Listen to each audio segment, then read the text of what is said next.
Happy Easter. Oops. I bumped the freaking desk again. I feel like that's happening more. Did I grow even taller? Is it somehow possible to be taller? Have egg in trying time? Have an egg. Egg time. What's up, everybody? Hope you're having a good weekend. Are you now 9'6.5"? Yes. Yes. Goodbye, Marlo. I don't know why I keep bumping my desk now. It's probably I'm sitting weird or something. Like something has clearly changed in my setup, and as a result, things are occurring that are different. But yeah, what's up, everybody? We're back with the LOREATHON today. Hi, YouTube. We're gonna be doing back to the underground areas. I didn't finish them last time. That was kind of the goal, was to get them well, not done. I didn't think I would finish them, but I really want to pretty much conclude the underground areas of the game. We're not going to be able to get all the way to the Frenzy Flame because I have to defeat Morgoth first, but I kind of want to show off his second seal there, which is why I want to do that first. Fancy new shirt. You know, it's funny. It's actually just, it's not fancy, or I mean, it's not new either. I just don't think what do you call it? I don't think I've worn it on stream before. It's one of my comfy shirts. But no, I didn't go to church. I thought that was tomorrow. Change anything on the camera? God, no, not if I can help it. No, I haven't touched. Seriously, I set up this camera the way it is, and I haven't touched it since. I mean, it rotates. Like, it might move a little, like, you know, like that. Tomorrow's prankster day? Yes, it's April Fool's, but maybe I April Fooled myself first. I'm not a very big April Fool's person. Like, listen, I don't like pranks. I don't like the idea of like deceiving somebody even for humor. I'm not trying to say don't do it. It's like, you live your life, but it's just, for me, I'm kind of like, but why? You know? April Fooled myself and picking up an extra shift? No, it's gonna be the goof day. False sense of security? To be fair, if I were, that would be a very clever thing to do, in fact, would be to do exactly that. It's childish. I mean, I think there's a fun, like, the thing about a prank is it's supposed to get everyone laughing. You know, like, that's, I think, the goal. But I think a lot of people have forgotten that a good prank is a prank that gets everybody laughing, including the person who is pranked. That's, I think, the key. Too many pranks nowadays are like, haha, I threw something at a stranger. And it's like, that's not really that funny. That's just like weird, you know? Anyway, it's just, I just don't get it. Generates a good bit of TikTok viewership? No. Good April Fool's joke. I got you half a cookie. April Fool's is a whole cookie. See, that's my idea of a good prank. Genuinely. Like, yes. Like something that wouldn't be, you know, people will laugh. Yeah, God, no. Like, people don't understand what a prank is anymore. It's also, a prank can be anything that if people are upset at you, you simply say it's a prank. It's like a get out of jail free card. Anyway, long story short, I'm not going to be engaging in April Fool's Day foolery, considering I forgot it was April Fool's and I thought tomorrow was this day we celebrate Easter. I know not everybody celebrates Easter, but like I do. But I kind of forgot this year. Although it worked out really well. Because I just streamed, you know? It's been good stream time, you know? Some pranks these days are literally, haha, I broke the law prank. I think there's a... I shouldn't finish that sentence. Theoretically, if I were some sort of shenanigan haver, not me, I'm not advising anybody in any way, but I just think, like, generally, if you were to do a crime, but it's funny, I think that's okay. Just depends. I'm not saying anyone should. This is why I'm not a judge, though. But I do really good at opinions. I am really good at opinions, it's true. Coworker's gonna get rickrolled when he opens the lid of the printer tomorrow. Did you tape a picture of... Printers have lids? Did you tape a picture of the rickroll fella? Because that's funny. See, that's just like a hee-hee, you know? Pranking my boss by submitting my 2 weeks notice? Hey, live your life. That's a good prank, if you ask me. Funny victimless crimes. Yeah, and nothing that like scares anybody or harms anybody or like involves throwing things at anybody. Like pine cones. I don't know. I know I'm gonna get fooled by something because I thank you for reminding me it's April Fool's. You know what? Okay, so there was a thing that you remember must have been 2 years ago now after Elden Ring came out. This is very relevant actually. Someone released a fake ending for Elden Ring, and they were like, oh, you know, this like fake ending is really, you know, here it is. And they didn't say it was fake. They just released it around April Fool's Day, not on April Fool's Day. The other day, someone on stream, like it was either this last week or 2 weeks ago, literally said, oh, like that ending of the Five Fingers. Someone mentioned that, and I was like, I think you're talking about the fake ending that someone released for April Fool's Day. And they were like, oh, they didn't know that it was a fake ending because they had seen it, but they hadn't seen the fake part, right? So anyway, I'm not calling anybody out because that can happen no matter what, but it was just this moment of like, my God, like that April Fool's joke is still getting people to this day. So at least we don't have to worry about freaking FromSoft Barbarian of the Badlands again, you know, because we at least have DLC and a date and everything, you know? Did some software magic, it plays the video. Okay, see, that's funny. That's a good prank. You know what? If you're thinking of a prank, tell me your prank and I will judge whether your prank is a good prank or not. I am, of course, am the adjudicator of all things funny.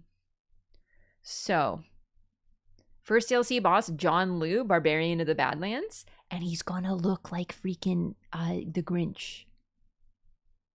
She's gonna steal your prank? No, I have a prank in mind already. I'm like, so I'm covered. That's why I'm saying I could judge yours. See, now I have you guessing. Do I not have a prank? Do I have a prank? Am I not planning a prank? Do I need a prank or do I not? You know? Now you're not sure. Now you're getting guess it, girl boss gate kept. There it is. Yeah, we are going to do some lore today, of course. But for now, we start off with no lore.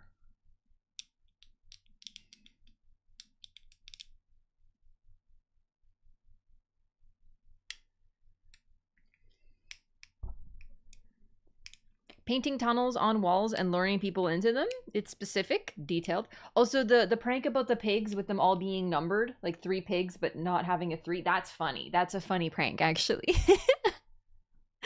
Microfiber cloths are awesome. They are so poggers. I used to use the cleaning spray to clean my glasses, and I realized that it actually kind of sucks. So I've decided to, now I don't use sprays or the cleaning fluid. I literally just rinse them in the sink and then I just dry them with a microfiber cloth and it's so much better. You don't have to spray that nonsense all over the place. Well, the fit, thank you.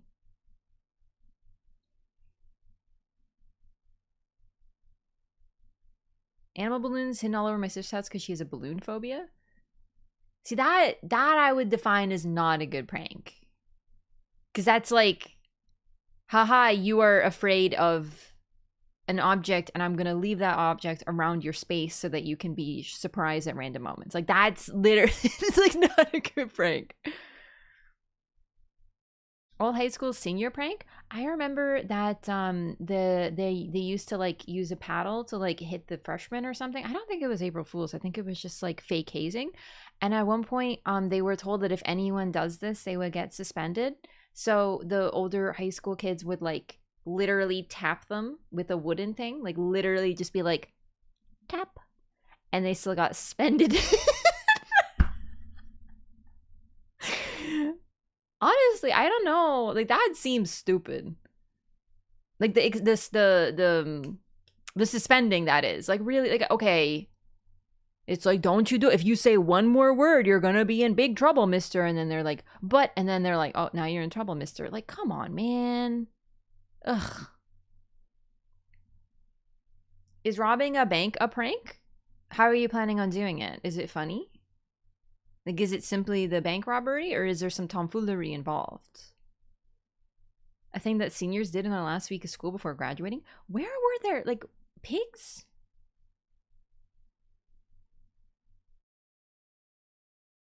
Lived through a freshman or sophomore. Was it some dude? What's the sophomore again? Is that second year? Some dude dumped a backpack full of bouncy balls down a staircase right at the beginning of a class break. I'm gonna lean toward a bad prank because the reason is that if no one wipes out, it's fine. But I think the goal is to get people to trip, unless it's just like hee hee balls. Balls are funny, but I worry about people wiping the on the stairs and getting grievously injured. You know. First time watching lives, love your playthrough. Yo, I'm so glad to hear that. Welcome in. You're about to get really confused about time because that playthrough, of course, is from 2022, but you're dealing with 2024 Ref, who has future knowledge, and we're going to be doing hardcore loring today. Hiding a Furby under a bunch of desks. Okay, that's funny. Other schools would gather roadkill and throw it in our parking lot? The goal was just chaos. Okay. No, I can dig that. Pranked by Patches multiple times and I'm fine mostly. Patches never kills you. He's a sweetheart. Actually, think about your prank. Here's my new barometer.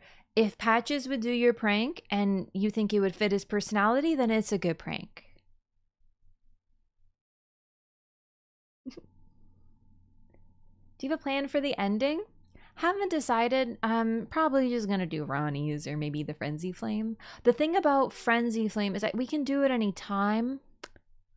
I don't know. We might do Frenzy Flame. It's been a long time since I've done the Frenzy Flame ending. To be fair, it's been a long time since I've gotten any ending. I don't normally finish the game. I normally just get kind of close and then I'm like, I'm good actually. Rap says it's okay to take people into pits. Plausible deniability. I said think about what Patches would do. Therefore, I'm just making a recommendation based on another imaginary figure. And if you make actual choices based on things that I've said, then... Dung Eater or Gold Mask? I mean, I've done all the endings. I've done all the endings on stream at some point or another. To be fair, there was a little bit of saves coming. Patches is imaginary. Patches, a lot of people don't know this. This is fake lore. This is my prank. Patches is actually Miyazaki's imaginary friend who's been a part of his life since he was a child, which is why a lot of the games have this figure, this bald fellow. And the thing about Patches as well is that Miyazaki, he personally selected the voice actor. And he asked a lot of them to speak, and then he listened, and finally when he heard the voice that resonated truly with his soul, then he was like, that's you. And that's why Patches plays Patches in almost every single game, is because it fit Miyazaki's imaginary friend's voice. He's Miyazaki's shadowbound demon, actually. Not even demon, just his shadowbound beast. Yeah, Miyazaki's two fingers created that Patches for him. He's a perfectly designed... he's like the perfect shadow for Miyazaki, you know? Now I love Patches even more. I love that story I just made up so much. I wish it were real. A fake leg sticking out of the ground, is that a good prank? Yes. That is funny. Miyazaki's an Empyrean? Of course. Not only is he an Empyrean, but he's a god who has created his own world several times over. Interesting. Isn't it? Someone put a small piece of tape underneath the sensors of all the mouses. Okay, that's so funny. Oh no. I always thought of Miyazaki as an outer god. So Patches is his representative in the world. For LOREATHON, the Gold Mask would be the most fitting ending because you know wisdom. Yeah, but it's also like terrifying because I believe Gold Mask to be the canonically worst ending and most evil and hopeless ending, ironically. Not even that ironically. It's the type of thing that you're like, oh, this seems fine. And then you think about it, you're like, you know? Oh, let me open up the game. Sorry, so we can have some background music. Removing someone's PC desktop and replacing it with a screenshot of their desktop. Oh my god. Oh, it's gonna flashbang me. I'm ready. Just don't look at it. It's coming. I know. Don't try to trick me, Elden Ring. I know what you're planning. It's happening. A fake patches ending for Elden Ring? I would love that. And another. It's coming again. It's the second one. It's the Bamco. It lulls you into a false sense of security. I really should open this before I start stream because I don't have to deal with this. I don't know what freaks me out worse because dung eaters and Fias are also pretty messed up. The thing is that, yeah, the issue that I have, okay, the Elden Ring is not like a flame. The Elden Ring appears capable of constancy, and the Elden Ring being gold, being stable, being everything that it is presumably able, from what we can tell, to exist into perpetuity, which is why Marika has to go to such extremes to shatter it. As a result, the perfect Elden Ring, without a Marika type figure, a powerful but also knowledgeable figure on the inside, so to speak, is unbreakable, is unshatterable. So the thing about Fia's ending and Dung Eater's ending is they don't really think about things on a big picture scale in terms of, like, they don't think of it on a meta level. They think of it as, I mean, to be fair, those who live in death appear to potentially be subject to the whim of a sentient cancer beast. Because I was thinking about that. I didn't talk about this on stream, but I've been thinking about it. I mean, we did. We talked about Godwyn. I don't think it's truly him anymore, but whoever is taken over him in the sense of he being replaced with a new will. So I wonder if it is his will that will be the sort of power in the lands between. He's still called Godwyn, and he has a will. We know that for sure now. But oh my god. Right, I think Torrent is indeed probably dead after that ending, after the Frenzy Flame ending. That's sad. So I don't know, I guess the point is that Dung Eater and Fia, because they don't understand the Elden Ring as truly as Goldmask does, I think that their Elden Ring could be shattered. I don't know by who, but I think someone could eventually, a new Tarnish coming in, something, like, you know, eventually the cycle will continue again. But I think Goldmask is, like, potentially permanent and unbreakable. Can't have subjugation people if there are no people. Yeah, honestly. Godwyn is just replicating and spreading like a virus or a cancer. Yeah, so the one thing that we did last stream, a couple people mentioned this, we talked about it as well. They mentioned it, and that's why I tested it. When you attack Fia, rancor spirits come out of Godwyn's body to attack you, surrounding her like a protective veil. And it's a tiny little attack, and it doesn't do very much. But she says, Godwyn, is that you, dear? And she's not doing anything. But it comes directly out of his body. No symbol, no rune, no channel, just directly out of his body, spirits. I'm a little mixed on this. Number one, for such a massive creature with presumably a lot of power, why is it so weak? Right? But on the other hand, something is attacking you. Something defends Fia, and it isn't her. She's completely passive from what we can tell. She doesn't do anything. So there's something going on there, but I don't think it's who we know as Godwyn, because Fia didn't know Godwyn until she came to Lands Between and met him as the Prince of Death. So right now I'm creating a difference, and I've talked about this briefly, but this makes it more clear. There is a Godwyn who was allied with the dragons, who was Marika's son, Marika and Godfrey's son, who fought against the dragons, and then after fighting Fortisax, we don't actually know who won, if I remember correctly, they became friends. It was sort of one of those, like, I respect you because you're strong, and then they were allies. And Fortisax was his ally. They were like Artorias and Sif. And Fortisax was in the dream. We fight him in Godwin's dream, and we know that he did everything he could to prevent the spread of death. But he couldn't help Godwin, and he instead became corrupted himself, which is why his spells do death damage to you. The those who live in death blight, they do death blight. So what we can tell by that is Fortisax, who was a partner with Godwin, didn't want this to happen to Godwin. In other words, Godwin probably didn't want it to happen to him either, right? Mikola, who also knew Godwin before he turned into what he became, also wants to help him and get him back to a more natural state, which means that the people who knew him before don't want this to be happening to him. But the new Godwin, the Prince of Death, with a different moniker, with a different appearance, with everything different, I don't think that is Godwin as we know him, not the previous one. It's a new one. But that one appears to have some sort of will. And I'm describing it as a sentient cancer because that appears to be what he is and what he does. It's eerie. Whew. Gotten the frenzied ending without the Melina bit? What do you mean without the Melina bit? Like without Melina being there at the end? Did Ronnie choose Godwin to sacrifice because he was strong demigod in the Golden Order, and also to weaken the Golden Order? I think that's likely. We don't know exactly why he was targeted, but I think that makes sense.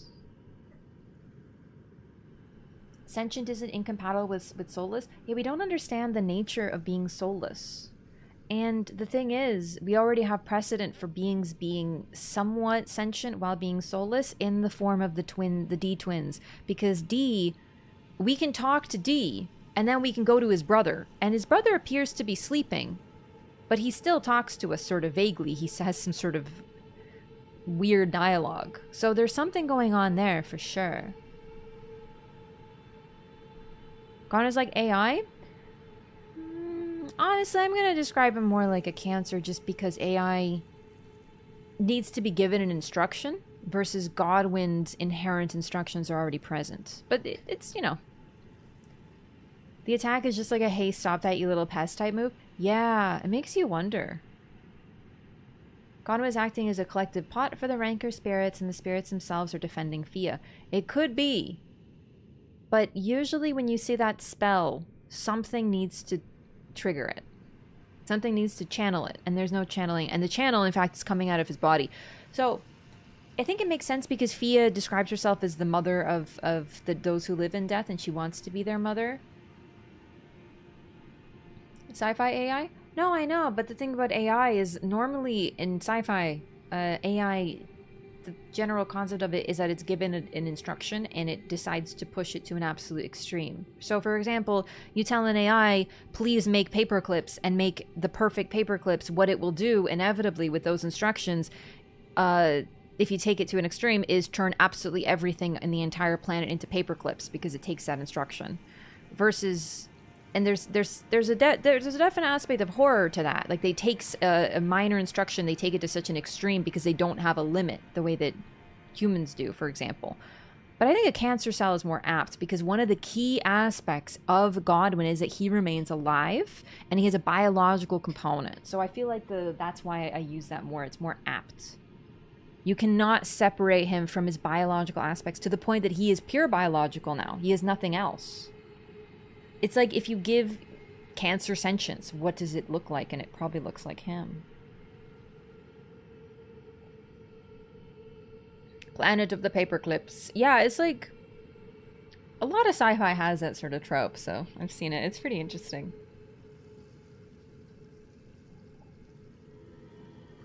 Burn Melina for the ear treat and then inhale the frenzy flame. Melina is not in the final cutscene. You mean the post-game cutscene as well?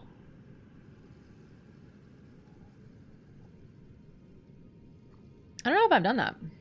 That's the whole plot of I, Robot? I haven't seen that one in a while. But no, there's definitely something really interesting about Godwin, is what I'm saying. Well, like, we know that. At some point it asks more questions than it does. That it answers, I mean. Okay. Gonna make sure everything's open. Neat. All right. Hopefully this will save. Most sci-fi was AI gets so advanced that it becomes sentient and kills everything to preserve itself. Yeah, but that's like a slightly more boring trope.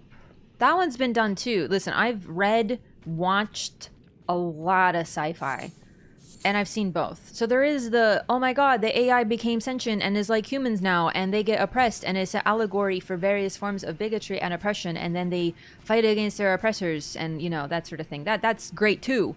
But there's also an AI remains an AI, but it becomes so unbelievably powerful that it takes the ancient technology of their creators and uses it to wipe out the universe because that's the command it was given. Or like Ultron, Age of Ultron. Not that that's the best movie or the best use of Ultron, but that sort of concept is there. He's like, his instruction to preserve life was transformed into this concept of, well, if I kill everybody, then that's fine. No one will die anymore if I kill everybody. And he's just, and everyone's like, brother, you can't do that. And Ultron's like, stop me. Both have their place. So, did we go to the Lake of Rot? I guess I did a little, because I don't... Oh, I didn't realize we started it at all. Huh. Wait, I remember. Chad told me about Flame Cleanse Me. Yeah, we're gonna do that. Think we'll get anything on Godwin in DLC? I don't know. It's possible, but the thing is, like, we've seen he has an ending. We've seen a lot of him. He exists in the game already. We know where he is. We know what he's up to. There's a chance, but there's also a chance that no. Mikola might want to eradicate those who live in death. For sure. For sure. Like, no doubt.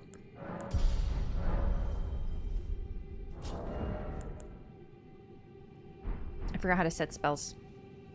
It's been a while since I've used them. Maybe Mesmer's body, perhaps? It's also possible, like... The thing is, we know it's Mikla in the cocoon, and sure, they could be debating us. But, like, looking at Mesmer, my boy got other problems. You know what I mean? He's, like, kind of got snake parts coming out of him. You know what I'm saying? He's like a snake boy. And you know what snakes are? Long. Did I not get Flame Cleanse Me? Oh, it's right there. Okay. And then switch the flasks.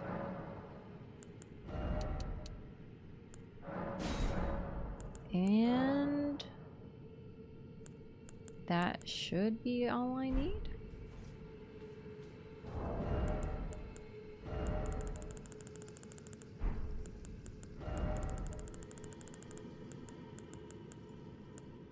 I like everyone's like looking at Mesmer and looking at Mikola and thinking they're the same person, but they don't look at Marika and Mikola and think they're the same person. I'm telling you, I'm just more ascended than the average Twitter user. It's a low bar, but just give me that one. Raw Coliseum enemies have snakes on their armor? They sure freaking do. That's what I'm wearing. And it's for a reason. There's a lot of double snake iconography. Ascendant? Hell yeah, bro. Mesmer's got that length, but does he have that skill? Are you making a wiener reference?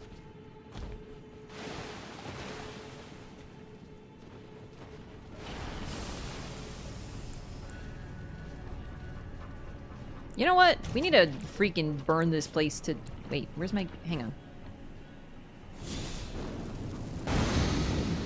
Boom! I'm clean. I took off my magma blade for some reason. There we go. We need to cleanse these foul streets, gamers.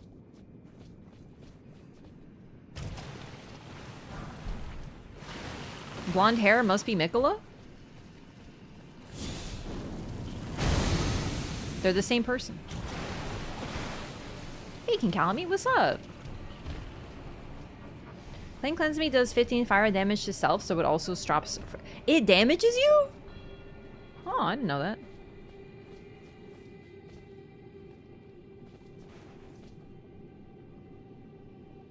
He's having a nap. Okay. Who dat? Oh, the ancestral followers. I forgot they're here. These guys are freaking everywhere, man. They're devoted to their journey. So, considering they're here, there are ruins here. The Lake of Rot was likely not always a Lake of Rot. It's likely because... Oh, I should read this. This is actually one of the most interesting little lore details on the map. All the maps have lore, but this one's one of the most interesting. Map of Lake of Rot and environs, a great lake of standing water downstream of the Ainsel River. It is said that the divine essence of an outer god is sealed away in this land. So it's once again, it's one of those it is said. And it says divine essence, so we don't necessarily know what that means. But clearly this place, the water has stopped flowing and it has become stagnant, and with the divine essence of the Scarlet Rot God, likely, it's turned into this incredibly dense lake. The one with the immunity? They do have immunity to a lot of things. The thing is, a lot of creatures have apparently adapted to the Scarlet Rot. Basilisks, of course, are untouched, and they do deathblight damage to you. There's the ancestral followers, which are, I mean, I don't want to say unaffected, because if I remember right, there's this one area you can walk around when they are there too, and they are not looking great. But I haven't done that since the first playthrough, so we have to figure out how to activate the platforms. Ancestor drops a talisman? Yeah, I mean, they drop they have all different sorts of talismans for, like, specifically resisting various ailments. That's, like, their thing, actually. Raises immunity, raises focus. Like, all of their horns help them resist things. Like, they're just, like, resistance buffs. They themselves are probably pretty tough. Thanks for the give this up to Snipple. I appreciate that.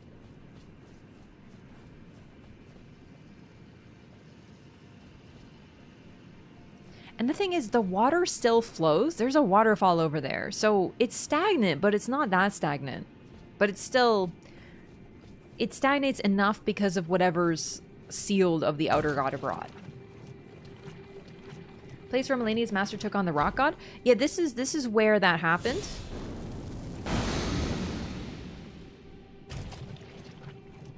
And where, like, he's the one... Melania's former master, the blind swordsman in blue... User of curved swords and trainer of Melania is the one who sealed the essence of the divine essence of the Rot God. Also, yeah, thank you for the gift of sub to Snipple. I always think of Snapple, like that beverage. I don't even like Snapple, but I think of it. I bet it was beautiful before. I think it's beautiful now. Ah, and I mentioned this last time, but you can see the crystals. Raya Lucaria is right here. Like above. So this is what the Raya Lucarians built their freaking castle on. Like a bunch of absolute idiots, if you ask me. No, die?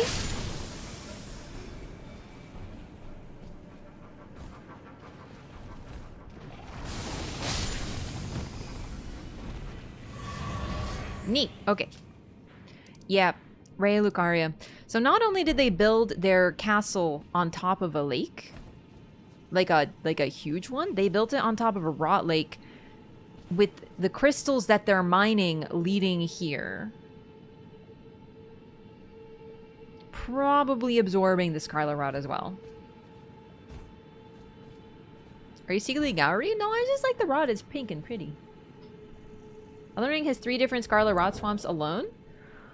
There's this one. There's Caelid. Which other one?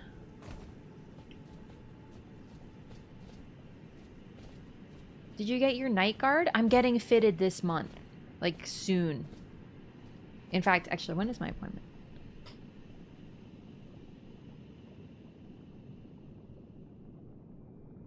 Next week, I'm really excited. I had to push it back a little bit, but I'm excited, but like not excited, but like I need it, so it's good. I'm hoping I'll like it. Is it possible they build the academy first and the lake forms sometime after? So the lake was probably here. It wasn't always rotted, but I'm pretty sure it was already built there. Or it was already down here. Like the lake definitely predated the Lucarians. Halig Tree Rot River? Ah, yeah, I forgot about that one. Yeah, absolutely. Did you drop an Aeonian butterfly? Interesting. So they really have done well to adapt. Probably how the rotted crystallization came about too. Yeah, good point. Probably, no doubt. Am I poisoned right now? Yo, Rob, thanks for the gifted membership. I really appreciate that. Welcome in.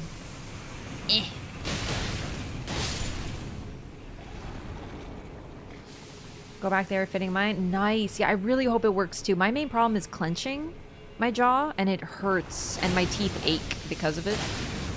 So I'm really hoping it helps, but like, oh my god. Good luck with yours too, jeez. They built for glamour, not stability.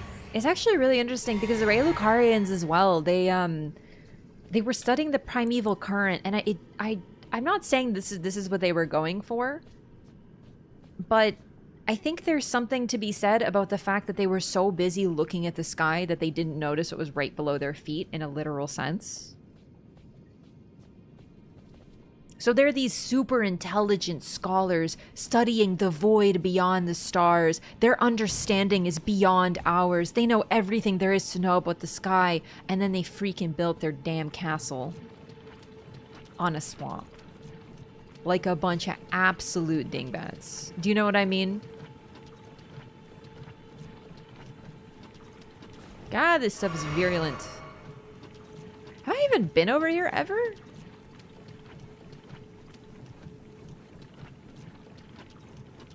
They don't know much about the Earth? Yeah.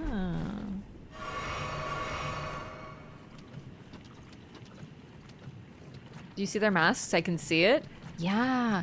So they wear the stone upon their heads, but they don't understand it. It's just fruit punch? Oh man, that would smell so nice. I love fruit punch.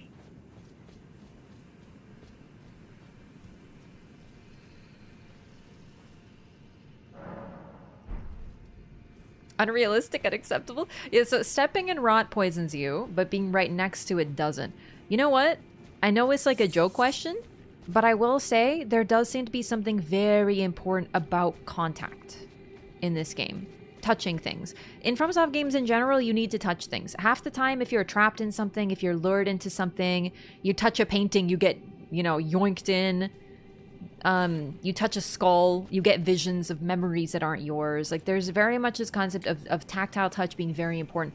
Even Mohg's attacks, the reason he does these powerful claw moves is because he is literally clawing the formless mother. He reaches across some sort of void or expanse in order to slice her, and it is her blood that attacks you. So he basically slices his weird space mom and then fires the blood at you. The touch is very key there. So it's pretty interesting as well. Like, I know what you're saying. It's like, it's not realistic, but like you need to touch. Scarlet Rot, as I understand it, is violently trying to bear life, so much so that being rotted deals more pain than standing in lava. Yeah. OG fans will remember exactly how dangerous lava used to be in these games.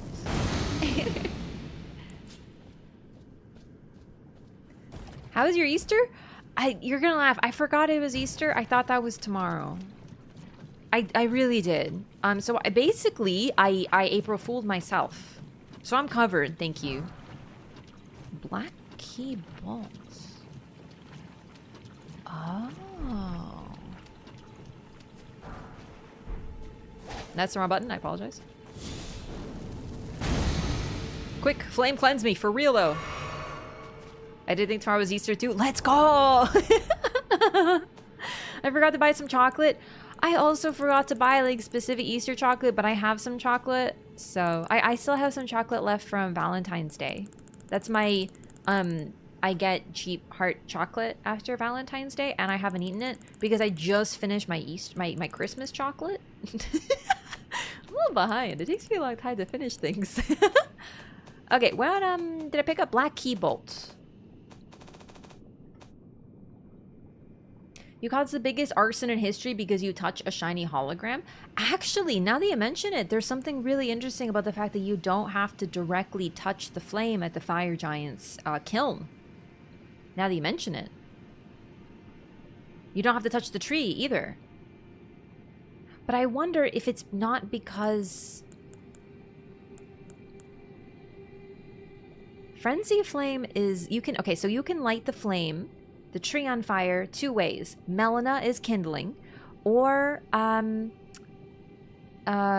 yourself with the frenzied flame, and the flame comes from you.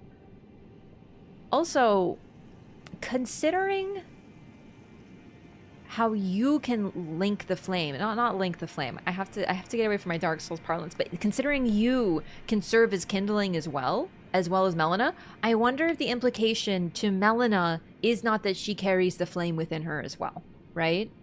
So it's not about getting the flame of the giants, it's about her bringing her flame in.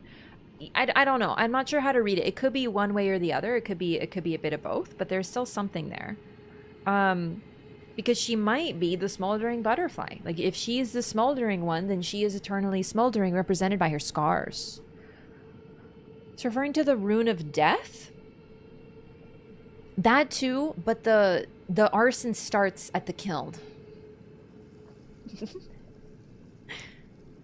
Are you gonna avoid any gaming news tomorrow? Listen, it's gonna be really easy. I'm gonna do what I always do. Chill, play some Stardew Valley, and do some editing. And I won't go on the internet. I'll never get fooled.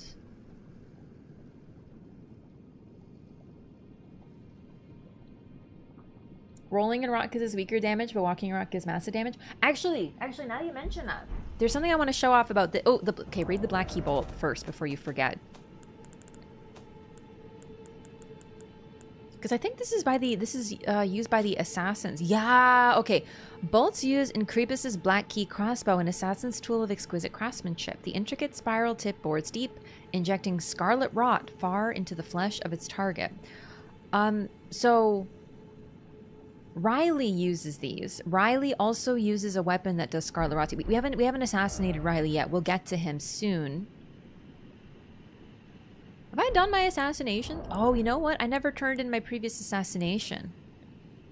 We'll do that shortly, because the next assassination target will be Riley. And with Riley, he uses Creepus's stuff. He uses the Black Key. He uses Scarlet Rot stuff. He's been down here, apparently. We're not even the first Tarnish to be down here. Elena's dialogue saying finish what she started doesn't mean she burned the Erd Tree before. I think so. I think that she served as kindling before. Which is why she's burnt. She wonders why she is alive. That's the main thing in her dialogue. She literally says, like, why I remain burnt and bodiless. And it's likely because she didn't finish the job.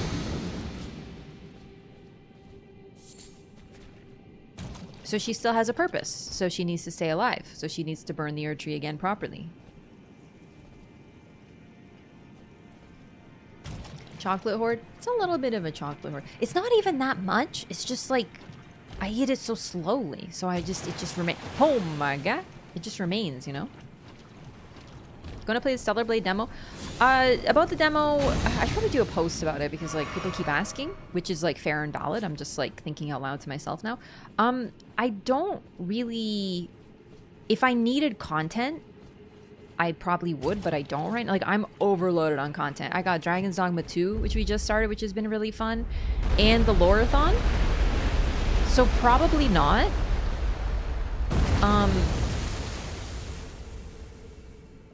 God, I love that. It's interesting that there are these. This is the only location that has these buttons. This has the same stuff as the Ancestral Followers, like the route to the Regal Ancestor Spirit and the regular Ancestor Spirit. And it's got the exact same stuff on it with a bit of mushroom, of course. Considering there are woods here as well, yeah, I really don't doubt this was a beautiful place before the rock god got sealed here. Ancestral followers are even still here.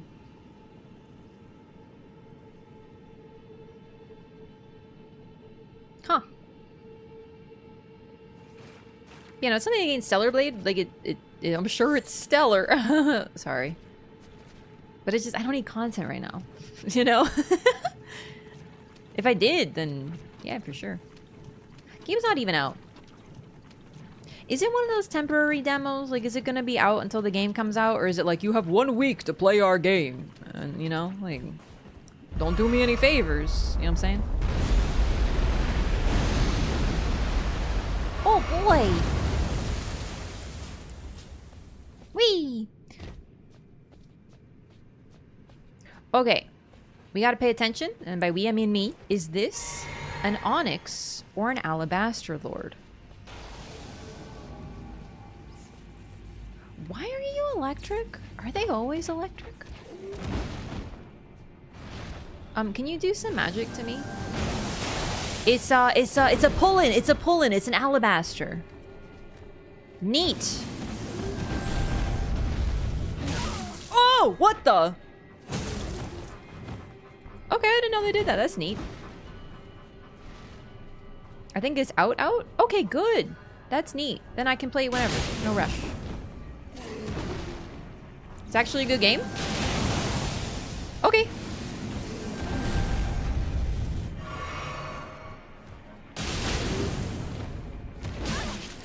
Honestly, if it were Sekiro in like a really nice tight bodysuit that showed off his gorgeous, flawlessly sculpted cheeks, then I'd be a little bit more interested, but literally I just spent 2 hours yesterday sculpting the perfect ass in a video game, so like, I'm just not that impressed, you know? Like, I made my own custom ass.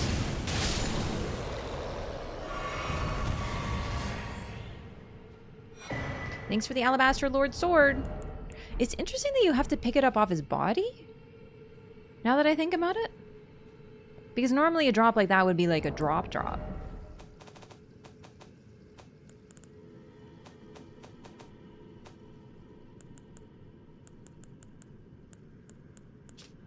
Great sword forged from a blue-white meteoric ore. The blade conceals gravity-manipulating magic. A weapon unique to the Alabaster Lords, a race of ancients with skin of stone who were said to have risen to life when a meteor struck long ago. I don't think I've gotten the Onyx Lord sword on this playthrough yet. I'm thinking of my first playthrough, but as a result, I think I remember where it is. Always better when they're homemade. It's true. And the thing is, you might be like, oh, but it's a good game despite the ass. Oh, I believe you. But the problem is, if they focus their marketing around talking about the cheeks, then I'm afraid then a lot of my attention is going to be focused not on the game, but the cheeks. That's their choice that they made. They were like, cheeks or game. And apparently they chose cheeks. That's a really good weapon. Charge R2, attack consumes and doesn't take a lot of stamina. Neat. I should take a look at it, actually, now that I think about it. Wait, which slot did I put then? Okay.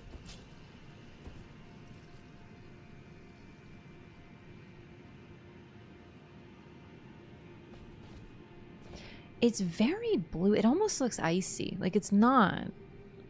But it looks it with the meteoric ore. The most normal discourse in gaming in years. And the thing is, like, they chose it. That was a choice that they made. So, you know. Are we talking about cheeks? Someone asked about Stellar Blade. But actually, to bring it back to Elden Ring, did you know that Radigan and Marika are both cheeked up? Very cheeked up, truly. You can see how cheeked up they are. Now, you might be like, oh, I'm sure there's lots of other secret cheek-related lore in the game. Unfortunately, there's something with a heavy heart, I must inform you. Godfrey? No ass. I know, it's a tragedy. It's heartbreaking. He is a lesson in why you should never, ever skip cheek day. He has the thighs, but no ass.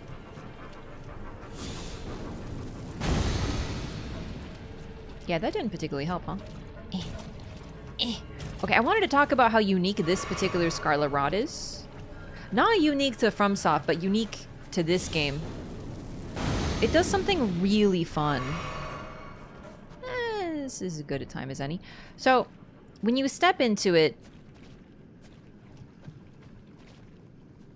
Wait, is it not hang on. Does it not stick to you?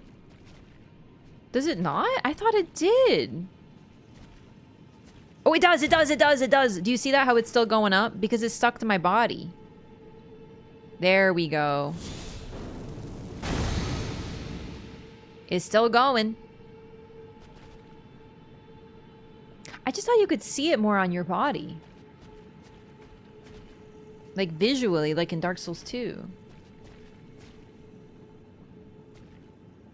The foot to booty ratio in FromSoft games is definitely skewed to one direction. Mm-hmm. Got a roll in it, but like I did. And it didn't stick to my corporeal flesh.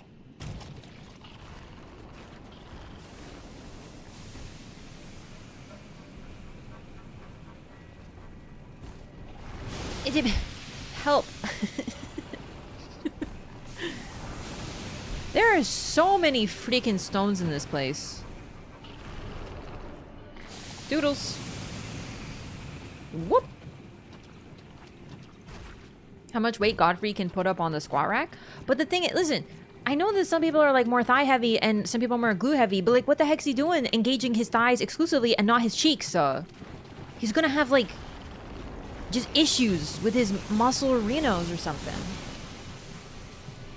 Shows a percentage of how covered you are. Oh, I'm gonna die. I just realized. I live, bitch.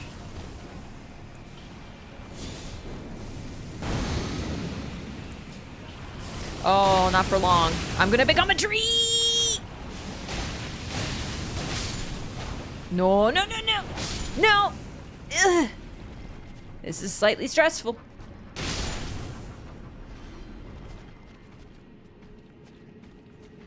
Okay. Whoa! I probably have to teleport out of here. You should do PvP lore, starting with Kevin? Yes.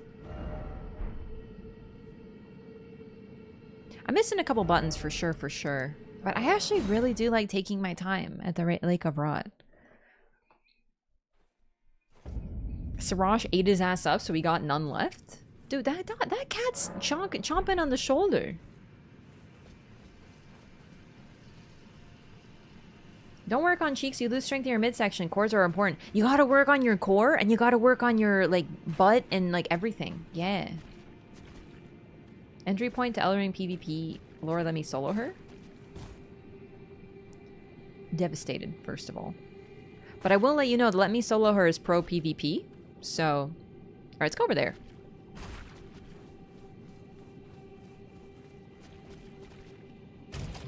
At night he chomps elsewhere. Listen, it's not like validated in the lore, but that's okay because I refuse to budge from my theory that Roger is the ultimate Bicon. Like, literally no one can contest me on that. So I'm with you.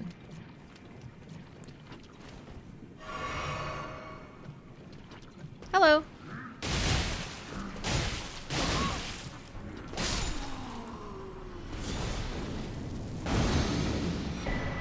Immunizing Horn Charm +1. Ah, yeah. Interesting. You sacrificed greatly for that strength. It's true. It was a man, wearing nothing but a jar on his head, holding 2 katanas, named Let Me Solo Her. I considered against it. But I was curious, and who am I to deny him his wish? It's the legend. Thank you for the 100 biddies. There's a sport called footy. Isn't that... Listen, isn't footy just like the Australian term for like a different sport? Look at Melania, no cake, great power. Listen, what do you mean no cake? That woman is an icon of prowess and physical form. She has a gorgeous athletic body type. Her muscles are actually used. As gamers, we don't know shit about that because A, we don't have muscles, and B, we wouldn't use them even if we did. Melania is a picture-perfect example of athleticism. Hey, maybe the gear doesn't identify Actually itself. stunning. Rafwa, he could be thinking. And you might be like, oh, Raph, why are you Oh, no, I've been knocked into the thing. Why are you defending Godfrey, attacking Godfrey, you won't defend Melania? Because Godfrey wears his freaking sweater around his waist so you can't tell that he don't got no ass, while Melania's like, yo, I will literally 1v1 you completely naked and scarred to shit and covered in butterflies. You know what I'm saying? My God, she's perfect. This isn't gonna go well. And blind! But that's never stopped her. He could be Pan. Okay, that's true. But like, listen, my personal lore is that Roger is bi as hell. She proud of that pancake? Will not hear this Melania slander. Pancake? From people who don't have muscles. And you want to be like, Raph, you don't know all of us. But I do. But yet I do.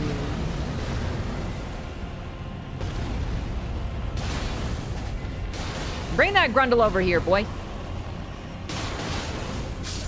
What the really? You just throw rocks into the sky. Empty-chested, Gronk-looking MFer. Who's denying Melania's bakery?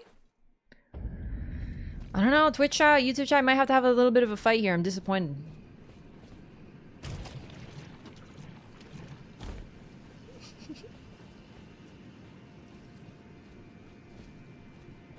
Where's Pladula? Yeah, exactly. Pladula ain't here, which is why I can talk safely about all the muscles in chat. I'll kick anyone in YouTube chat's ass with what muscles?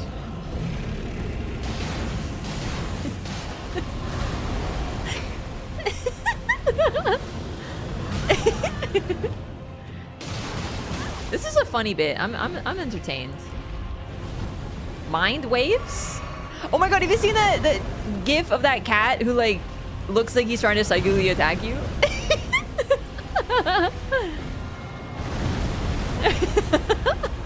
That's what I'm imagining right now. There's like an angry kitten like no? Oh my god, dude. Just look up like cat attacking with psychic power or something. Like it's, I swear that's what it was like titled. It's so good. Ah.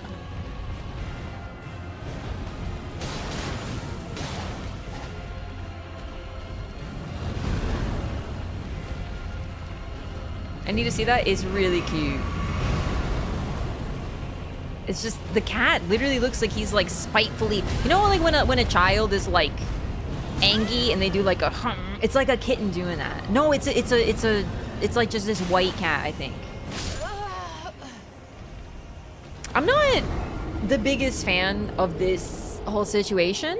The thing about this particular Dragonkin soldier is that I should, I guess, talk about because lore or whatever. It swipes at you with physical stuff. Like, it literally just attacks you. The other ones use frozen lightning. This one might use frozen lightning, maybe, if it has a phase transition. But to be fair, I'm getting my ass beat right now. Is the background red in the cat video? No, it just looks like someone's bedroom. I gotta find it now. I could have sworn someone posted it in the Discord. That's what reminded me I saw it the other day. Like, I've seen it before. It was kind of like a meme image. I don't think this one does lightning ever. Yeah, I don't think it does either. So there is something to be said about that. It could be that it lost its abilities. It could be it never had them, because it looks like the Dragonkin soldiers that we fight are all at different levels of development. So there's one that manages to sprout wings and attacks you from the sky. There's one that uses frozen lightning. And then there's this one which does neither. One of them is the Dragonkin Soldier of Noxtella, I think. One, I think, is just called Dragonkin Soldier, and this one also is just Dragonkin Soldier. Unfortunately, I'm not remembering now. Only one in Aincel is a lightning form, but the other one uses lightning as well. The one in Nokron. I'm having such a great time with this fight. It's fun. It's good. It's good. If you say it, it'll become true. I love that. That's enjoying this very much.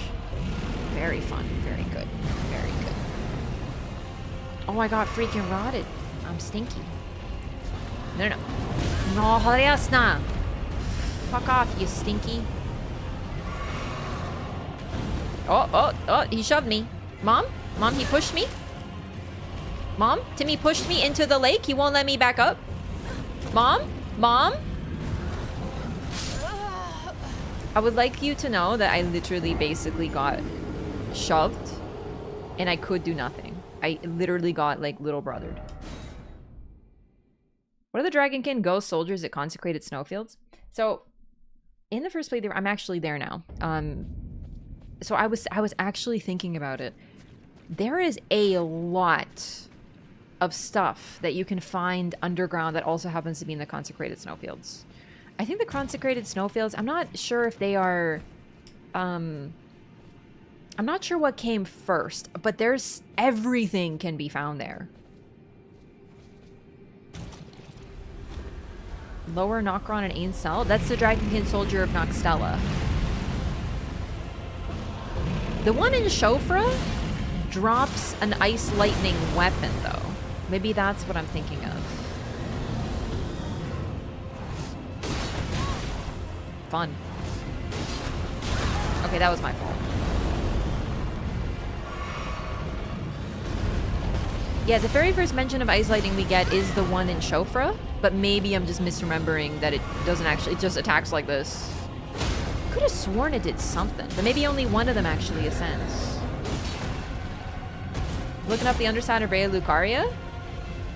Oh, we've done that, yeah. I mean, not super thoroughly. We can do it again. Shofra drops the halberd, but it doesn't transform. So it isn't able to use any abilities until it transforms. And grows wings. Interesting. Okay, so I want to talk a bit about the consecrated snowfields. While there, you can find just about everything in the game. There's frenzied individuals. There's a whole frenzied area. There's another Estelle in the consecrated snowfields. There's alabaster and onyx lords. There's ancestral followers singing and dancing by trees. There's Moog's blood people, although to be fair, we know about that. There's Albinarix. And we know that Mikola planted his Halig tree up north of the consecrated snowfields, and that the Albinarix, he allowed the Albinarix to stay there in Ordina, liturgical town, which I think was sort of like payment. Basically, they protect the Halig tree as part of their ability to live there, I think. I'm not certain, but there's some strong information, like strong suggestions that that's the case. But I think some of those things, like the ancestral followers, came first. So why are the Dragonkin soldiers there? I think it's because there's also signs that the creators of them live there. I can't particularly remember ruins. That is something we're gonna look at to see if there's ruins like this. But where there's Dragonkin soldiers and there is the ancestral followers, we tend to find the Nox. Not always. I'm not saying they're the same or anything, but it's rather interesting that in these areas we tend to find similar things, and we find all of them down there. And regarding why there are so many things that appear to be immune to Scarlet Rot, number one, the Dragonkin soldiers were either experimented on to be created or seriously created from scratch. I wonder also if they weren't maybe made from trolls, and that's why they're hollow on the inside. There's other beings that are hollow on the inside, though, so I'm not saying it's directly trolls. But the Nox like to experiment on things, and they created a lot of artificial life, so you can't rot something that isn't alive. Rot inflicts things that are alive. It rots them while they're alive. Trolls aren't immune to rot. Yeah, but it's not about them being trolls, it's about them pretty much being artificially created beings. I don't think they have the same body type, but either way, they're either artificial or artificially created from real parts. Whole cluster of balls of heads that are summoning the dragonkin phantoms. The graven masses? That I didn't know. I don't think I found that in my playthrough, so I didn't know that. Are they the ones summoning the dragonkin? There's more buttons, but I don't remember where they are. Remember there's one that makes like a big platform thingy appear over here. Why dragonkin got no tummies? They're also wrapped in bandages, you know. Like, they're not looking so great.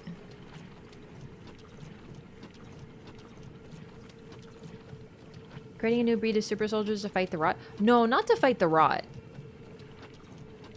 They were trying to create an Elden Lord, and they were experimenting with every type of being. Not an Elden Lord. A Lord. Presumably an Elden Lord, but either way a Lord. A Lord of Night is what they wanted to create.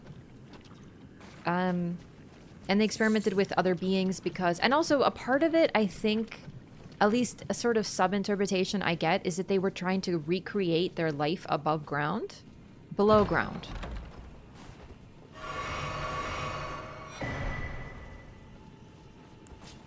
Oops.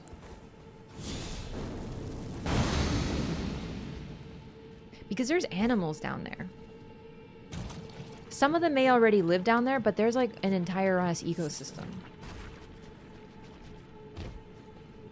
And some of it's entirely artificial or altered. The Dukist herba are living plants that you can consume. But they feed off starlight. So were they created? Like it's almost like, oh shit, I'm dead. No wait, no, I can recover. I forgot. There's so much going on. You didn't have the room to make new enemy assets. Now you did, it's part of the lore. The thing is, if they weren't able to conclude the area, they would have shrunk it, done something else. Do you know what I mean? Like, I know what you're saying, that gameplay over lore, but I think there's a distinct chance that the reason that there's so many reused enemies is because we are supposed to acquire lore from them. We know, for example, that the Albinarics went there to try to find a safe place to live, so the fact that there's Albinarics makes sense. So the other things that are there, I think they make sense too.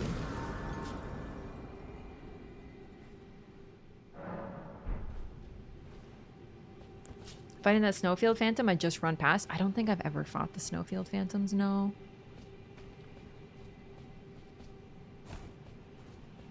Were they not? So yeah, there's... Not that Ronnie is necessarily doing what the Nox want, but it's interesting because they also follow a different path. There's a lot of links between the moon and the stars. Theodorix's deal then? How'd he end up there? I still think Theodorix might be a lady, but... You just have to eat dragon hearts. Do you know what I mean? Do that without justifying the lore is my point. Oh, I think I just read you backwards. Sorry, I'm just skimming. Even down here we have signs of the hunters of those who live in death. They're the ones who keep these. Interesting.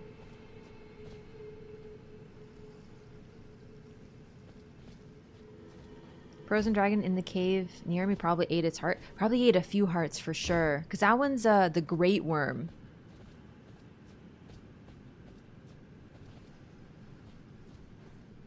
I will say a couple things about the consecrated snowfield. So consecrated, for just without me being able to Google with a solid definition, literally just basically means like blessed. Then we have St. Trina. And then we have the liturgical town. There's a lot of religious imagery there, like more standard like Christian imagery there, which is really interesting considering that's the way to access Miquella's place. You have to kind of enter like a pilgrimage. Under the impression Raya, Lucaria, and the Eternal Cities are linked somehow. I am personally a believer of the fact that they were like split evolution. The astrologers, some became the Nox, and some became Raya Lucarians. And the main divide was whether they were more into the stars or the primeval current. And then eventually the moon, because of Renala. Oh lord.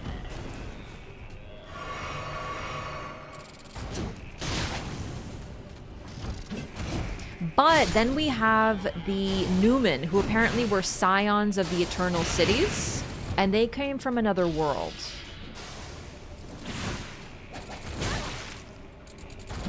But I don't think the Nox equal Newman, because they make a distinction. Although it's possible that the Newmen who lived here, and because they came from another land, it's like, think of it like immigration, right? So they were born here, they had children here, and thus maybe those children became the Nox, but I still think there's too much of a divide. The Nox are way too obsessed with stars for me to think that they're different from the astrologers. Wasn't Theodorix a troll? Now, Grey Worm Theodorix is one of the whatchamacallits. I just fought it in my first playthrough episode that went up today, so I remember. She's a Grey Worm, like a lava worm. Like a dragon heart eater person who transformed. Wormface's death vomit looks like it contains a whole lot of those centipedes. It has more worms in it than the centipede. The centipedes look different. One actually really interesting thing about the centipedes, I'll say though, is they're like vermin and corrupted, but we don't necessarily see them directly related to those who live in death. Like, why are desiccated centipede remains kept by Golden Order fundamentalists in churches? It's very strange because they don't seem to come out of them. Flies, other creepy crawlies, all in the hue of white are what seem to come out of those things that are death blighted. What are they worshipping toward in here? Oh, right, this thingy. I forgot to read it. Remember when I used to think Melania was down here? During my first playthrough, I was like, oh my god, I bet we're gonna find Melania here. Glad I was wrong, but still. You pick up a weapon here. I was so into my lore that I forgot. I believe it's a scorpion stinger? I think it's a weapon. Yeah! Dagger fashioned from a great scorpion's tail, glistening with scarlet rod. A ceremonial tool used by heretics, crafted from the relic of a sealed outer god. So this is why often the outer god of Ra is depicted as a scorpion. States that he was a troll, became a magma worm? Oh shit, well I guess I didn't read the incantation during my editing. So wait, trolls can transform to dragons too. That's really intriguing. They're related to immortality in Sekiro, and undeath is a kind of immortality. For sure. There's definitely a part of that. Yo, get this back. Welcome in. Thank you for the raid. Too much time said. You're thinking of the specks of yellow that represent deathblight coloration, but it's not actually... Well, actually... No, you might be onto something. Welcome in, everybody. We're loring right now, so sorry. I'm like mid-heavy lore. I'm trying to get everything out. How's it going? How is your stream?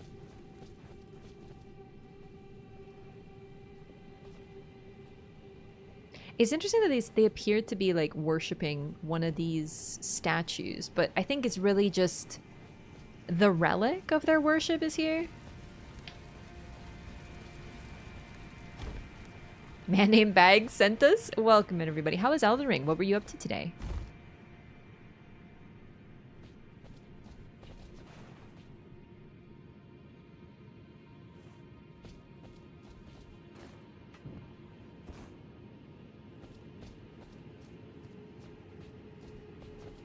So just like Moog, these freaking pests are squatting and taking over things that have nothing to do with them.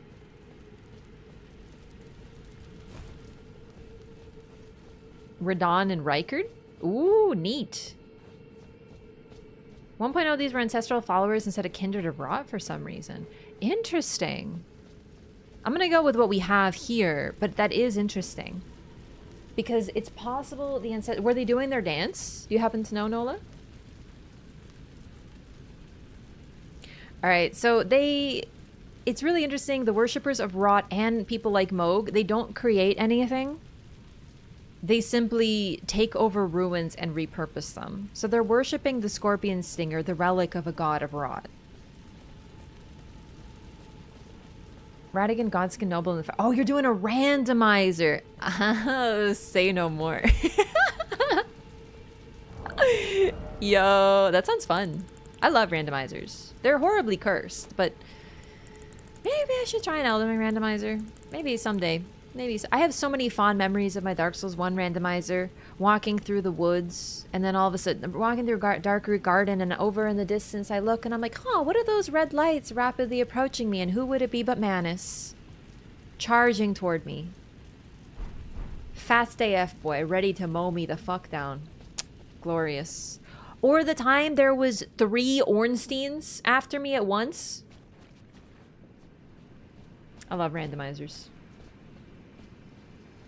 DS3 wasn't as intuitive. Really, I see. I feel like Elden Ring would be really good for it. I'm glad you're having fun. Welcome and thanks for bringing your community over.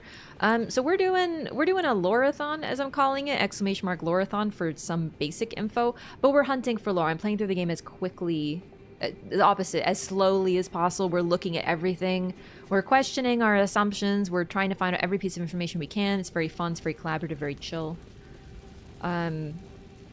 Yeah, it's pretty sick. You know what's neat about this particular ruin? This is probably the most intact ruin of the city or the civilization of old that we get. Like this is what their cities likely looked like before, of course, it got rotted. We have so much infrastructure remaining.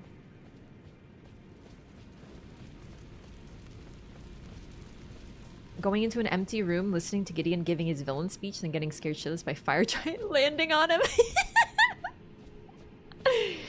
You a rundown on your gear? Go in the coffin? No, no, we're loring right now. Roman-like buildings? Yeah, the civilization of old. Actually, okay. One thing about the civilization of old is they largely appeared to have more Grecian-style architecture, but the Romans were pretty inspired by Greece. So it could be a bit of both, you know what I'm saying? Like, I'm not going in the coffin. I'm not a dingus. I know to go into the coffin. We're doing lore right now. Look at my face. Does this look like the face of someone who's ready to enter a freaking coffin? Saying I'm dead? What's up, gamers? Oh, fuck.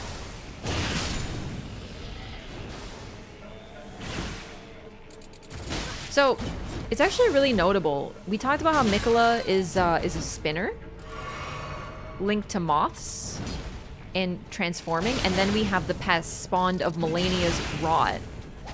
And their main spell is the pest threads. They too summon threads. Also, yeah, they're the only centipedes in the game, really, other than the golden centipedes, which are associated with Deathblight. I have this theory that it has something to do with the DLC, and we're gonna get some information on it. I'm getting Aztec vibes. So, this, I can see why, but generally, if you look at these columns, that's the big one.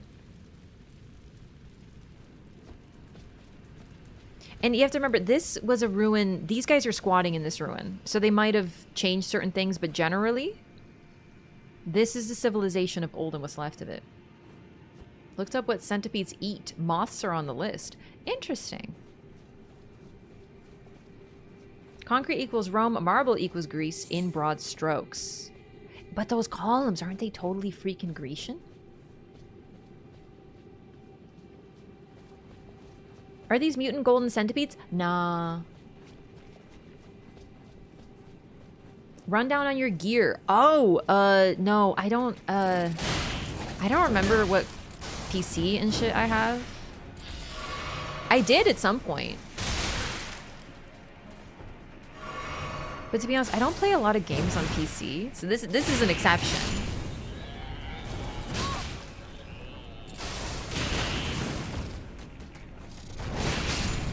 I have a 3070 graphics card and a pre-built PC because I got it during the peak of the Panini.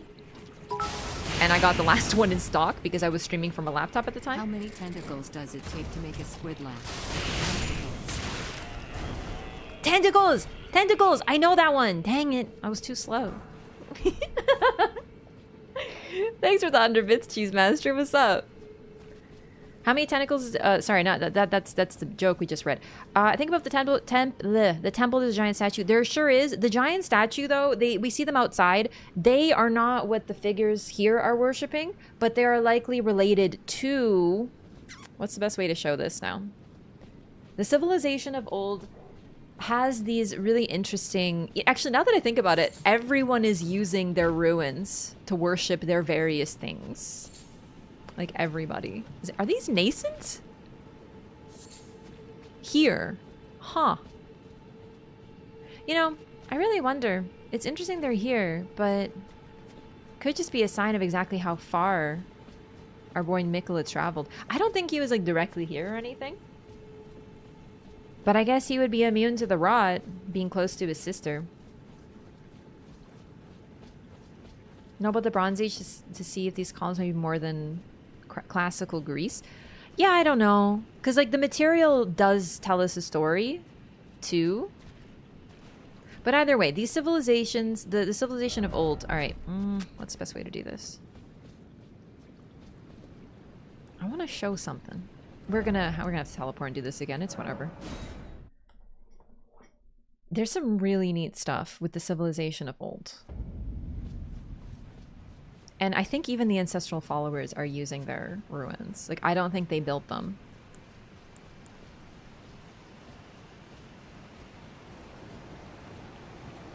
I need one of the statues that they use. It might be quicker. You know what? It might be quicker to just go back to Ainsel or Shofra and show it there. Visit the putrid tree? Do you mean the tree spirit in the goo under the waterfall? Nah, I'm good. I'll show it off, but like I ain't fighting that bitch. There's one ancestral follower just chilling in the rod. Yeah, I think there's more, but I can't remember how to get the buttons. All right, this one's like kind of too well lit. Give me a sec. Anything near that nascent butterfly could be understood as sleeping. For St. Trina, haven't been there. Not really. Neat. Okay, this thing. So, this thing at the bottom, I'm not entirely sure what is depicted here in general. It's very vague. It's not super easy to see. But at the top, almost certainly those are boats. Specifically the boats that we saw in the Shadow of the Erdtree trailer, which is super neat. But otherwise, when I look at this, with the columns and the figures depicted between them, with one surrounded by slightly larger columns and at a larger... like he looks larger than the others. It reminds me of those giant statues that we see in the Lake of Rot and everywhere. We see them above ground too, but the main ones that are easy to see are probably over here.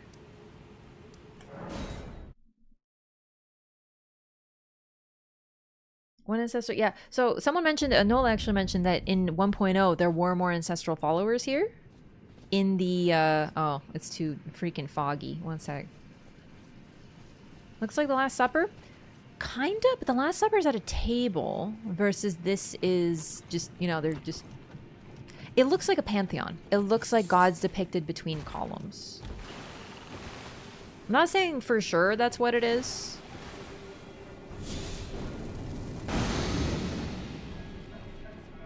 But in general, there's a lot of figures in this game who do not create anything. They simply worship like creepy, weird little cultists. And one of those would be the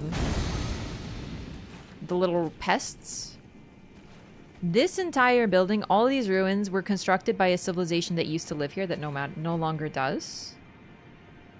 And then we have these guys. So they're framing the entrance. There's similar ruins here. Pretty much Ainsel has one to enter large areas. I wonder if this isn't like the entrance to their city. Now it's a cloister. There's objects of worship. These could have been religious locations as well. But now the pests are simply there squatting, using it to worship their own relics. Just like Moog has taken over ruins and is like, hello, this is the birthplace of my dynasty now. Scanned as of an actual IRL tablet. They've done that, yeah. Yeah. Okay, this is probably a good place to get a good angle of it. So we see these guys in other places. Big beards, holding stone tablets. Like, clutching them very, like, protectively. Roots sticking out of their bodies and bare legs and feet. And bald?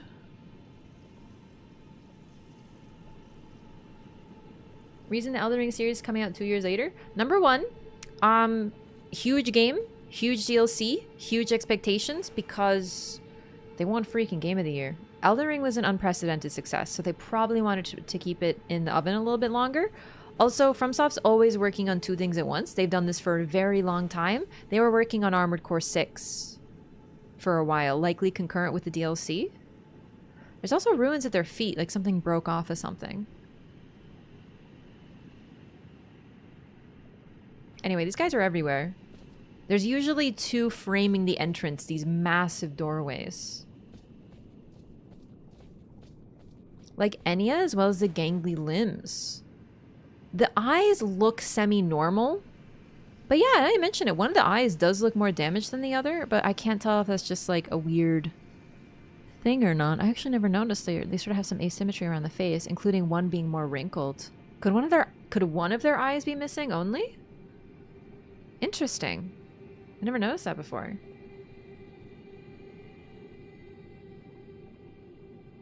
Same guys like the ones in the big thrones. The big thrones are really associated with the Nox people. So I think, and they have completely different architecture, different stylings. Although I will say that if we want to talk about gigantic people, well, this is the type of stuff they would build. Not that, you know, humans can't build stuff this big, but the size of this is pretty incredible. Doesn't the Haligtree of those old guys too? I don't remember these particular ones. Could the man in the DLC trailer portrait be this guy? Oh, you mean the guy in the portrait? No, I don't think so. I don't think so. Because, like, he don't be having a beard this lush. Now, we don't know when the events... Because we're working like a massive timeline here. We've probably had thousands of years happen since the Shattering. So when we're talking about stuff that's pre-Shattering, it's even more ancient. And then when we're getting into the era of when Marika was hanging around and potentially what happened in the Shadow world, like the Realm of Shadow, we might be talking even older. This type of stuff might have been modern at the time. We don't know. The civilization of old could still be around. This is like a rot? Sure is. Oh, Onlev! Welcome back. Thank you for 35 months. Appreciate the support. Good to see you. Trying to yank the gold shard out of his head? Yeah. That's the guy I think... Oh, did I finish that thought? I think he might be associated with the golden centipedes. Like the ones that we see. Because we know that they're used as a fetish and left around churches by the Golden Order fundamentalists, specifically the hunters of those who live in death. But why? And I wonder if it doesn't have something to do with the guy who kind of looks undead and is literally kind of centipede-like with what's left of his body. And his bones are golden. I personally think there might be a connection. I have really no evidence because it's just like a couple shots in the trailer, but I've been thinking about this. So... Kegare? Yep. I was first introduced by the concept of Kegare via Redgrave, actually. Redgrave, who is well known for writing the Pale Blood Hunt, the Bible of Bloodborne lore. And he did some videos where he talked about that. I watched it and it was really interesting. So centipedes are definitely related to the sense of corruption and corruption that spreads through contact and proximity. But what's interesting here is that centipedes are almost depicted positively. Like, not really, but their desiccated centipede remains are sort of kept as like, hey, we took out... They keep them around churches, which is really interesting. It could be sort of a reference to how the Golden Order fundamentals themselves are pretty corrupted, which I definitely think is the case. But for once... the centipedes that are directly called centipedes are not described as evil, corrupted, dark, or anything. There is simply the desiccated remains of them. Now, these guys are also quite centipede-like in their appearance. So I'm not saying that centipede's good or anything, but it's pretty interesting that there's so many different forms of them. They are pests who happen to eat other pests?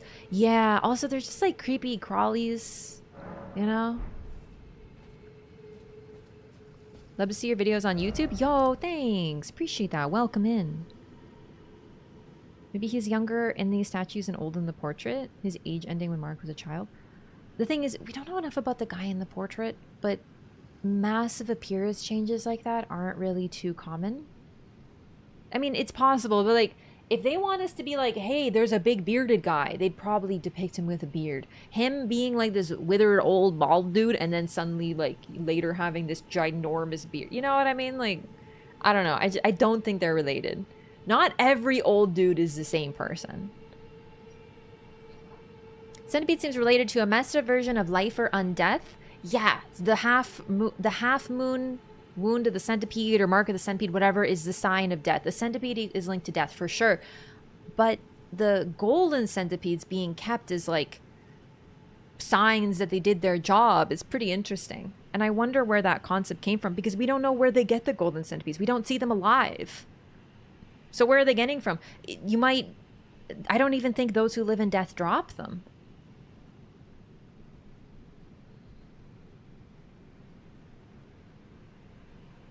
Golden centipedes in Sekiro too. Yeah, we've talked about that here and there, but yeah, they're present in that game like really straight up exactly the same way.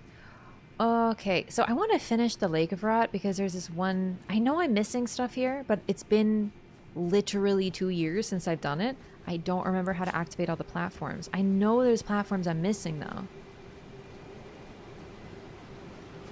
Oh, and the mushroom crown. Yeah, I didn't get that. I think we'll do this. Okay. All right, I might need some guidance check because I seriously don't remember. It's been so long. I remember how to get the crown, but not... I remember there's some platforms you can bring out of the water, and there's ancestral followers up there, and I remember they're always shooting at me and they're beating my ass. But I don't remember how to get to them.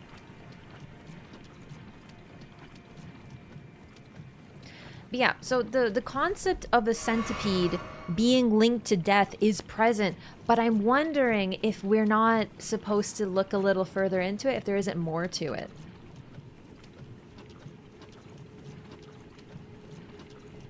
Talking about your first playthrough with the 2 years later question? Oh, because editing takes a long time. And I'm slow and I do it all myself. Mushroom crown? No, I thought that was a mushroom crown, wasn't it? Maybe I'm getting confusion.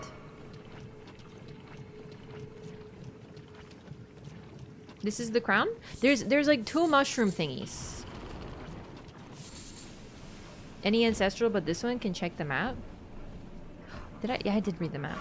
Maybe I'm thinking of something else, but I remember getting shot by by ancestral followers and falling off the map a lot. And I remember being here. Was that a dream?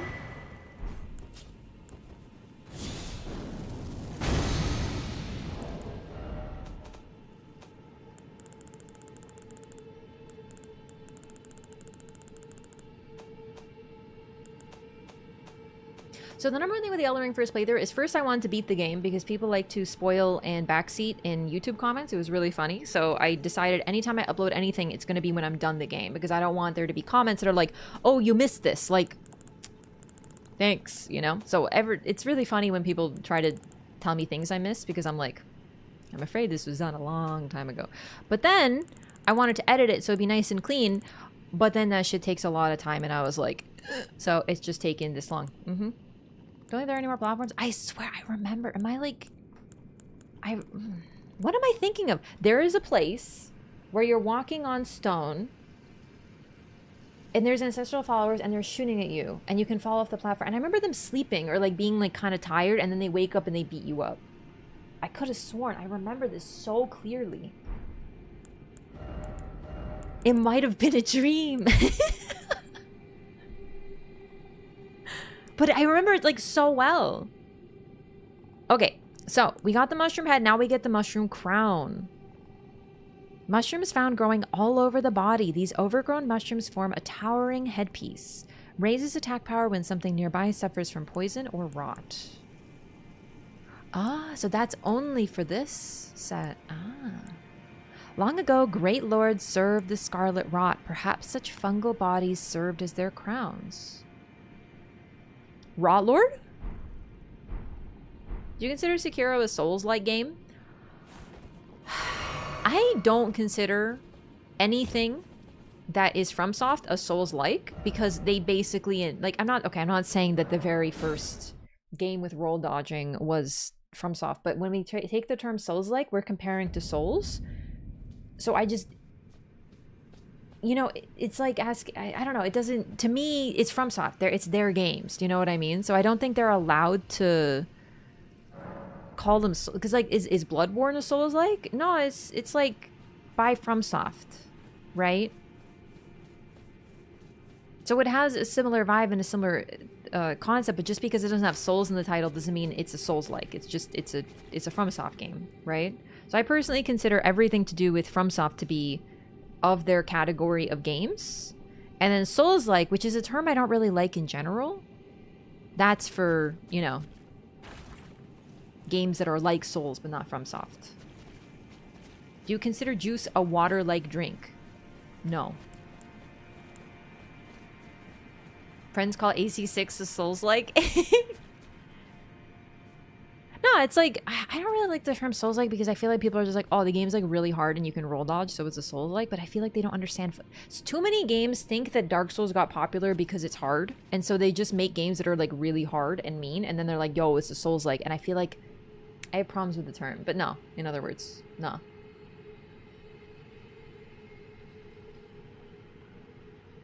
Gonna do a new character from the DLC? Yeah, I just don't know what character it's gonna be. I haven't made them yet. I have to like speedrun.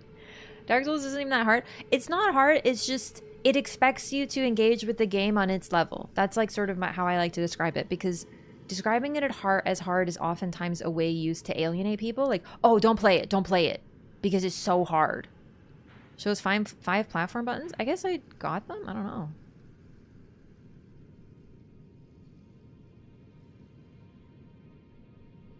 Okay, so one thing I want to talk about here, right here, we have the water from Noxtella, the Ainsel and Chauffeur rivers flow here, and the moment they hit this dam, I guess, they become rotted. But nothing else below it is rotted. It's likely because of the Outer God's divine essence. Down here, though, when we take the coffin, we're not going to fight Estelle right now. Well, we might. Sort of forces comparisons between Souls and other games when it's not necessary. Yeah, like, I don't have a problem with categorization when it comes to games. Like, for example, like, I like the term roguelike because you know what you're getting with that. I like the term Metroidvania because you know what you're getting with that. But I feel like Souls-like is not a good characterization, and maybe that's just a personal thing, but it's just, for me, it doesn't mean anything. It just means, it means different things to different people. My favorite Souls-like is Hollow Knight. And when I say that, people go like, but it's not a Souls-like, it's a Metroidvania. And I'm like, yeah, but it's also a Souls-like to me. Because when I think of a game that has the intricate lore, the storytelling style, the challenging but rewarding gameplay, and the concept of meeting the game on its level, it's really the lore mainly. I think of Hollow Knight.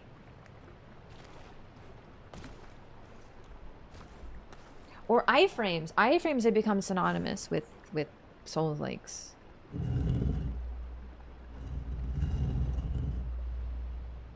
So we take a coffin. Down yet another waterfall. A rotted waterfall. And we end up in a place with no rot at all. Doesn't consider Sekiro as Souls-like, and it made me consider. Yeah, I know what he's trying to say with that. He's trying to speak to the folks who categorize games like that. Yeah.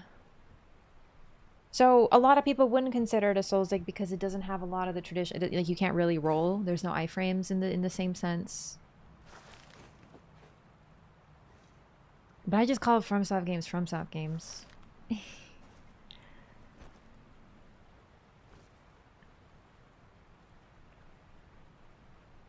So now we are below even the Lake of Rot. And there is not a single sign of rot here. There's mushrooms and such, but they're not rotted. And we have these really interesting growths. They almost look like decorations and very reminiscent of the same ones we saw in Nokron and Noxtella. Like these And they have the same silver glow and bioluminescence as things from Nokron. So it's like we've traveled to a different land, a different area. On the map, we're in a separate location. And in fact, we've traveled quite a bit further from the rot, apparently, distance-wise. But we are now in, effectively, Estelle's domain.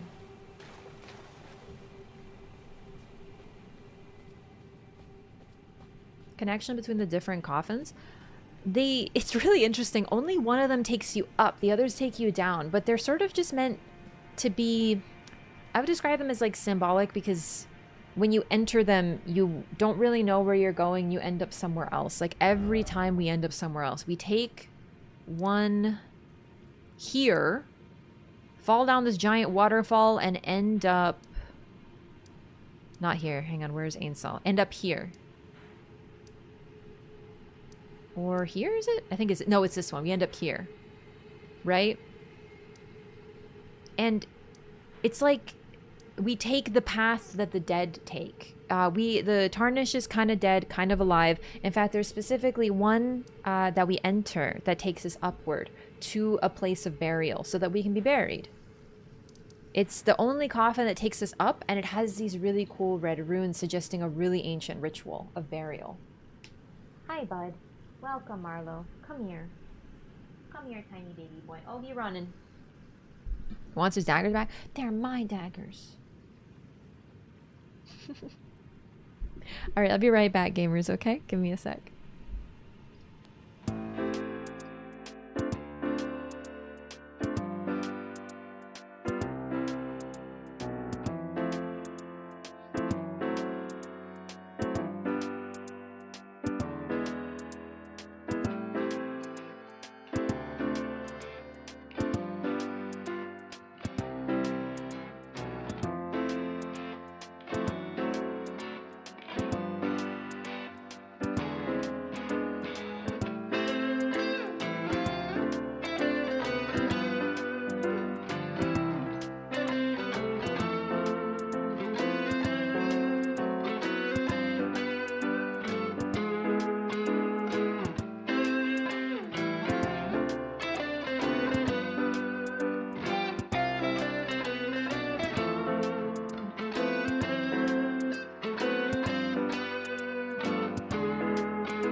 Hello!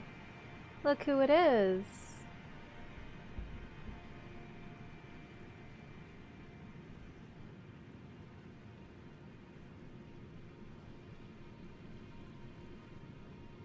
It's the boy.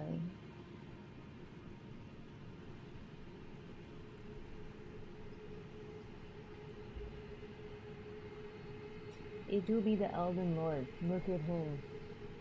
If he was the Elden Lord, he'd be the Elden Lord of fluff and cuteness.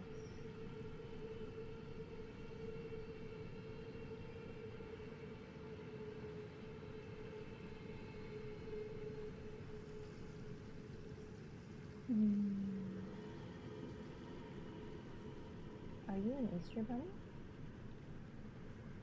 Look at his ears.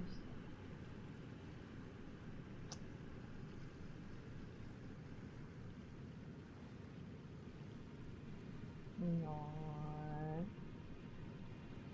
His mouth looks like a hunter rune. It sure kind of, it does, doesn't it? It kind of does. Do you ride the coffin up to Deeproot? Ends up destroyed. Yeah, you know what? It reminds me. Sorry, I think you can hear me well, right? Sorry, I might be cutting out. I'm a little far. The coffin's a one-way, and it's probably the last one left. Right? Like, it's really interesting that that coffin that takes the dead for burial, that was probably a coffin for quite an honorable burial, which is why which is why it's so well defended. Happiest cats I've seen. Yeah, it's just the thing is he's very affectionate, so he likes this.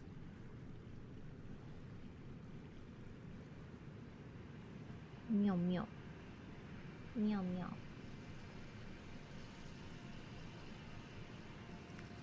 He likes being held and petted, and he likes kisses. Doesn't let me hold her? Yeah, it just depends on the cat. This guy likes to be held, he likes pets. Who do they bury? People. Probably honored warriors who are deserving of Erdtree burial, the highest honor. However, this probably predates the Elden Ring because the runes that we see on the coffin that takes us upward are red, suggesting they are very ancient indeed. We're talking like Crucible burial. It wasn't even Erdtree burial at the time, likely. Because Godwyn was the first demigod to get the honor of Erdtree burial, but that coffin having red runes suggests that this is a burial from before that. Sniffins to the Dragonkin boss in the middle of Lake Arot. Just that those are the ruins of an eternal city, likely. Like, it's neat. Oh my god, I forgot to read the weapon. Marley Bean, do you mind chilling? Are you good? Also, hello, Bravo. Whoops. There we go. Are you a huge Persona fan? I sure am. 3 is my favorite. I'm currently playing Reload again. I love Persona. Alright. I played 4 Golden, and I haven't finished 5.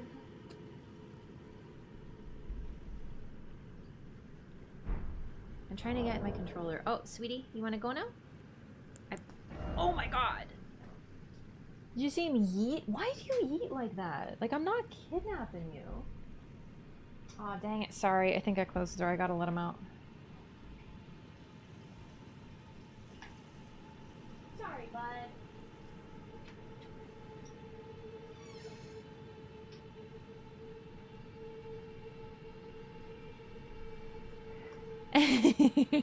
Things we do to keep our cats comfortable. Yeah, he doesn't like when I lower my arm. But I really wanted to read the lore for that weapon that I got from the Dragonkin soldier before I forgot again. The problem is, I don't fully recall. I want to say it was a katana. Dragon scale blade. Sure was. Dang, she's good. A weapon made by sharpening a gravel stone scale thought to be the source of ancient dragon immortality into an unclouded blade. Alas, the Dragonkin soldiers never attained immortality and perished as decrepit, pale imitations of their skyborn kin. You can't create a dragon. That's basically what a lot of the lore is telling you and telling us. A lot of beings want to mimic dragons. They want to become dragons. They want to have the strength of dragons. They want to create dragons, and no one can quite match up. There's also something really interesting in the concept of creating something artificial is not matching up to the natural thing, right? So they have the parts that make dragons immortal. They have their scales. So why not just stick a scale onto an artificial construct and it'll be immortal? Not quite. There's your ice lightning. So all of the weapons associated with that they drop have ice lightning on them, which is interesting.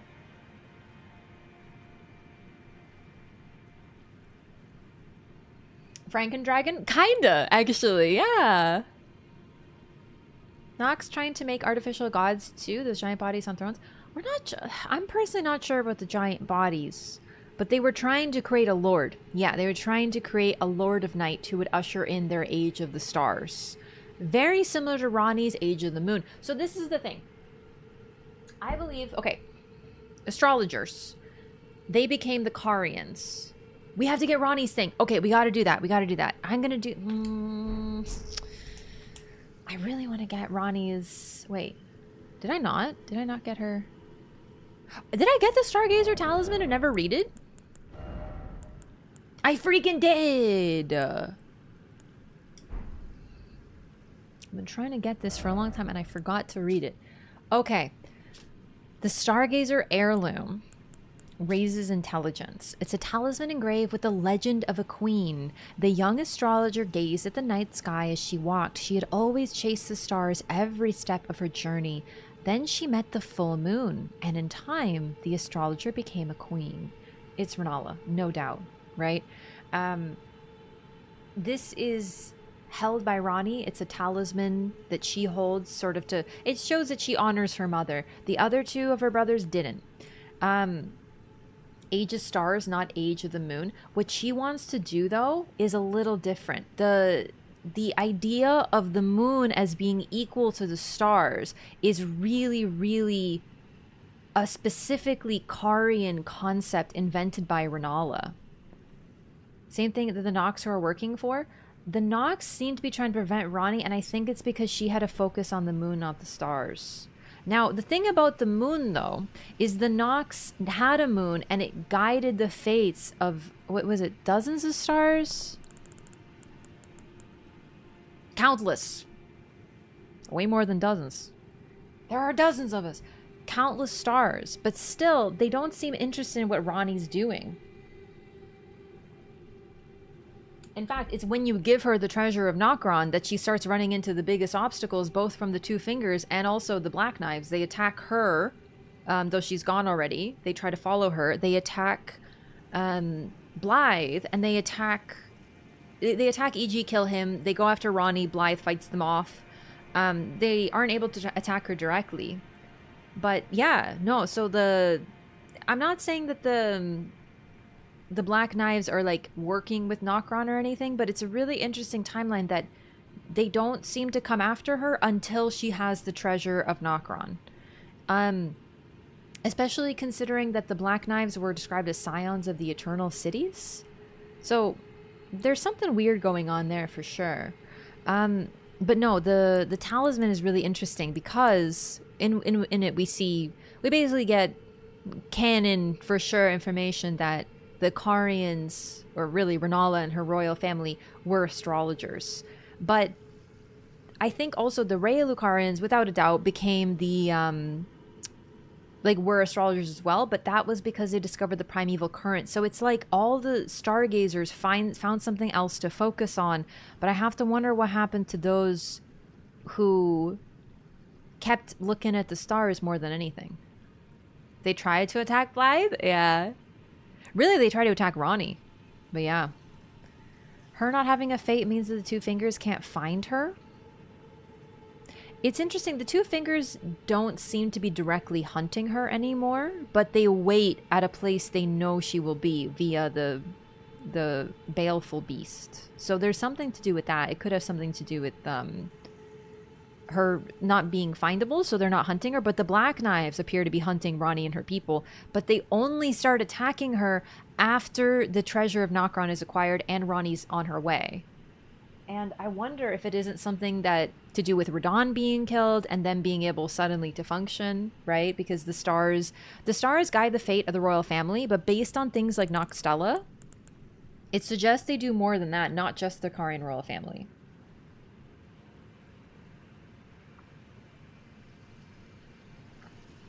So, I don't know, because the main thing that differentiates Renala from her kin is a fixation on the moon over all others, and pulling the moon as equal to the stars, and that doesn't seem to be something that all of them were interested in.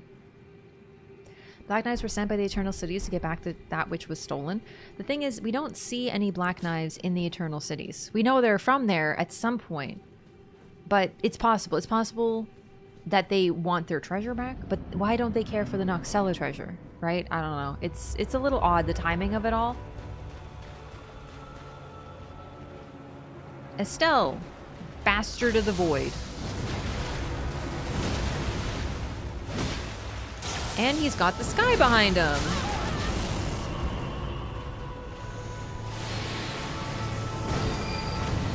I love Estelle's song.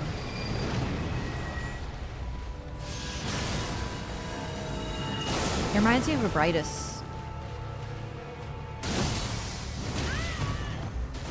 They attacked her because she's imprisoned their leader. Ronnie's too powerful for them to attack.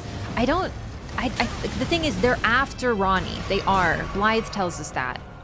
Blythe, well, E.G. more so, because Blythe is at Ronnie's tower. They're all dead, so they were gonna go after where she was. Presumably, and find her and chase her. So she was gonna be chased by the Black Knives and cut off at the pass by the Two Fingers, but because of Blythe, she doesn't have to worry about anyone chasing her. When you talk to E.G., he says, oh, Blythe defended her till the last, which suggests that what Blythe was doing was defending Ronnie, not defending himself. Now, once again, the question is, why did they take so long to attack? And that's something that's bothered me a lot in the lore. Because I've been like, okay, so I'm supposed to believe that Ronnie has spent like 2,000 years largely doing nothing? Approx?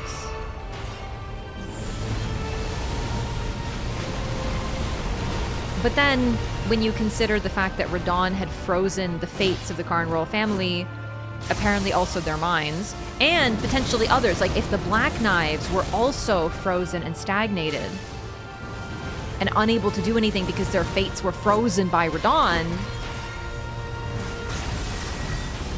And... okay, didn't hit me. Sorry, I tried to focus there so I wouldn't get hit by that. I don't really know how to dodge all of those.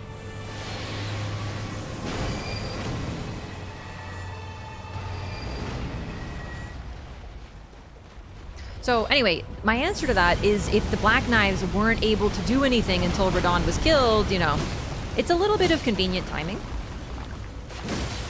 But at least it explains a little bit more. She couldn't find someone to defeat Radon. Dude, she didn't even know Radon had to be killed.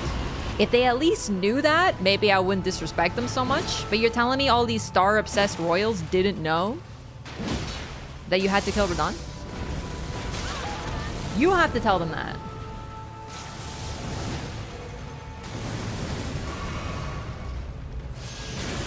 How did Leonard live that long? No one dies. Rune of Death is gone, so no one's died. That's like not that unusual. But also, Radon is probably the best example of utter stagnation with the Scarlet Rot being affliction. Fuck.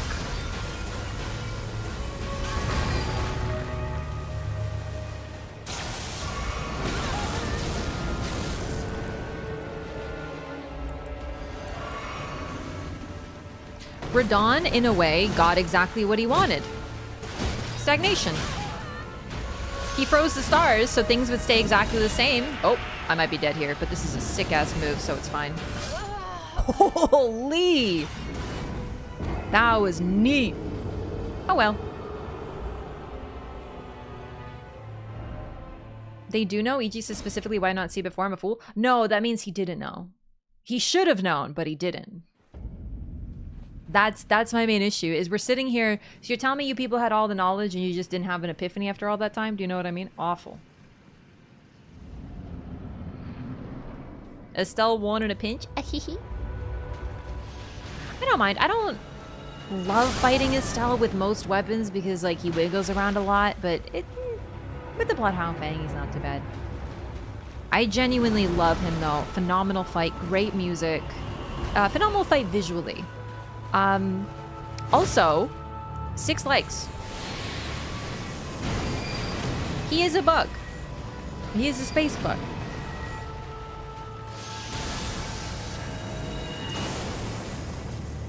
Humanoid skull, really large brain as well, with an eye that he watches you through. Oh, it's happening again.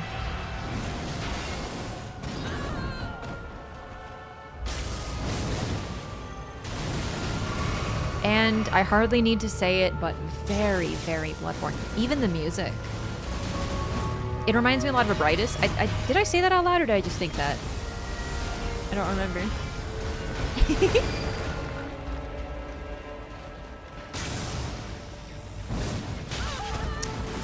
Exactly what part of the hitbox hit me? Was it his freaking fingy?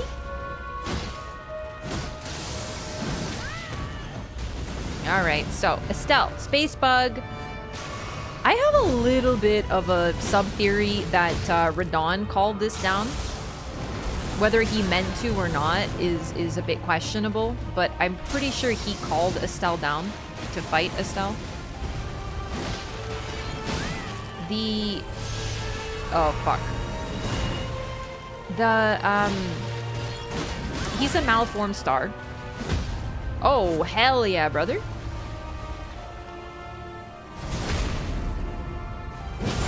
Hit him right in the brain eyeball. Yeah, so all the falling star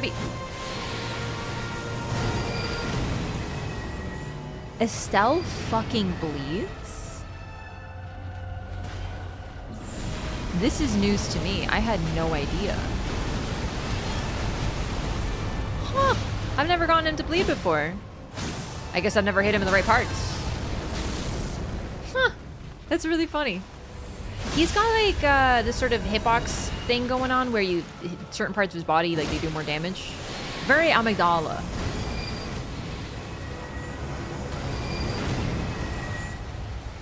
Goodbye. I can probably talk about him a little better when I'm not fighting him. God, such a cool fight though. Honestly, kind of a pity to watch him go. Okay, Natural Born of the Void. So, according to some of the lore, the Golden Order sent the Estelle to punish an eternal city. I have my doubts on that because I don't think that the Golden Order has any hold over the Estelles. So it's a little like, if you say so, honey, it stole the sky of the eternal city. So the one that at the Deep-Root Depths that we go to, which is like a straight shot from here. So you start here. This is the nameless eternal city, the destroyed one. There's ruins everywhere and they have no sky. You take the waterfall here, end up here. Then we're at Noxtella. You go a little further. Boom, Estelle, and the missing sky. So he somehow took their sky. It's a little funny, in a way.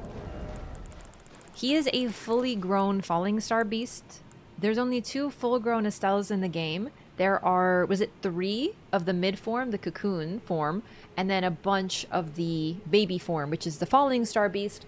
There's also the fully grown falling star beast, which is a little deceptive because you might think, oh, that means he's full grown. He's full grown and he's ready to enter the cocoon stage, and then if he enters the cocoon stage after an undisclosed, unknown period of time, he will emerge as an Estelle. So there's tons of baby star beasts all over the place in Lands Between, and it's really funny to me that Radon's like, yeah, I'm protecting us from the bad star beasts. Meanwhile, there's a whole lot of them. And the main magic that he learned was pull-in magic. So are you sure that you didn't pull in a star by accident? And then, yeah, you defeated it. But what did it do first? Sealing the sky stole the Nox's destiny. Ronnie couldn't do anything without stars moving. The thing is, the Eternal Cities have an artificial sky, so I don't know what an artificial sky in terms of stars would do, because they are stars, but they're also artificial. So you have to wonder, like, what exactly does that mean? Did they create their own fates? Did they truly create a sense of freedom? But once that sky was stolen, we don't know, but it fucked up with their whole ecosystem. It's people in the same ecosystem and look similar. It's possible, but it's really, I find it impossible to separate them from the antlion life cycle, which is seriously, like, the fact that we have 3 different forms and they look exactly like antlions throughout their life cycle, as much as space bugs can, I think that's way too much to ignore, personally. So we literally see one form, a mid form that is cocoon-like, and then a final form. I can't help but link them. Like a Pokemon evolution. Yeah, actually, Joel, exactly. Radon and no one else is able to control stars? The thing is, he's the one who contests his stars, but what controlling stars is gravity magic at a grand scale. Estelles do gravity magic themselves. The Alabaster and Onyx Lords do gravity magic. One of them taught Radon. So if one of them taught Radon, presumably they could have done it the same thing. Radon's the one who froze the stars, though, yeah. Thought Estelle was a person that tried to be a star or star beast like the Dragon Knights. Oh, interesting. No, this is straight up a void, baby. Oops. There we go. Remembrance of Estelle, natural born of the void, hewn into the earth tree. So natural born is another term for bastard. What it means to be a bastard is, for a star, is really mysterious, but we know he is malformed. The power of its namesake can be unlocked by the finger reader. A malformed star born in the lightless void far away once destroyed an eternal city and took away their sky. A falling star of ill omen. Now, considering that this Estelle is literally blocking your way and is required for Ronnie's questline, you have to wonder, is this not Ronnie's star? Is it perhaps literally this is the star that guides her fate, and it is malformed because of the blasphemy that she's done? How literal is the concept of Estelle being a star, the Elden Beast being a star, or the Elden Ring being a star and guiding fate? Oh! Right, I already have the ring. I did that a little early. I meant to come here first. Basically, you can't come here unless you have a fate. Remember, it's being called natural born? It's a bastard of the void. Probably has something to do with it being malformed. So what that tells us is there are stars that are not malformed. Also, and this is really interesting, this is the same arena that we fight the ancestral spirits in. There's water in it, way more, but you see the same bones and the same growths. It's literally the same type of cavern as both the falling star base. The ancestral spirits.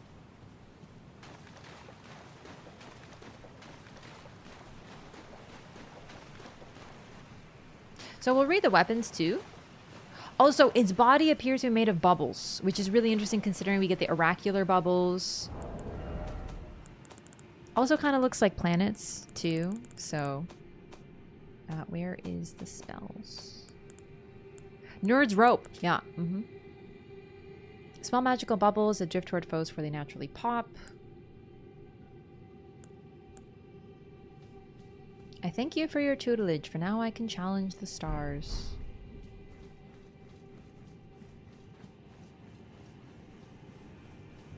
So it's a little odd time-wise because the Eternal City was destroyed long ago. This particular one, the Nameless one. That's not it, sorry. The Nameless one.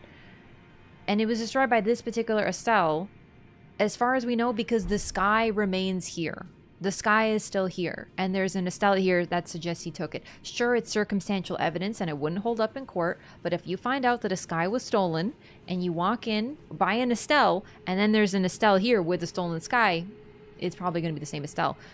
But the crater that lets us into Nokron, that eventually guides us here, just fell and broke the ground here. Blue and a few gold orbs. A lot of purple. Yeah, a real mismatch. 3 Estelles that are almost all the way there. The cocoons, as I like to call them.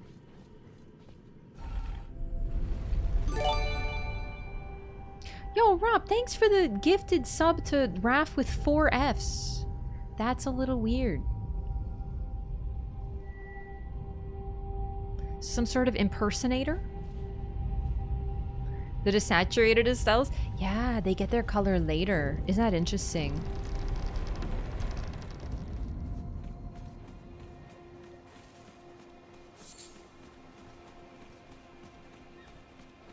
Well, fortunately, I won't be able to pretend to be me here. Everyone would never fall for that many Fs. I'm really, by the way, I'm really glad those bots that always comment, like, you have, won a prize or whatever. I'm so glad those are gone. I haven't seen those on YouTube in a while. Yeah, follow age is dead now. I should remove that. Actually, you know what? I keep forgetting. Give me 1 sec to do that. Is that a deer? People keep checking and like that shit broke.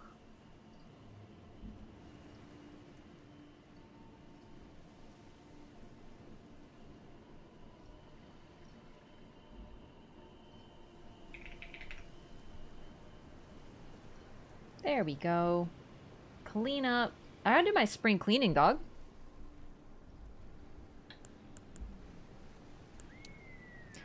Let's get faith. We should get strength because I want to be able to one-hand this weapon finally. Same vibe with Justin? Yeah, what'd you do with that extra N, Justin? Only cathedral in the lands of... Hi, Marlo. Come here.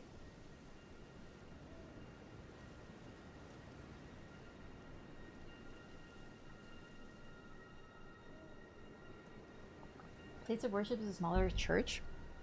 Is it the only cathedral? There's... Hang on. Yeah, most of them are churches. This is old. The only cathedral that we know of. Because, well, I feel like the civilization of old definitely had some stuff going on. This is the dragon that Rala summons. Breathes orange fire. Hard to disperse it. I feel like there was multiple dragons. Because even here we get these dragons.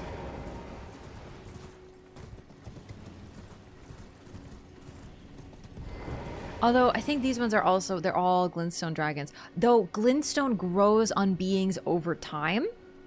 So there's a distinct chance that they weren't always glintstone dragons. Oh, neat. Welcome back after a long time.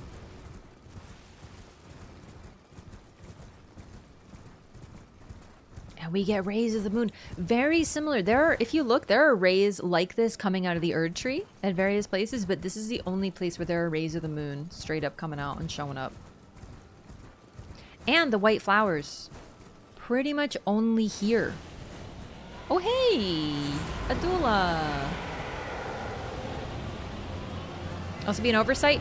The big one for me is the Oathsworn Giant with a troll rolling up. But then again, we do know that the Carians had allies that were troll knights.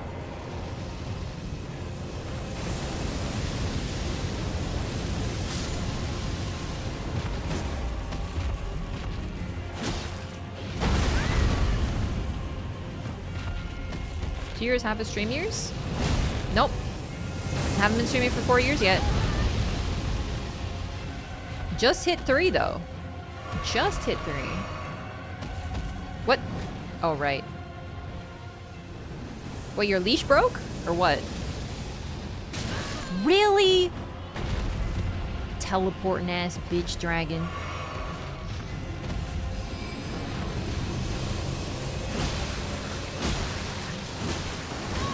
Oh, it's a crystal spell.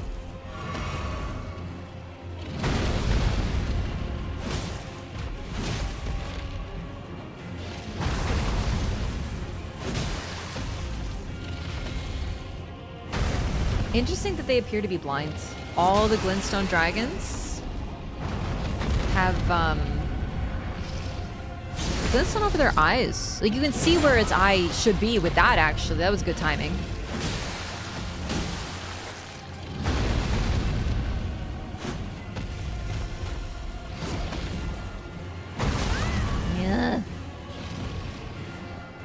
Magic or geography that's making this place blue instead of golden? I think it's proximity. Oh, right! Adula's Moonblade! Remember my first playthrough where I glitched it and it still had the blade in its mouth? Because I stunned it in midair?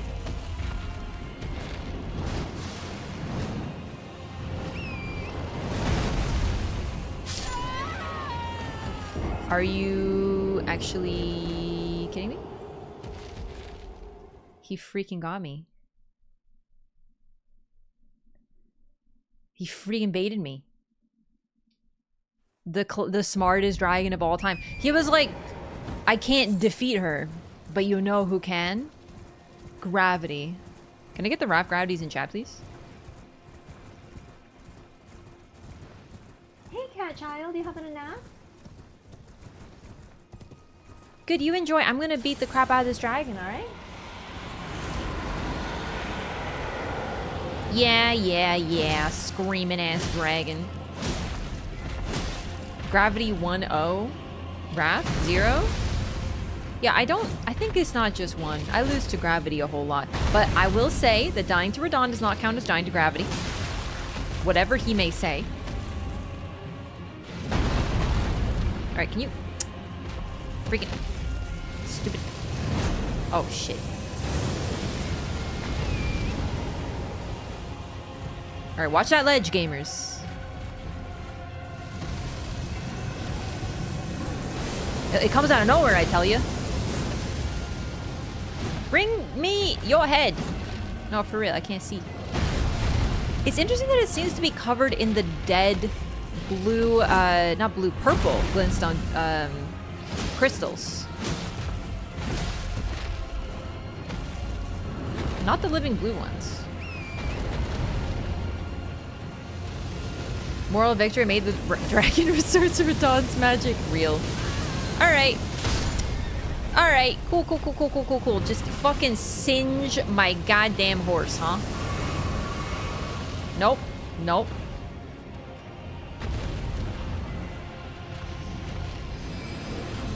I don't hate dragons. It's just, they're really annoying to fight a lot of the time because they're just annoying. Their weakest point is above the ground. They're a little easier if you got like magic. In fact, that's how I took out all the dragons around here. Is with rock sling.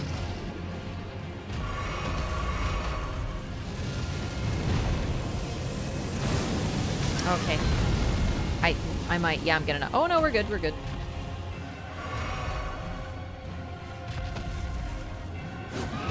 Oh, for fuck's sakes. This is why I normally just hit the foot. Whoop.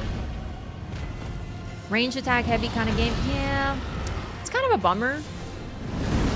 Because I don't love being reliant on range attacks. But then again, it could be a fun way to eventually do a pure magic playthrough of some kind. I did that in Bloodborne, loved it. Yeah.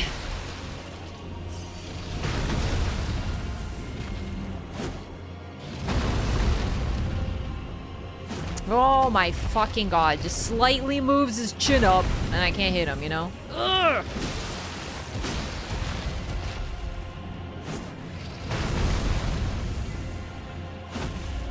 Fuck's sakes.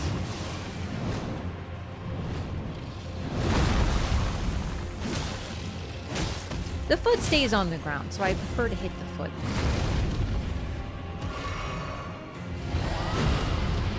Oh, Adula's Moonblade? Yep. It is really cool, actually. So, this is Adula, the same dragon we fight at the Three Sisters, but fully...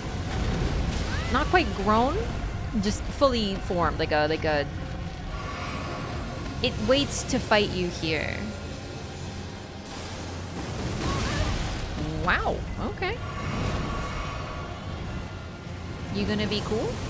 Do you think, or what? Isn't this out of bounds for you, Adula? Yup, sure is. Anyway, sorry, what was I talking about? I'm freaking getting distracted. Jump R1 looks slanted, so it's missing. It's really just, like, tall, also. Yeah, R2 might be better.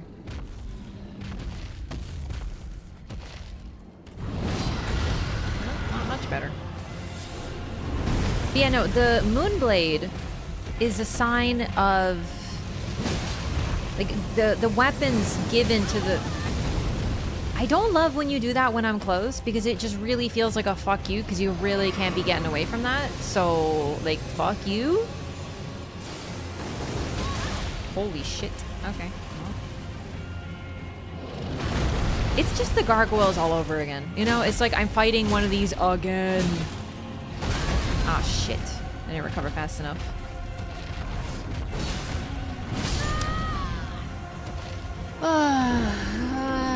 Yeah. The fights in this game generally have like a lot of wasted time, whether it's waiting for them to finish their combo, waiting for them to land, waiting for the enemy to come back so you can hit them. Unless you're ranged, I guess, but it's just, ugh. When you die on a fight that took you like 10 minutes and half the time was waiting for the dragon to land, you're like... Anyway, the weapons are given by the Carians to their loyal vassals. So Blythe has one, and it has a cold enchantment on it. Adula has a Moonblade, named after them. Also a sign of their loyalty. We get the Moonlight Greatsword from Ronnie for completing her quest and becoming her lord. Renala gave one as a wedding present to Radigan, who then, you know... Are you fucked?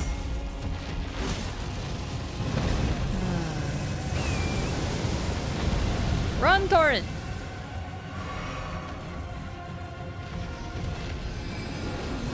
Take the damage early? Oh, fun. I thought I could dodge that in time, but holy crap. There we go.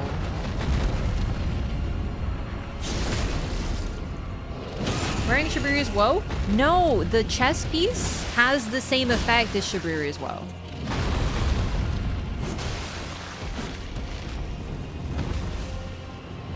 And I think the pants, I think the full set has it, but I don't remember now.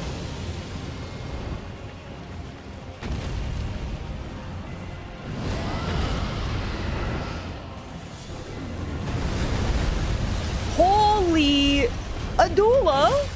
Aren't these your people? Damn, dude! They're fucking dead.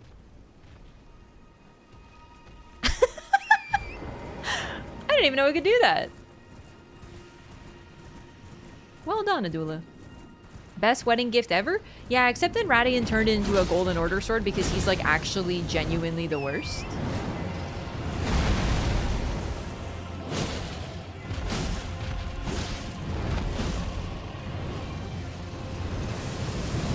Not gonna make it. Fuck. Just, I hate when they do that because it really just is like, just predict you're gonna do that and be in a different spot. Like, I know.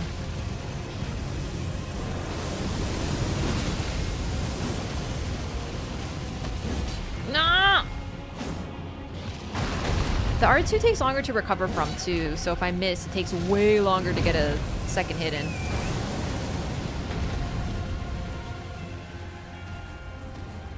Gave it a worse Ash of War and worse damage type? Radigan genuinely sucks, yeah.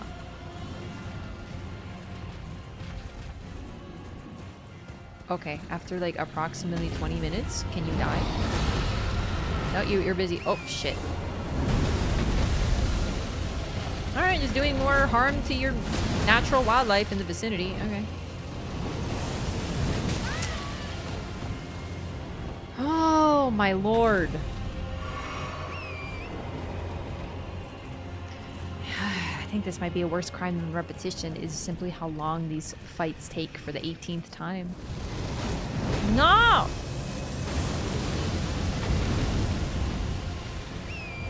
Stinky! Get the fuck back here, dog. Ah!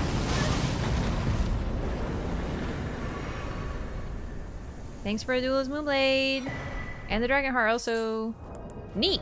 Worth it. God, that took a long time though.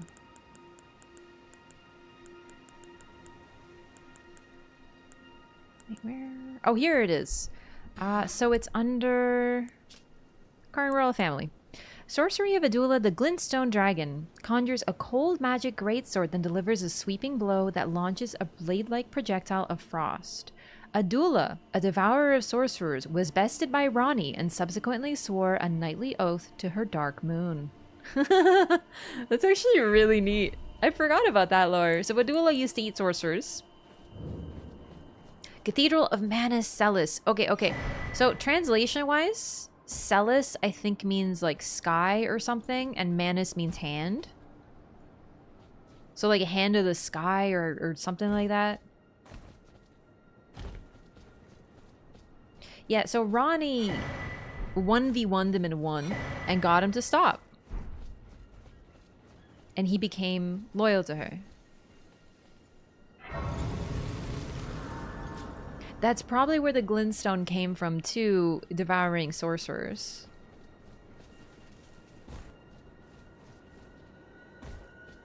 Adula. What else is up with them?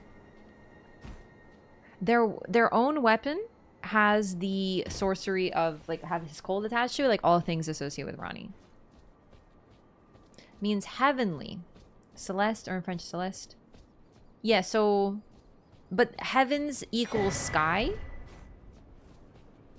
Cathedral of the Hand of the Sky or Cathedral of the Sky Hand? I don't know enough.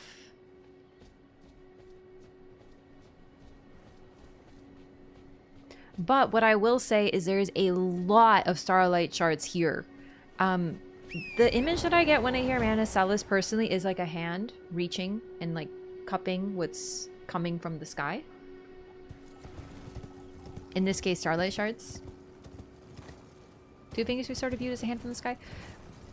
Yeah, but like I don't think it's referring... There's other hands, is basically what we're saying. Because the 2 fingers and the 3 fingers are all related to hands, but this one I'm not sure. I think it's something different, you know what I'm saying? Like there's other hands involved we didn't even know about. Celis is the root word for celestial. The sky. To keep it very simple, but yeah.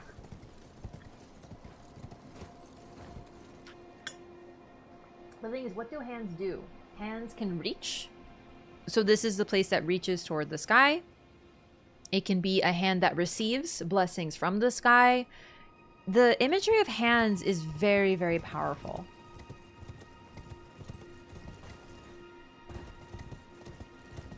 It's not a coincidence we have the 2 fingers and the 3 fingers that are, well, okay, to be fair, it was supposed to be toes, but still. Hands and feet are very important symbolism. I'm not even talking about in a weird feet way. Distinctly this time.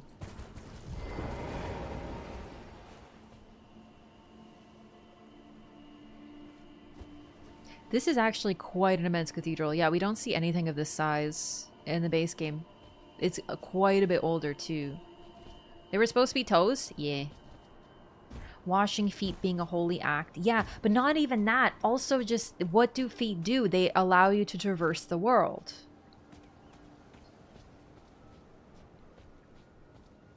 Explore, see things. Like, upon our feet, we journey. The feet are vital to a journey, right? It allows us to propel ourselves forward. Hands, important for other things though. Reaching, touching, contacting, signaling, communicating, sign language, everything. Like, hands are also vitally important. The thumb is part of the reason we evolved to such a high level, is because we had such high dexterity, we were able to create things. So the idea of this, like, listen, I don't speak, and I know what the words mean, but not enough. The thing is, so much context is lost because I don't know the language. I don't know Latin. So Manus Celis, I can tell you what the words vaguely mean, but in terms of translation, not entirely sure what they're going for. But it's still neat. Also, just very notable, this would be like the place where the guy talks or whatever. Probably, unless it's supposed to be like a burial thing. I don't think so. He's supposed to like sit here and talk. And then everyone's like sitting over there and like chilling, and then he like says all the stuff. What kind of freaking giant would it take?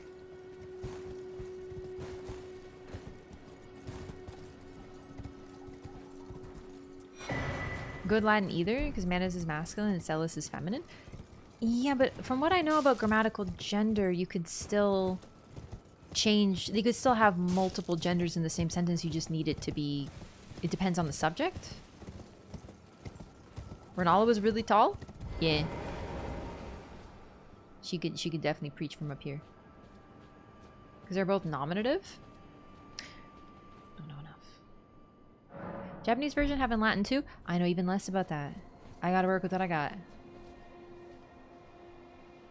Misaki's a masochist fixated on feet. Did he just want someone to step on him? Presumably, yeah, but like, I don't know. The man's full life.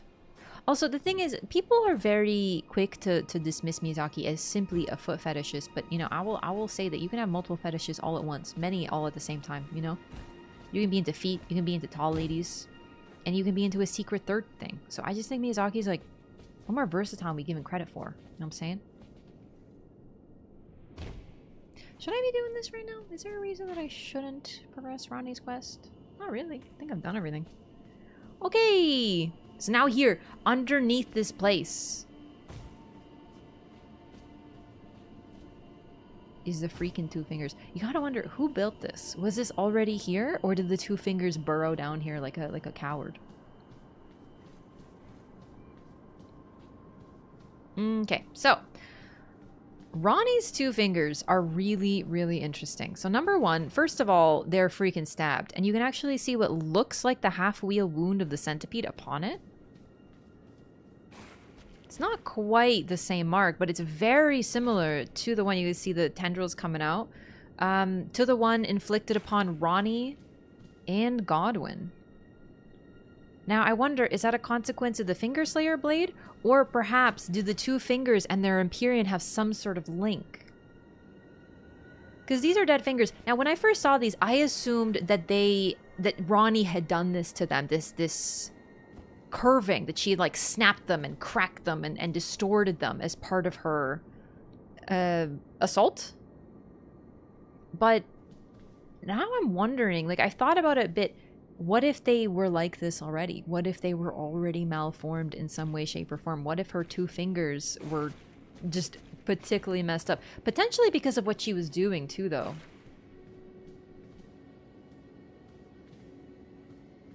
And then we see Ronnie. This is the only time we don't see her spirit face, presumably because she's not here. At this time, the doll is truly empty. The hand is out, awaiting us to give the ring. Also, her second set of hands, really interestingly, is in this pose of...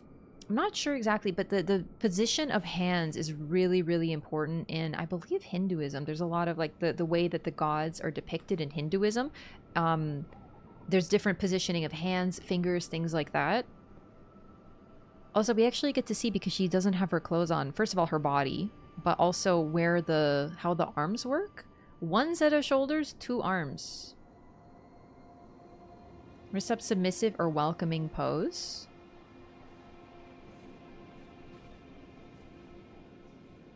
It's very lotus-like. Trying to crawl and escape. Yeah, it's possible their fight led to this pit being formed. It's hard to say. Yo, E-Boy! Thank you so much for the resub. Thank you for 3 months. Welcome back. Ronnie is sitting at a socket for a third finger. In general, this Two Fingers is so messed up, and because it was a part of this combat, like, we don't know exactly what happened. Like, we don't know... These Two Fingers are the most distorted ones we see. They're larger, they're more immense. It does have a sort of 3-finger-like appearance here. Yo, Super Saiyan! Thank you so much for the resub as well. Thank you for 29 months. Thank you for the Prime. Appreciate the support. Thanks for choosing to use your Prime here. Skin falling off a corpse. Yeah, these ones are particularly large. You have to wonder too, the only other Two Fingers that we see, as far as we know, are linked to demigods, but not Empyreans. More like an ear. Wanna know what it looks like to me? A pool. Like a cute little spring water pool, except filled with blood instead. The Two Fingers are very... Their texture has this look of stone, but also wood. They're just generally really weird. But I wonder, could the two fingers have this appearance? Because they don't have the hair that most of them have. And I don't think Ronnie was doing any shaving or anything. They look crooked, not great, not the healthiest. But other than the obvious damage and fresh damage and bleeding, they don't appear to have the missing flesh that we see on the two fingers. Stuff like that. So I wonder if the damage is part of the fight, or maybe these two fingers have been linked directly to the Empyrean flesh of Ronnie for such a long time. They've been linked to a corpse. They become corpse-like even more than the others. The skin is largely gray, pale. The fingers themselves are distorted. It's hard to say what the fingers look like before she did this to them. Melania's tower now have a dead two finger. That's true. That's true. Yeah. Because you do re-bring Melania's back at that two fingers. So that could be the two fingers, which asks the question, why is Ronnie so different than the others? Could have been just like a time save thing because they were like, well, we need to restore Ronnie's rune, you know. Killed him long ago, but couldn't fully without the blade. I wouldn't be surprised if this half wound of the centipede didn't form when she stabbed her own flesh.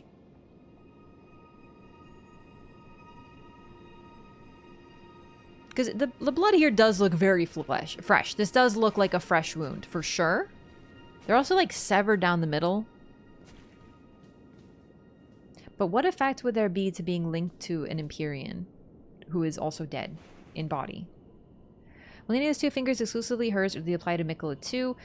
So hers does have its two fingers, and the twins, the Moog and Morgott twins, do have the same. You'd go to the same tower for them. So presumably for Miquella's, you go to the same tower.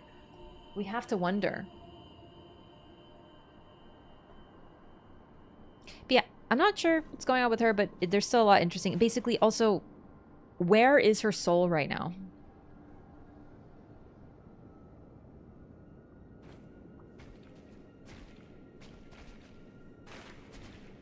Because it's not here. She's completely frozen like a doll. So she tells you not to follow, but she gives you the ring and also expects you to.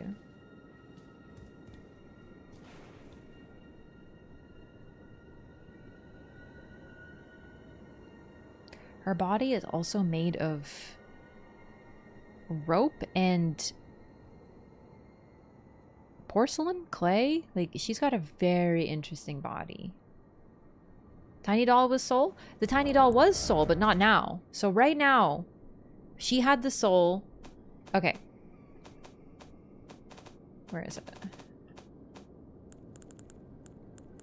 When Ronnie leaves, a doll resembling Ronnie the Witch, the chilliness is gone, feeling now like an empty husk. There is no response. You can't see the face here, but the sign of Ronnie's focus is the cold.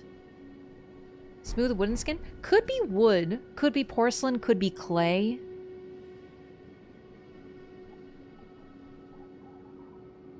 It's interesting because her doll is very cracked.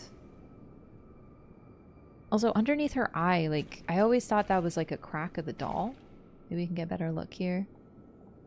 Not really. It's hard to tell. It looked like cracking when I saw her before.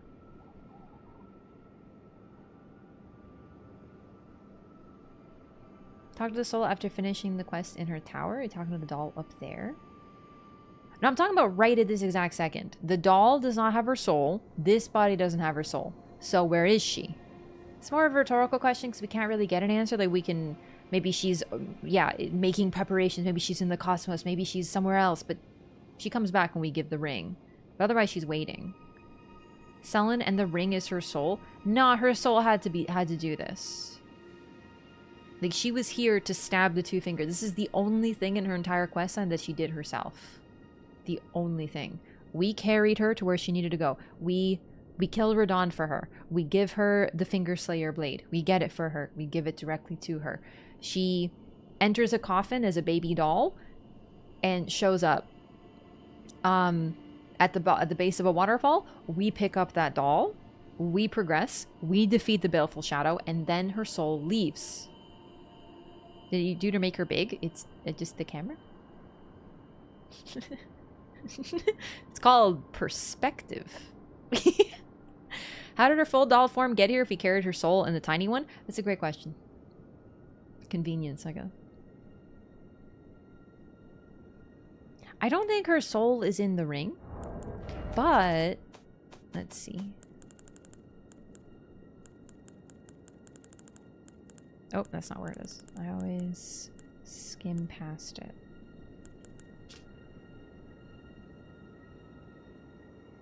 Okay, so it might just not say it, but the ring itself is symbolic of a cold oath, but is otherwise not cold. Ronnie's presence tends to be signified by cold. She didn't seem like she expected us to show up and help. In all seriousness, she also tells you not to follow her and not to go get the ring with the key that you gave her. And then when you find her next, she's waiting here with her hand out. So I feel like she's a little bit... Tsundere... No, don't follow me or anything. I have to walk this path alone, Baka. Come on, Ronnie. Just, like, stop pretending at this point. Genuinely. Like, she's sitting there like, oh, here's a ring, but don't use it on me or anything next time you see her.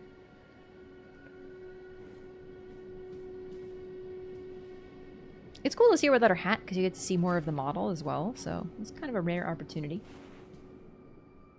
Would have known her mother would be hostile deranged. Yeah, but she knew you could take it.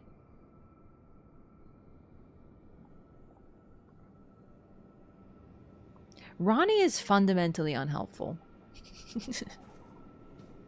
I love her, but she is such a princess. Why is there rot all the way up here? Where's there rot? Oh, do you mean the mushrooms? Those are just mushrooms. I don't think there's... This is just blood, first of all. Don't worry about that too much. This is just regular mushroom. It's not raw mushroom. They look really similar, but it's just regular mushroom. If anything, these are the mushrooms we see... Oops, I forgot that'll turn off the lights. At the places of burial.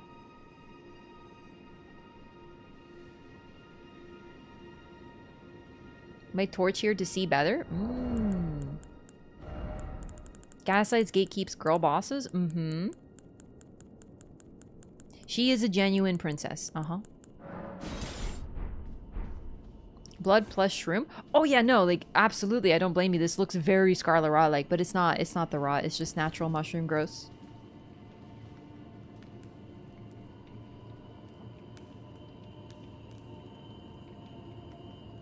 Alright, that's basically all we can look at here.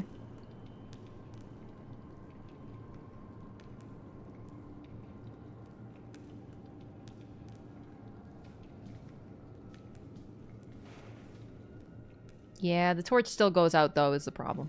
Okay, it's fine. Hello, Ronnie. Let us give her the ring. What a romantic spot for a marriage proposal, don't you think?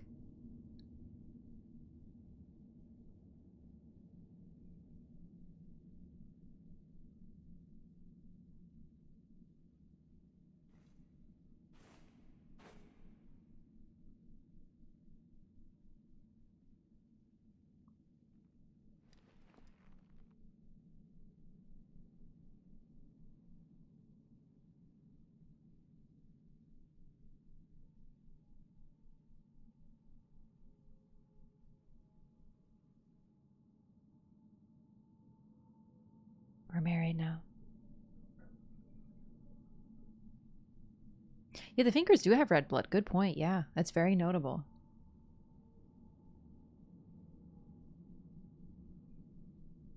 And she's gone.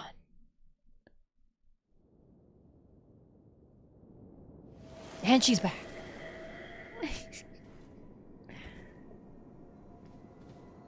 And her soul's back.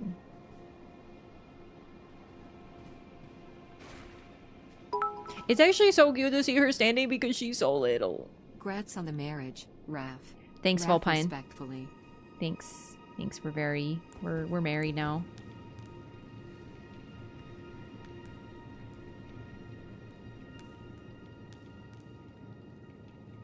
Okay.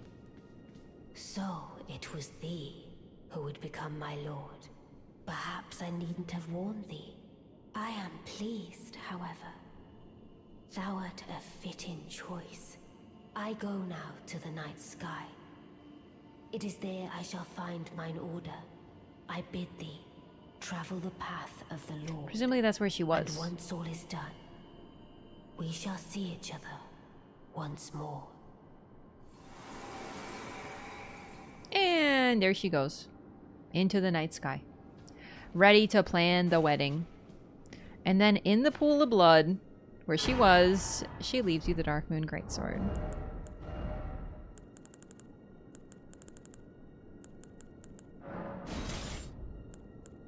I'm not smart enough to use it. A moon greatsword bestowed by a Karian queen upon her spouse to honor long-standing tradition. Rani's sigil is a full moon, cold and leaden, and this sword is but a beam of its light. Unique skill, Moonlight Greatsword. Raise the sword aloft, bathing it in the light of the dark moon. Temporarily increases magic attack power and imbues blade with frost. Charge attacks release blasts of moonlight.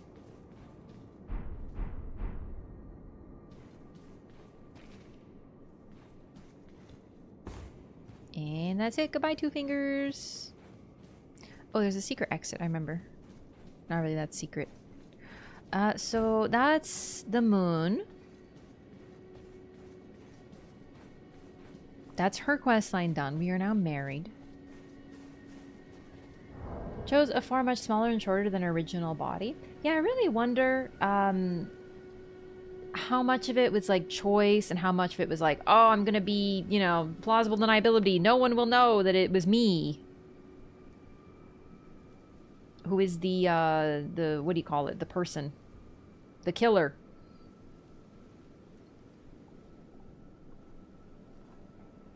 So I won't be able to use it.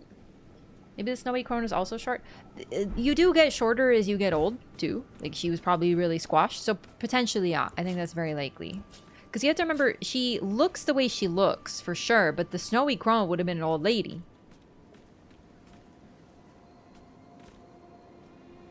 It's actually such a gorgeous weapon. It looks like it's carved out of ice itself. So I'm not, like I said, I'm not smart enough to use it. But, yeah. It glows, you get the ice magic, you do some swings. It's beautiful. Try and Rise of the Ronin. Don't have time right now, but at some point I'd really like to, yeah. Potentially. No better place to pop the question sitting in the gore of your enemies. It's a very PvPer attitude.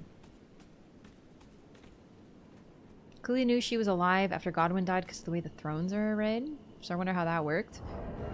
In terms of what? We have to wonder if he knew that she killed Godwyn. I'm kind of 50-50 on whether he did or not. Morgoth's clever. Spy master. You know, aware. Revenants, how nice. And a bear. Excuse me, sir. So, Lunar Estate. This is probably... So this is a place of import to the Karian royal family. I wonder if the Snowy Crone taught Rani here. I feel like Renala probably led her here, and this is where she was taught. This seems to be a very secret place. Now, the Two Fingers are here now. So I'm not sure if the Two Fingers... Basically, Rani learned in secret. And I'm pretty sure the secret means... Personally, I read it as secret from the Two Fingers, not her mother. I feel like her mother sort of kept some secrets of her own. Radigan was all about secrets. And I think Rani was... Renala had some of her own with Rani. Because no matter what, she wanted Rani to be the next full moon queen.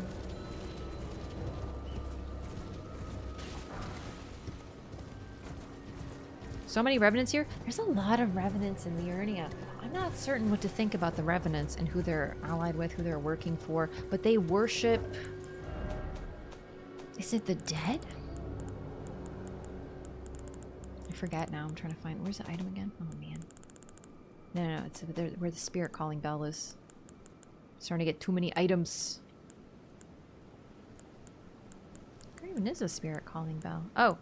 No, it's not what the spirit calling bell is. Where's the bell? Oh, it's a usable. Sorry, it's not where the spirit calling bell is at all. Right here. Yeah, bell used by worshippers of revenants. So people apparently worship revenants for some godforsaken reason, eh?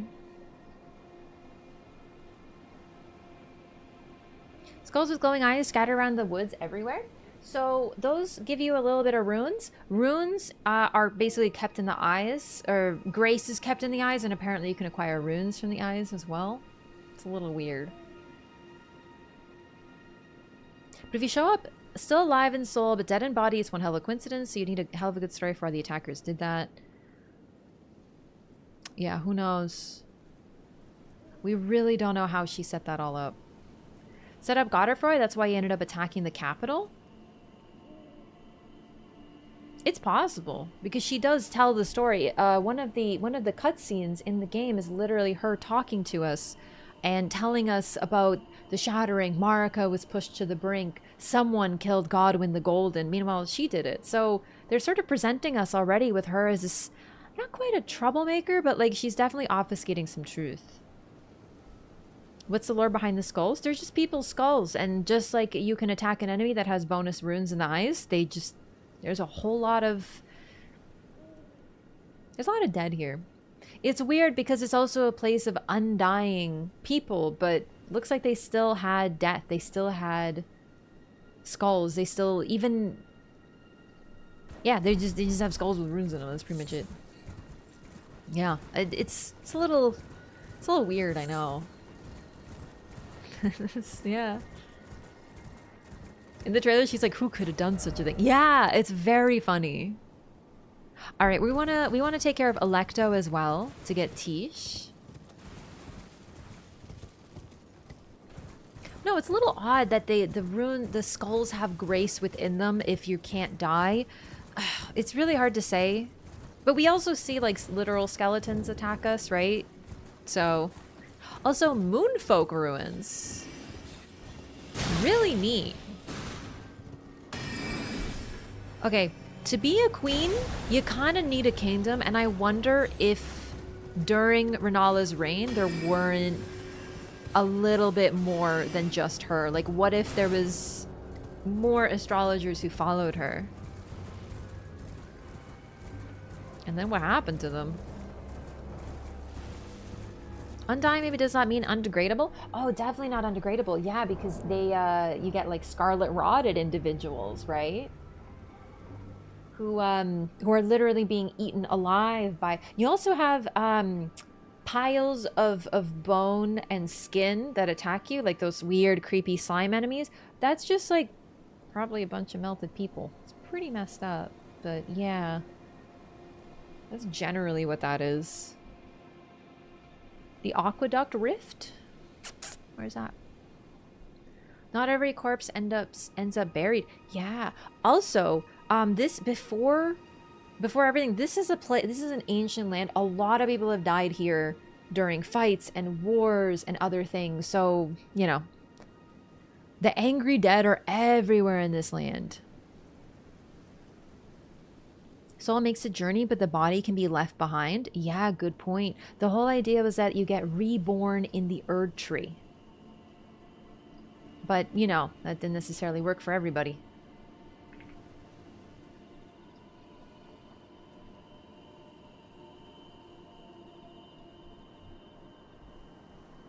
Those ghosts of the misbegotten ate? Right, yeah. So if you're eaten by another being, there's a little bit of a question, like, what exactly happens to you? To the nobles, they would be, well, cursed in a way. And it actually kind of gives you a slight suggestion of what Dung Eater's up to, actually. Because he eats people's souls, and in his body, he gains strength from them. I mean, like, everything we do is consumption. We don't directly eat anybody, right? But when we kill somebody, we destroy them, we defeat them, and their runes go somewhere. You know what I mean?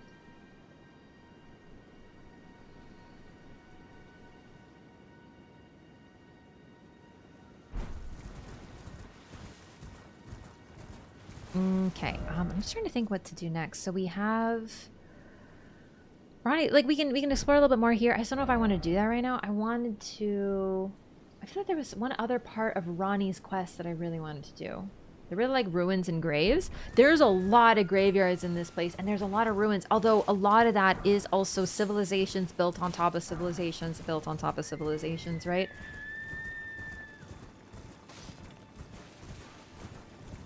Why build something new when you can simply use what someone else has created already? Right? They're not here anymore.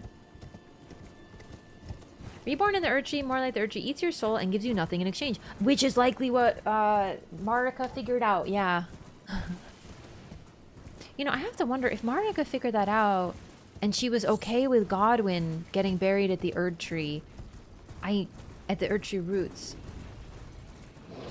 I really think that that was intentional, too. Because she knew that Godwyn wouldn't get eaten by the Erdtree, but would instead become a pox on the tree and grow upon it and damage it and hurt it. And that's exactly what her goal was. Greater Will just there to act good but eat souls. It grants you power at a cost, and you maybe don't know what that cost is until after you make a deal with it type thing. You think she knew? I think she knew... Because, okay, I believe that Marika was a part of the Knight of the Black Knives, and that she worked with Ronnie. I don't think Ronnie could have pulled it off without Marika's involvement, especially since she used the Newman, who were literally Marika's fellows, from what we can tell and know, her people, to do the assassination.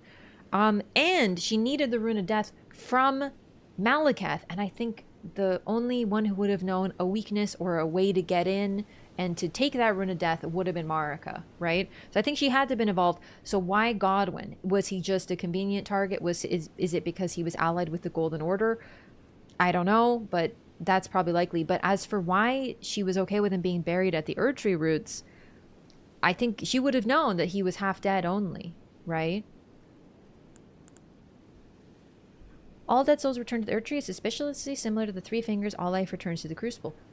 So the Erdtree has sort of, it's like a parasite. So what a parasite does at a very simple level is it takes okay, if you have a parasite in your body, like in your intestines, if you have like a tapeworm or something, what it does is when you eat food, it eats some of your food. It takes your nutrients and it grows. And that stuff should have gone to you, your body, but instead it's taken by the tapeworm, right? If the Erdtree is some sort of gigantic space parasite, then that's effectively what it's doing. It's taking fuel for potentially the lands between the earth, the land, fertilizer, allowing things to regrow, and taking some of it. But the thing about parasites, they don't take all of your nutrients. They take some. They won't starve you, because if you die, if you don't eat, they will lose their host. So it's sort of like siphoning, like embezzling. It's like nutritional embezzlement. So I'm not saying that the Erdtree is a parasite, but honestly, I think considering that it's taken over the natural life cycle and created a whole religion around its worship, I really feel like there's something going on. Why is it getting this power? For what? Strength, power, we don't really know. The Greater Will and other outer gods are slightly unknowable and beyond our understanding, fundamentally. I don't think the Two Fingers and the Three Fingers end goals are that different. They just use different means. Yeah, the Three Fingers is sort of hard to say because you burn it in this unholy fire. So what does the Three Fingers get out of it? That's the main question that I always ask. What is the outer god getting out of it? Sorry for catnips. Oh, sorry, yeah.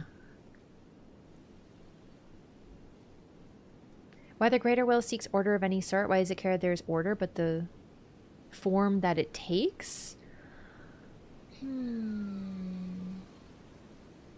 Probably to consolidate power, because the Greater Will also spawns religion, right? And religions, they don't tend to like other religions a lot of the time.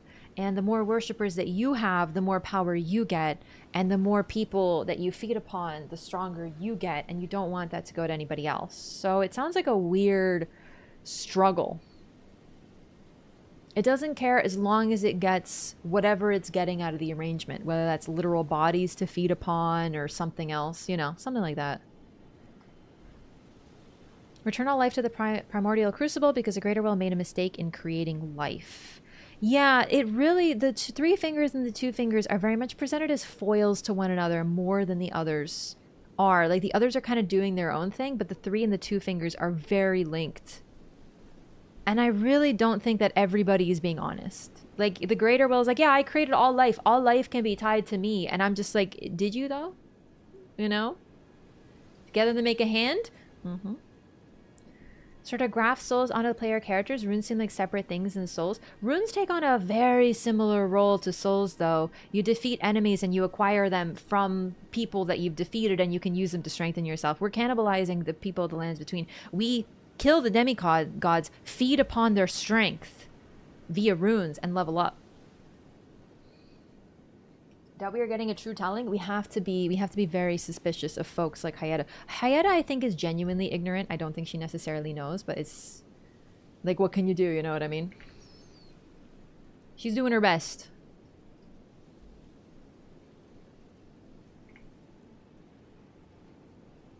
Alright, gamers, give me 1 second. I'll be right back, okay?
Okay, hello.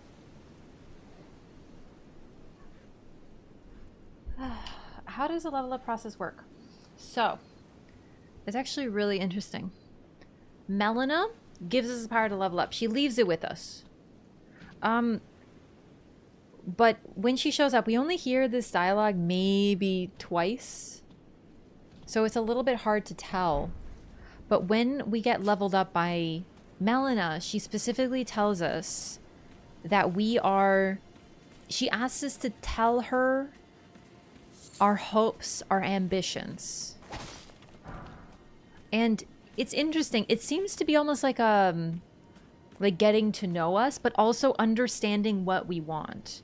And what leveling up really is us channeling the strength of others into engaging in our own ambition. So for example, I want to be a sorcerer, so I'm going to level up my intelligence. I want to use incantations. I want to be strong physically. I want to use the strongest, heaviest weapons and gain supernatural strength, so I'm going to level up my strength. Right? Like, all of these things, we're taking the strength from others that we fight, and the action in this game of it. Like, she's writing our story with the runes. Yeah, very much so. But also, it's almost as if we are taking our will and giving it form. Right? So, I want to be a dexterous warrior who uses the most skillful weapons and doesn't rely on magic, is what I tell her. Boom, my dexterity just went up. Another form of what Alexander is doing, and Godric, and Rykard, and just about freaking everybody. There are very few beings in this game who do not consume others in some way, shape, or form. Godfrey would arguably be one. Godfrey is just like peak strength as an individual, right? Yeah, no, there's a lot of consumption. It all goes down to consumption in the end. Arguably, the Nox are not consuming anything. Well, we don't know exactly what they're using for parts, but, you know, there's something going on with that. They create artificial things in the sky, left and right of the tree. Him? Let's take a look at the moon, actually. It just reminded me. Wait, which tree? The Earth tree? Oh, there's the Earth tree. Are you talking about the second moon? Yeah, the secret second moon.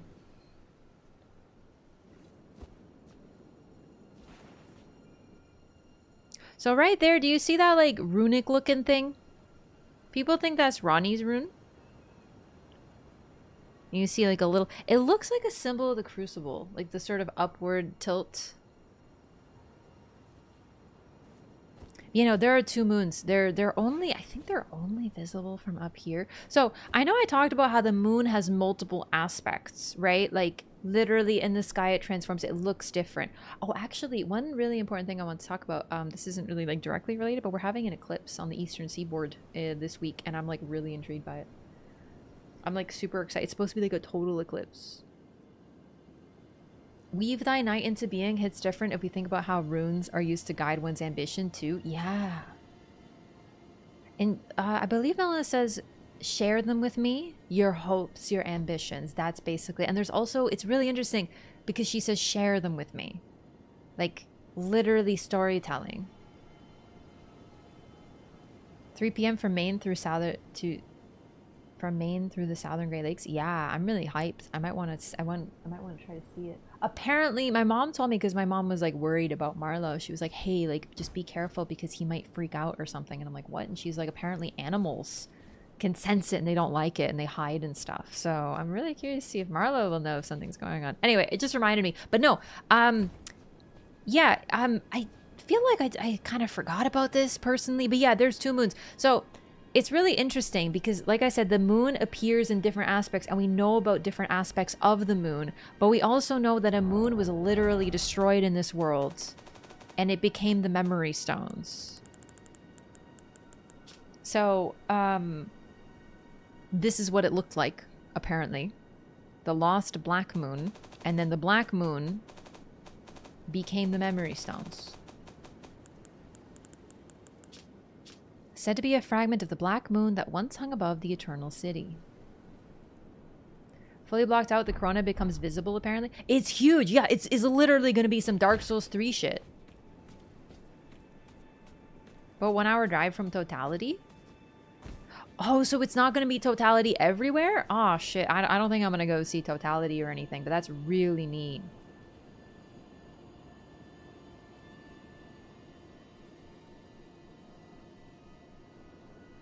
Last eclipse I saw, you need special glasses. Just to be clear, do not look directly at an eclipse. Like, I think this is pretty common knowledge. Do not look at it. You'll fucking go blind. Straight up. Is the black moon from the sky that was stolen? No, it's shattered. Because that's the treasure of Noxtella. So, you know what? It might be. Hang on. Let's take a look. Let's think about this. Because if the sky was stolen... It's kind of hard, though, because, yes, it was the sky that hung above the Eternal City. But also, the Eternal City had their sky stolen, but that appears to have been an artificial sky. So, you know. The moon of Noxtella. So, this is the moon of Noxtella. So, the Noxtella moon is gone. So, no, it wasn't the one at the Eternal City. That they got their sky stolen, though. And don't trust the glasses you get online unless you know they came from a legit source, for sure. Sort of like we consume other people to become our ideal selves. Yeah. And also, on another level, one of the very first item you get in this entire game, right away, is the tarnished wizened finger. You get this right in the cathedral. You pick it up. It allows you to write a note. You can share information with others who come after you. Because that's what notes are. You share so that others will know what happened to you. You know, strong encounter ahead, try finger butthole, try jumping, you know, all these very important messages shared from the community to other people who come after you in an act of selflessness. You take time out of your day to try to prevent others from falling into the same traps that you did, or trying to trick them too, actually. So the thing about this too is you are literally, you've picked up a tarnished finger, like someone else's finger that they died or they cut off or something. Like that is the very first item you are literally taking from those who came before. A finger of corpse wax, so emaciated the bone is visible. It is a relic of those who came before, left to help those who would come after. So some of it is a little predatory, you know, like we hunt a demigod to take their strength and level up. But some of it is seriously just selflessness. Put dog in front of the turtle pope? Mm-hmm. Any characters missing a finger? Not that we know of, but this is a very old finger, and there's a lot of dead bodies around. A lot of... Like, I don't think it's any particular character that we encounter. But no, it's initially thought, actually. So 3 moons, 1 stolen, 1 shattered. We don't know what happened to it. It broke, though. It broke into parts. Not necessarily stolen, but destroyed. It could also be that... the fates of other people, like, okay, listen, you know that, like, Star Wars line where he's like, oh, I have felt a great disturbance in the Force, as if many voices were crying out, and then were suddenly silenced, or whatever, when that planet's, like, destroyed or something, by, like, the Death Star, or whatever. Listen, I haven't seen the movies, it's just, who doesn't know about all that? Anyway, I wonder if that's not something similar, because the moon guided many stars, so is it possible all those stars were suddenly wiped out, frozen, annihilated, and then the moon broke as a result? Or did the moon getting destroyed change the fates of the stars, right? Because if the star is supposed to represent the fate of the life of someone, and then it's cut off, could the moon not break, right? So either way, there's something really, there's like an interesting interaction going on with the moons. But the 2 moons that we know of, one is Renala's full moon, and one is Ronnie's dark moon. And fundamentally, if you think about the full moon and a dark moon, the full moon is obvious, light, bright, visual. The dark moon is hidden away, cold, leaden, distant.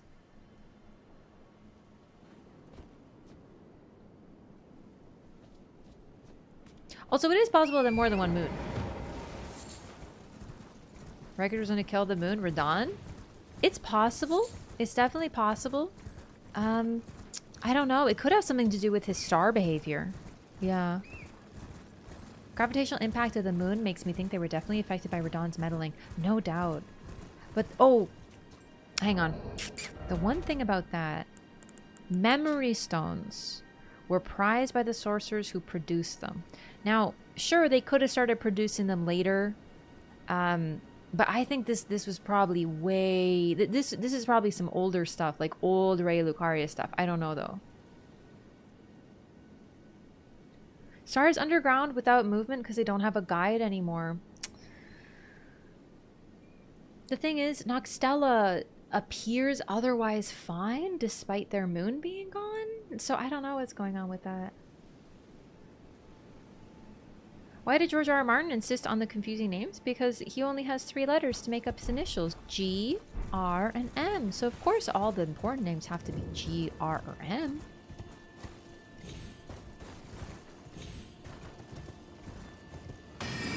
Oh my god. Just exploring a little. Oh, here we go. I knew I missed some stuff. Runar.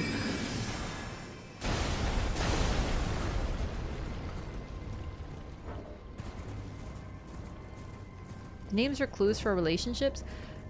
A little bit, but the problem is once we get to all the names starting with R, then it's like, do they though?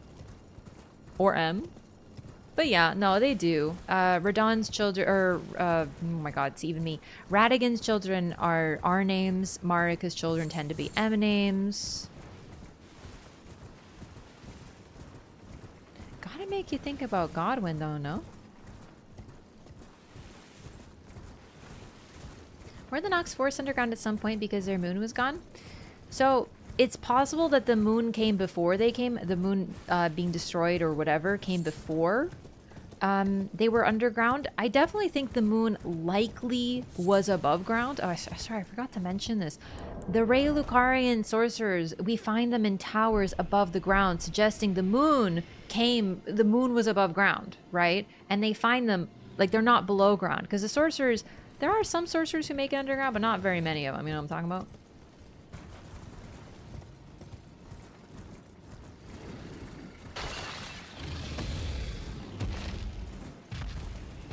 Godwin, Mogwin, and Morgott. It's just Moog. Mogwin is just him predicting what he's gonna do, but he should have named himself Mogluz instead, you know what I'm saying?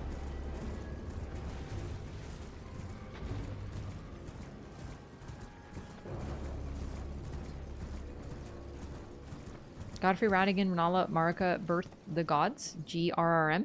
Yep, pretty much. Where's this freaking tower again? Ah, so this is there, and the tower is over there.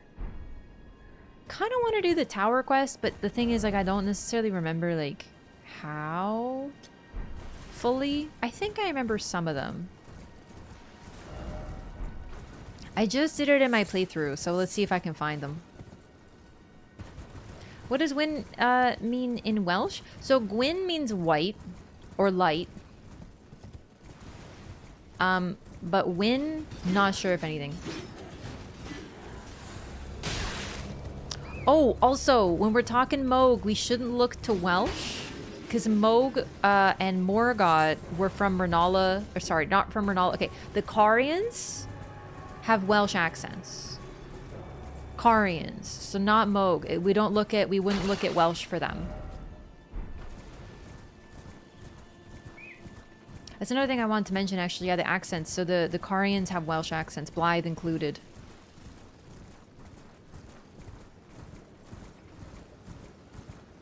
Like a little bit of a further divide from them.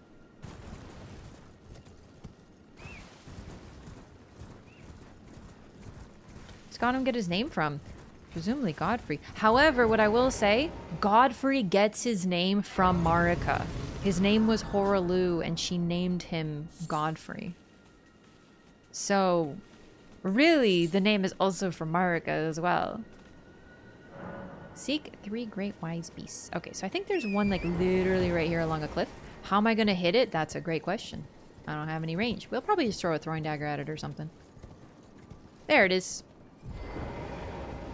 Editing the first playthrough, working out again.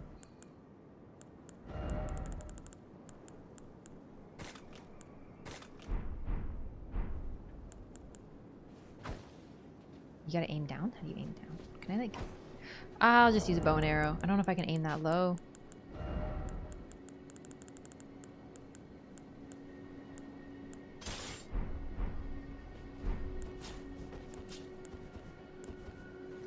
Nope, that's the wrong button. I don't have any freaking... I have arrows. Did I click the wrong button? There we go. Okay.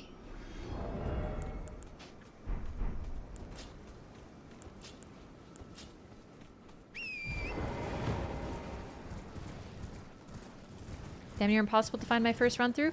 Yeah, so I don't know if they fixed it, but there's a bug with those wise beasts, and I don't exactly remember what it is, but they will be invisible if something occurs, or if you... I think it's if you fast travel. They might have fixed it. I've only done this the one time. But I remember that I struggled with this for a very long time, and it's because one of the damn turtles was invisible. Yeah. So I had found 2 of them, but I wasn't aware that I had found 2 because the Spirit Spring one, I didn't... Like, I was just like, what's with the Spirit Spring? So that one was the last one I found, but I was looking for 2 for such a long time and whatever. Jump turtle was invisible, yeah. Mm-hmm. Oh, wow. Cheat. You know what? I don't think I've ever seen that. Holy crap. I seriously haven't done this since release, and it was bugged out. And he just flies like that. That is so cute. Like, he has a freaking swim animation? You're joking. This is the cutest thing I've ever seen in my life. Yeah, distinctly easier to find, I must say. We bop him! And he freaking... Oh my god. Aww. He's having a good time. You're a monster? Seek 3 wise beasts, baby. Yo, the strawberry. Thank you so much for the resub. Welcome back. Thank you for 3 months. Soul's nerdy so much. I'm so glad. Thanks for being here and allowing me to be nerdy. What would I do if I didn't have folks to be nerdy with? I mean, I'll tell you, be rather bored and I haven't even talked about lore with, man. How could you? I did it for Ronnie! I need her freaking spell. There's a lot of dragons here. There's like actually 4.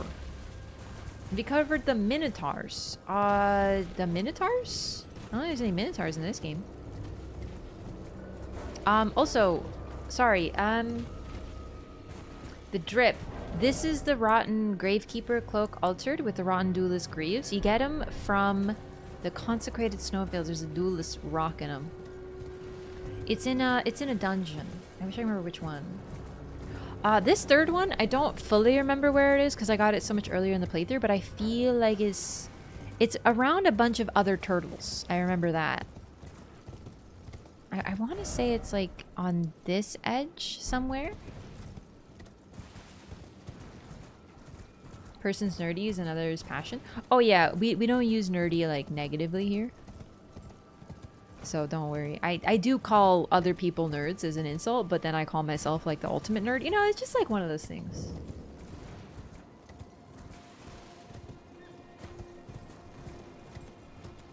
Like, I'll be like, oh, look at this nerd. And then I'll be like, I am the biggest nerd, though. 2 round duelists, one each carries a piece of the set and a weapon. Oh, man, I misremembered. Thank you for the correction.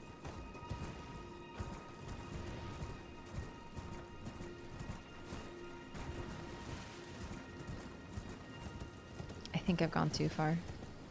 This is the one I remember the least, so. But, oh, wait, no, I think it's... we'll just wander around a little bit. It's not too bad. Yeah, only nerds can say nerd. It's true.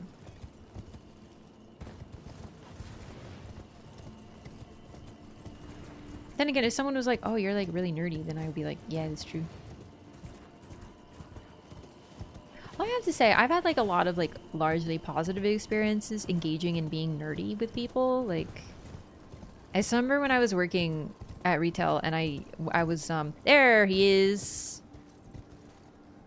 I was, I was working with my coworker and I was bidding on a Pokemon card. So I'm like, okay, hang on a second. I'm just trying to get this cool Pokemon card on eBay right now. And she was just like, wow, you're so cool.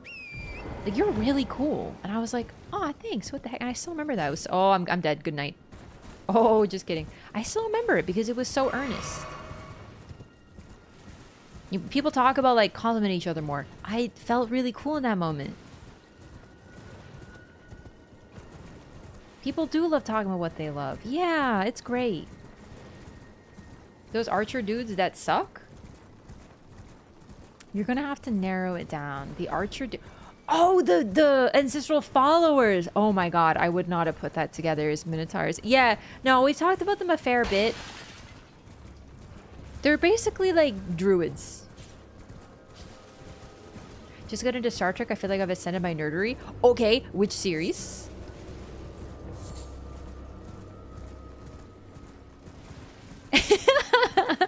Exactly, evil. Exactly. We can probably teleport, but I like running. Next gen and now finishing DS9. Aw, man, both really good. Try Voyager if you haven't watched Voyager. It's often maligned, but I think there's a really fantastic... There's some great stuff in Voyager. I love Voyager. I have such a soft spot for it. I went in a big circle. This is the entrance. Although, now that I think about it, the entrance is a tower? Wait. No. Oh my god, I got so turned around, dog. Where even am I right now? It looks exactly like the entrance. Dude, I love Goldicott. He's so... Wait, Goldicott? No, who's the tailor? The tailor is my favorite. Garrick! Yes! Oh my god, he's so funny.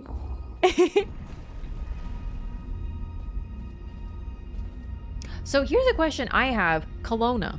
Who the heck is Kelowna? Or Chelona? I actually don't know how to say it. Whomst rise is this? And why is Ronnie's spell here?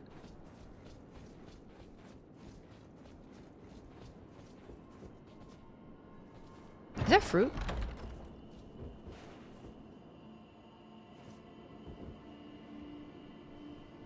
Okay, be for real. Would you eat these snacks? They're probably actually crystals now that I'm looking at them. Still, forbidden snacks.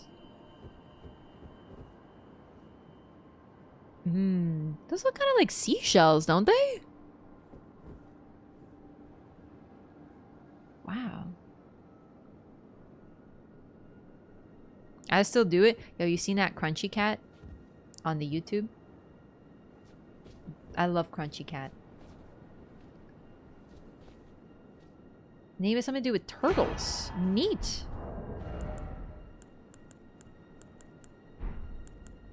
Makes sense with the wise beasts. Okay, Ronnie's dark moon. So now we have Renala's full moon and Ronnie's dark moon. It's really cool to see them side by side. Legendary sorcery symbolic of the Karian Queen. Uses the caster as a vessel to incarnate a cold, dark moon, then sends it floating towards foes. The dark moon dispels all sorcery that touches it and temporarily reduces magic damage negation for those it strikes. They're the same, except for the cold.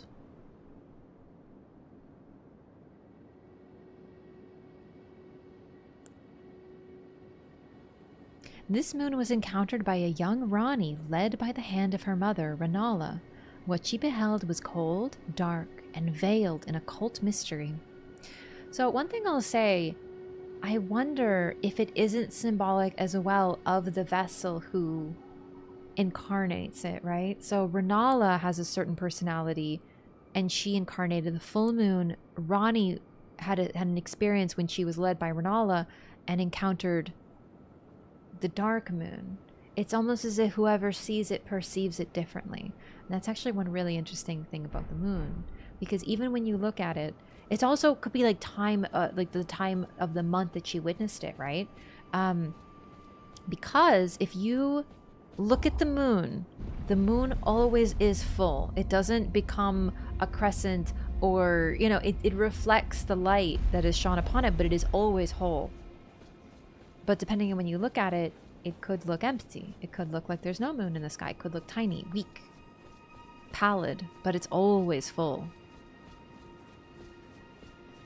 However, Ronnie's soul does ice damage. It's like it not ice damage, but it's a link to frost. Oh. E.G. and Blythe.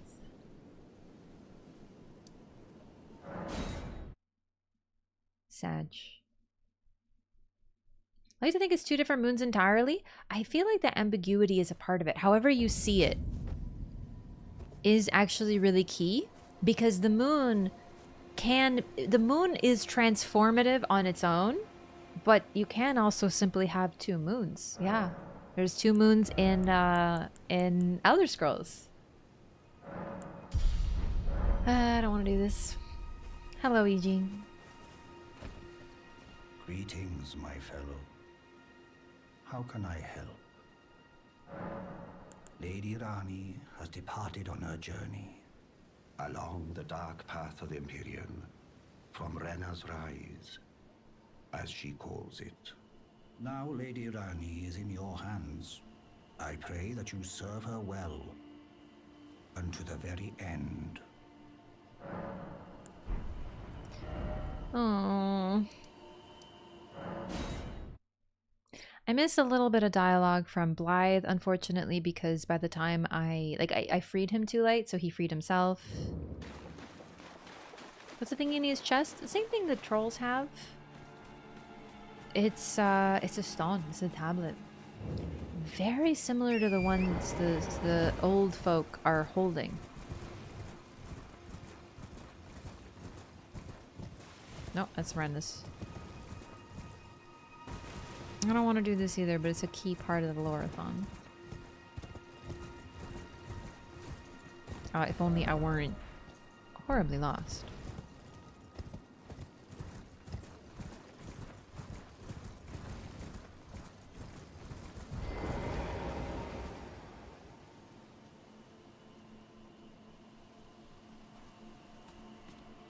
I think you can hear him talk. If you get close. I don't remember if it's coming up behind him or what. Something in that line of thought? I really think so too. No. I'm part of her very being. I can never betray her. No matter what might happen. Ronnie. She needs me.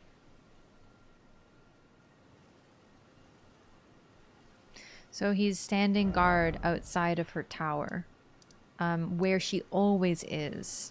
Now, she's not here now, but the Black Knives were attacking Ronnie, not her. Not him, I mean. God, he actually looks so cool. And there are...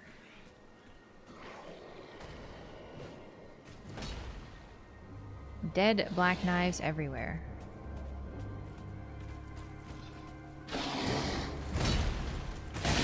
I wonder if he has death dialogue, like if he kills us. I don't think he does, but I will die to him just once to... Holy shit, I forgot how unbelievably sick he is.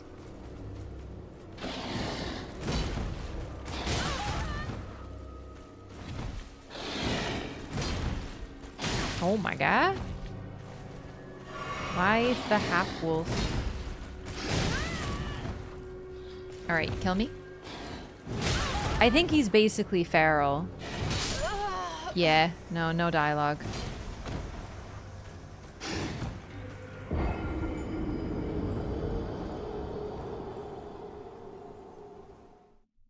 God, he's so cool. Do we think if she was here, would he have tried to kill her? He goes feral on us as we approach without a word. Because we are approaching the tower, he can't see friend or foe anymore. But he stands not towards the... facing towards the tower. He stands facing us. Anyone who approaches will die. Because he can't quite keep it together. He's gone largely feral, but he is not going after her. He's going after anyone approaching the tower. He did not betray her even at the last minute. He doesn't know it's us. anyone who came into that tower would get mauled. But with the last moment of sanity he had left, he's protecting the tower. You Michaela's branch him? I don't know, but either way, it won't serve much purpose. It's temporary.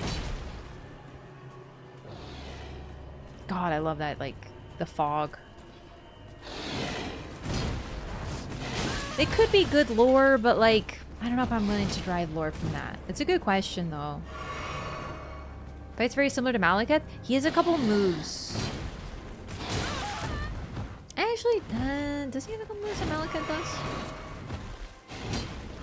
It's hard to compare him and Malekith because they're, like, pretty different, but the spinning slashes are pretty Malekith, yeah. The jumping, the flips, very Malekith as well. The non-stop attacking and aggression. The stabbing the sword into the ground with the AoE. Yeah. So they're inherently related. And he is part of Ronnie's very being, as he says. Blythe?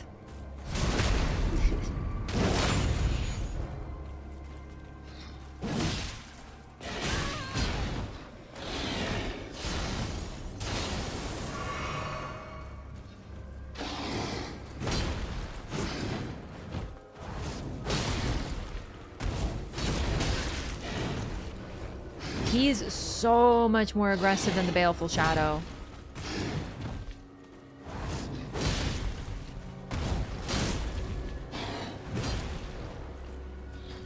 Because he's passionate about what he's doing. He's not just a shadow. He's become more than that.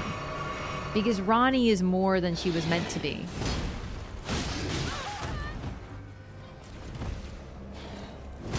When a being has free will, they choose to fight. It's so heartbreaking we had to put him down.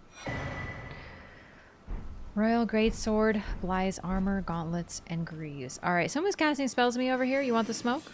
You really do?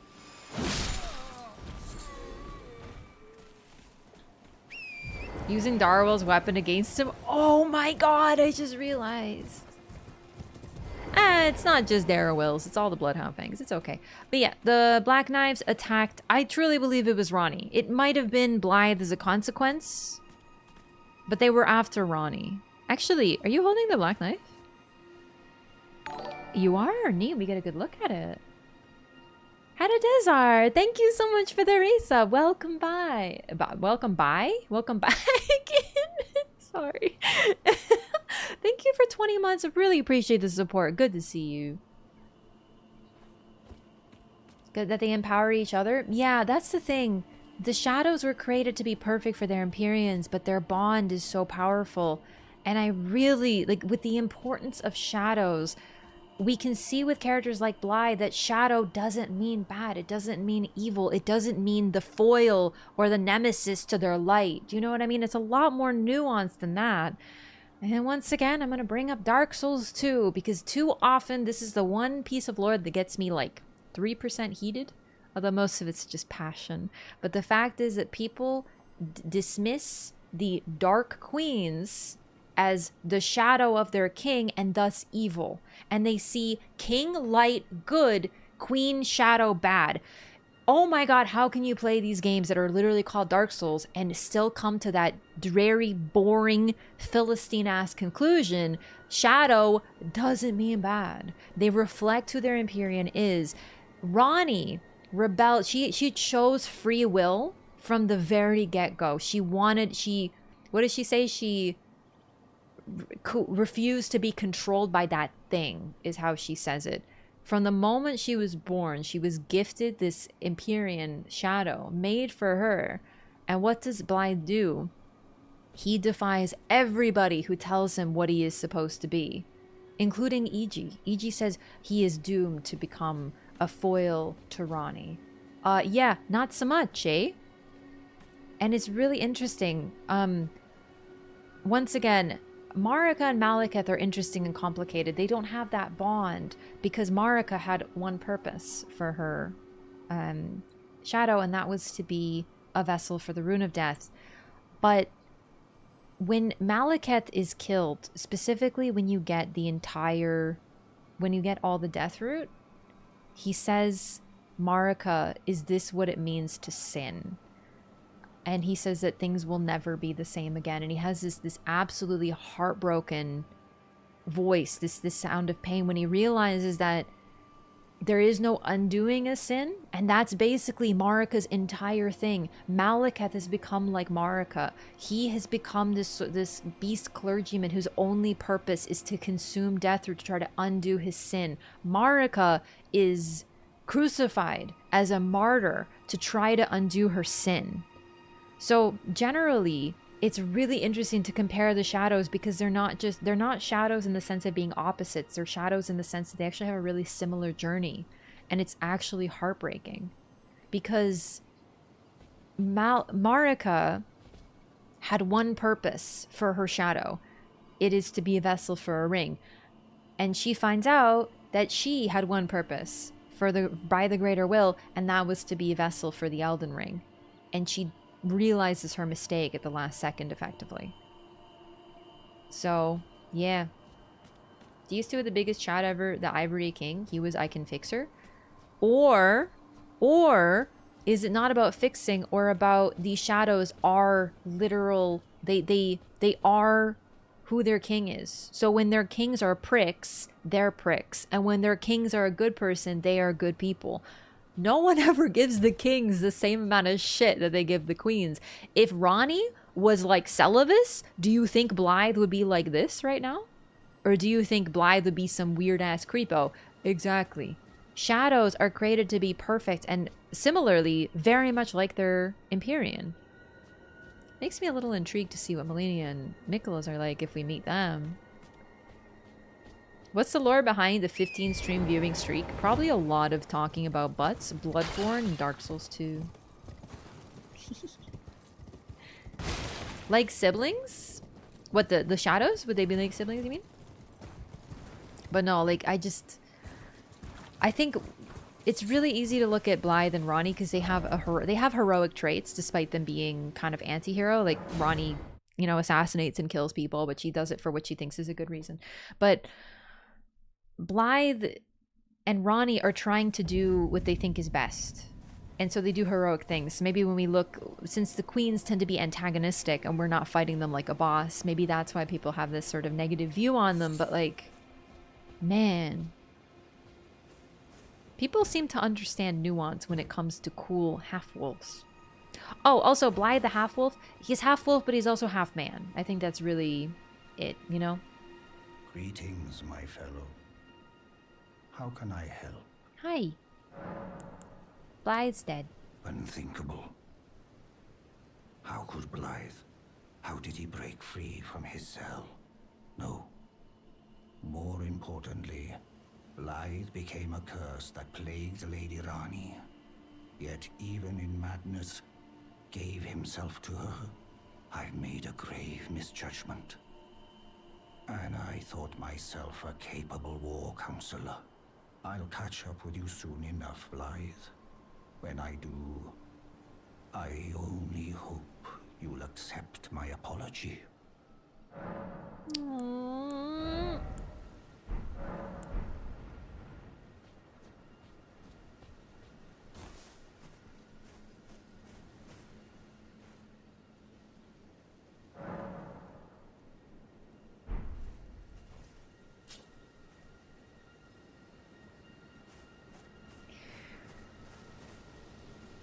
Well, everybody's dead.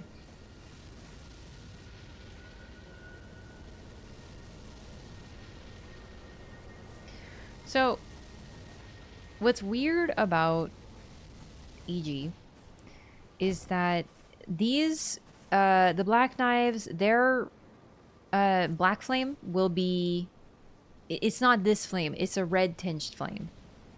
And, yet presumably EG died fighting them because there's their, you know, their corpses are around him and he's also dead. Yet the flame around him is the Godskin flame. They haven't fixed this after quite a while, so I have to think it's intentional. So presumably he was attacked also by godskins, but then it's a little bit like, why? Could be that he was a giant, or, well, troll. I really don't know how to read that. I always just was like, it's a mistake, but they tend to have corrected their mistakes. Either way, he's dead. And burning. And his neck is freaking snapperinoed.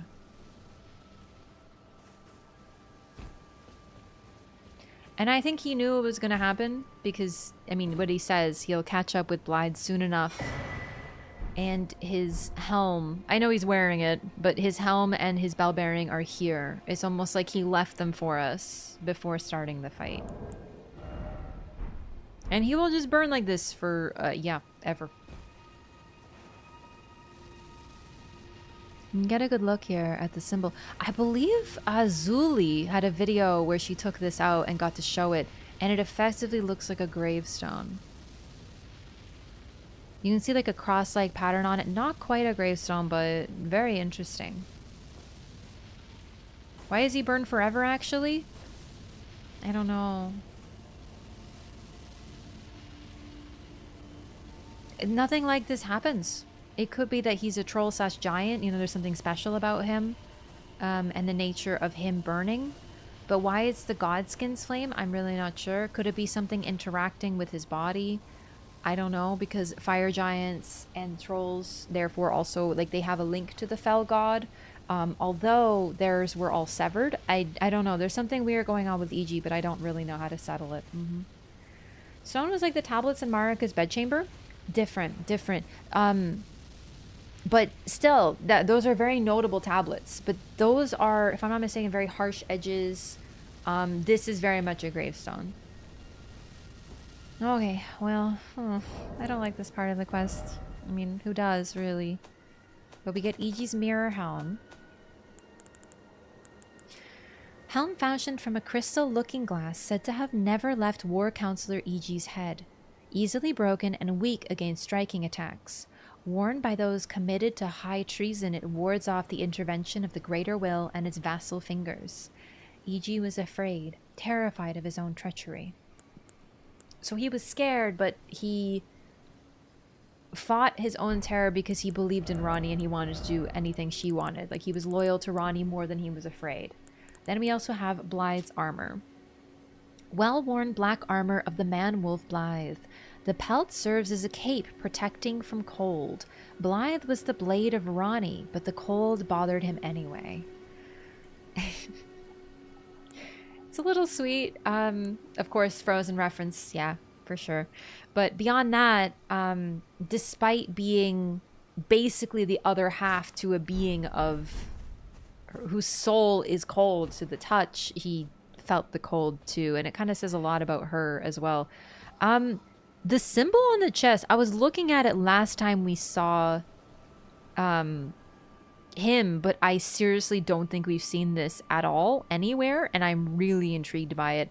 I don't know if this armor was given to him by the Carians or whether it was given him by the Two Fingers, but in this depiction I see mirrored women and pregnant women, like mirrored pregnant women around. I don't even know exactly what I'm looking at, but also they don't have feet. They have like mermaid tails and or are floating. So pregnant ghosts, maybe? I don't know what's going on, but like this is some very interesting iconography and we don't see anything quite like it anywhere else.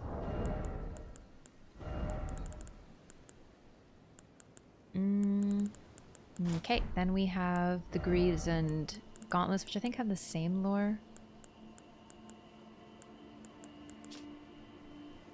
Nope, they don't.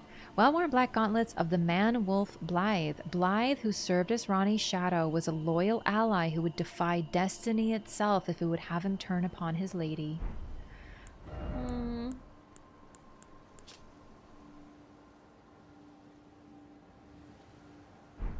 The interesting thing about the shadows is they are not opposites. That's the other thing too that's introduced in Dark Souls 2, but I feel like is way more blatant in this game. In other words, people can't miss it.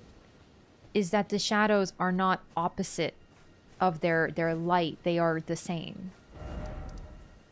So Ronnie and Blythe's journey is really, really, really similar. Personality-wise, they're quite different. But it's also like they're tailored for their Empyrean. So they're not the same, but in terms of their path they take, they're eerily similar. Looking down like how the birds at Ray Lucaria look down to the current. Can't tell what those women are looking at. They're looking at what they're holding in the center, but I can't tell what it is.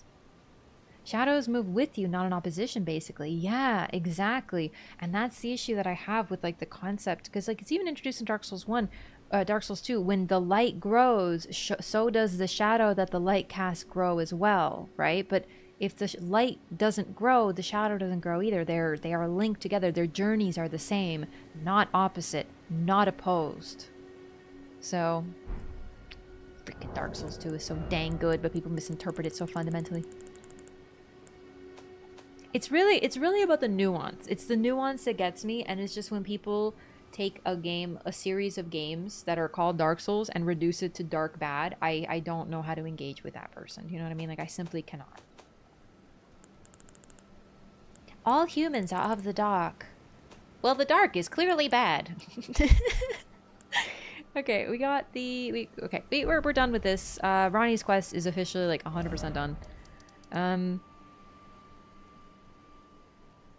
God, that's freaking sad. It's even very Peter Pan? Yeah, actually, now they mention it. Dork bad. Light good.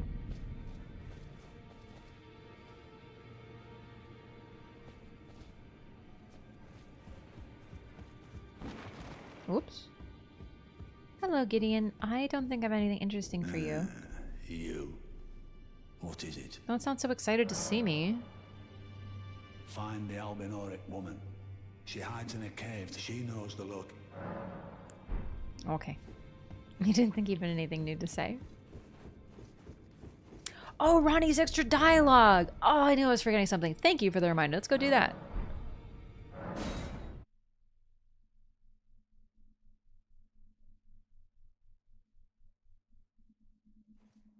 Man, Mesmer's gonna be really upset when he finds out I'm already married.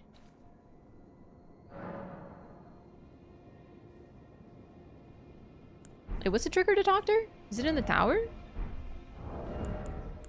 I actually don't remember if I've ever done this before. I really don't.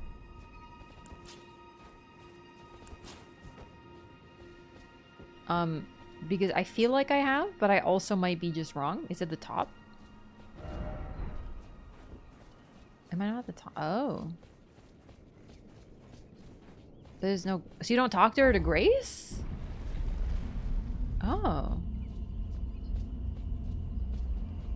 Anything epitomizes so clearly the message of Dark Souls and the Lord of Hollow's ending of DS3 being pretty much a good thing.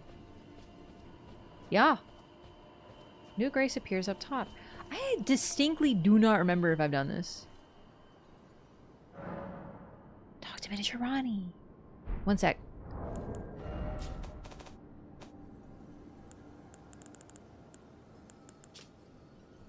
So there's no response. The chilliness is gone, but we can still talk to Miniature Ronnie. Oh, neat! I take it thou hast noticed. I shouldn't be surprised. I thought I might expound a little further upon the order I envision. Mine will be an order not of gold, but the stars and moon of the chill night. I would keep them far from the earth beneath our feet. As it is now, life and souls and order are bound tightly together. But I would have them at a great remove, and have the certainties of sight, emotion, faith, and touch all become impossibilities, which is why I would abandon this soil with mine order. Wouldst thou come to me even now, my one and only lord? So, now, listen, I don't speak Japanese, but I've heard that generally what she describes here sounds a little scary. The impossibilities of, light and touch and sound be impossibilities. Apparently, it's one of the mistranslations that gets people particularly heated, because in the Japanese, it's a lot more. She basically says, paraphrasing, once again, because I don't read it, nor do I have access to it. Basically, she wants to give people free will back. The way this is described is it sounds like she wants everyone to lose the ability to touch and see and feel and like be controlled. It's sort of oddly worded, that part. Honestly, when I hear like the concepts of light and taste and faith and sound and touch being impossibilities, I'm like, you want people to like lose everything that makes them able to engage with the world? You know, like I can't read that as a positive thing. Definitely a bad translation. Yeah, because it sounds a lot more ominous. Basically remove life and enter a different form. Yeah, but like she wants to, the crux of it is still there. She wants to take the order and leave, so everyone will basically be free of the influence of others.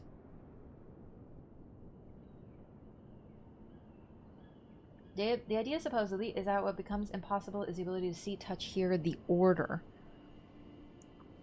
Because faith also becomes an impossibility. But that's a bit of a weird take. Well, then again, she kind of wants to remove, you know, is it possible it's not a bad translation and it's intentional? I think the reason that people get so fussy over this one in particular, and once again, I cannot speak to it because I haven't read it in Japanese, is that in the JP, it is a lot more blatantly positive and a lot more like, I want the outer gods to fuck off. And I want everyone to have free will. Versus in English, it's a little bit more like, do you want to, is that free will? You know, do you know what I mean? Apparently that's the significant change. Is in JP, it's like straight up, get rid of outer gods, people have free will. Versus here, it's like, you know? However, the first part is still there. The fact that order, souls, everything is linked so close together. She wants them to be apart. It's the middle part that sounds a little odd. Japanese is less nebulous about how Koss died. There's definitely some translation issues, for sure. Curious, what do they eat and drink in the lands between? There's some places with food, but there's not a lot of food. There's a lot of meat. Uncooked meat. Raw meat, dumplings, things like that. It's possible to eat each other, but not a lot of eating being done. Because they don't die, right? So the urge to eat is largely probably lost, similarly with the immortality and the stagnation. Ronnie, have any parallel to the Japanese tale of Kaguya, the Moon Princess? So, I'm not super familiar with this story. I only know a little bit about it because of Okami, but I believe the difference with Kaguya is she's from the moon, and she ends up on Earth, and then she returns to the moon. So there could be something there, but I don't think that Ronnie is meant to be from the moon. She's from the lands between. Everything about her is otherwise pretty normal. Then again, what if there's something with Rena being from the moon, her teacher? I don't know. Except for our boy boiling up some prawns. The Tarnished are interesting as well, because they're kind of dead, kind of alive. From the moon family, for sure. Her family is guided by the moon, but not necessarily from the moon. But she does seem to want to go there. So, no, anyway, basically, like, I mostly understand what Ronnie's trying to say there. It's just apparently a lot of people have a problem with this translation, but I'm only going to talk about the English. She wants to take her order and put it far away. She wants all the influence from things, everything's too wrapped up together. She wants to split them apart. She's very similar to Mikola in that way, in terms of wanting to remove influence, but the means of doing it is different. And one slight issue that I have with Ronnie is she still is the vessel for some sort of entity. And we don't necessarily understand what it wants, what the dark moon actually is, what the full moon actually is. We know that it can enchant people and entrance them. There's a little bit of looking at it makes you love it, and part of that is simply the moon. The moon is beautiful. Like, the moon has completely entranced humanity for a long time. We've called it a god for thousands of years. We've described its beauty. We talk about it all the time, and it's like this fixture of our day-to-day life. But also here with magic and weirdness, the moon hypnotizes people effectively. So I really wonder, there's a little bit of that undercurrent. Do you even know what you're doing, Ronnie? Like, are your intentions good? Yeah, but what will actually happen if you take your order far away? She's martyring herself, first of all, by going off into like a nothingness forever. Or we're going to be her only company if we pick her ending. But she really does mean well, and she's willing to sacrifice everything for it because she's doing it for everyone else.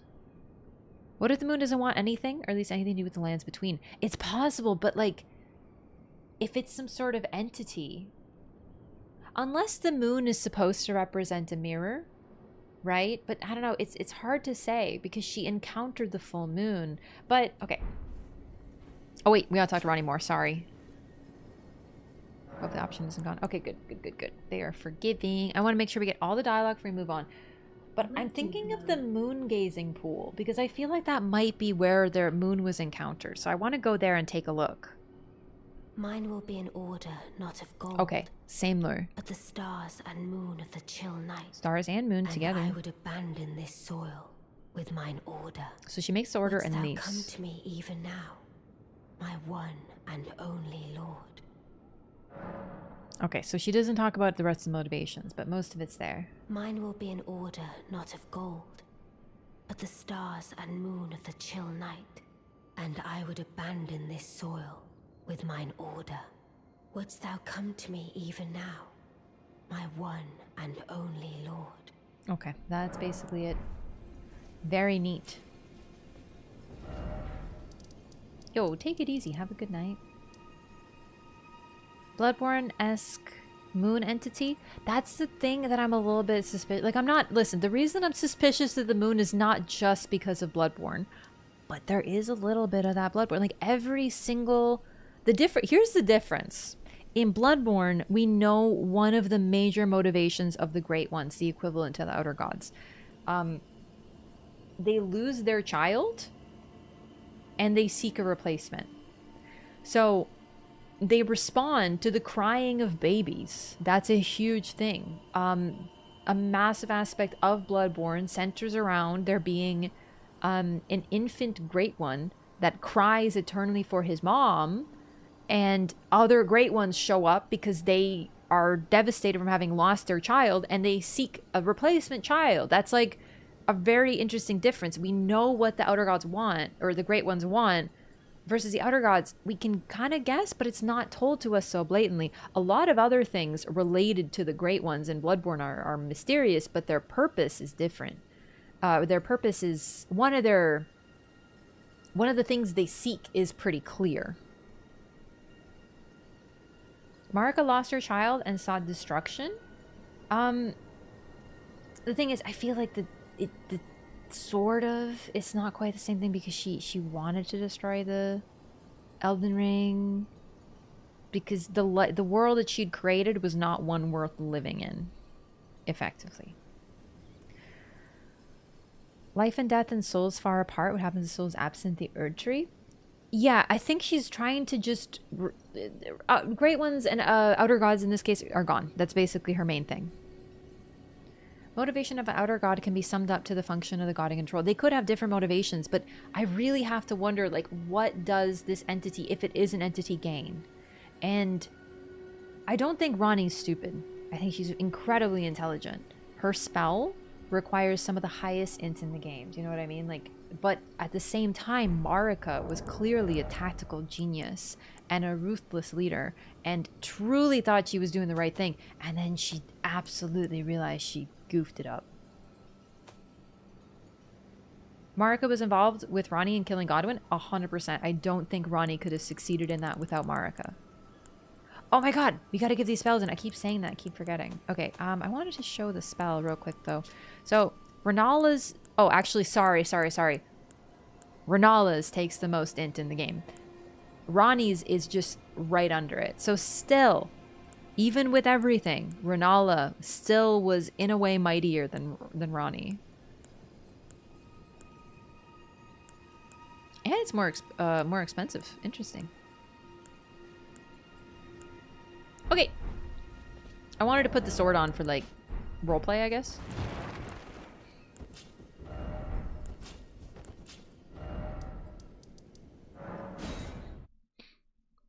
Renala wears a +3 int hat, or do you think that the hat gives you int because of who wore it? No, I know what you're saying though. Hey, but Ronnie wears a hat that boosts your sorcery's powers. Greetings.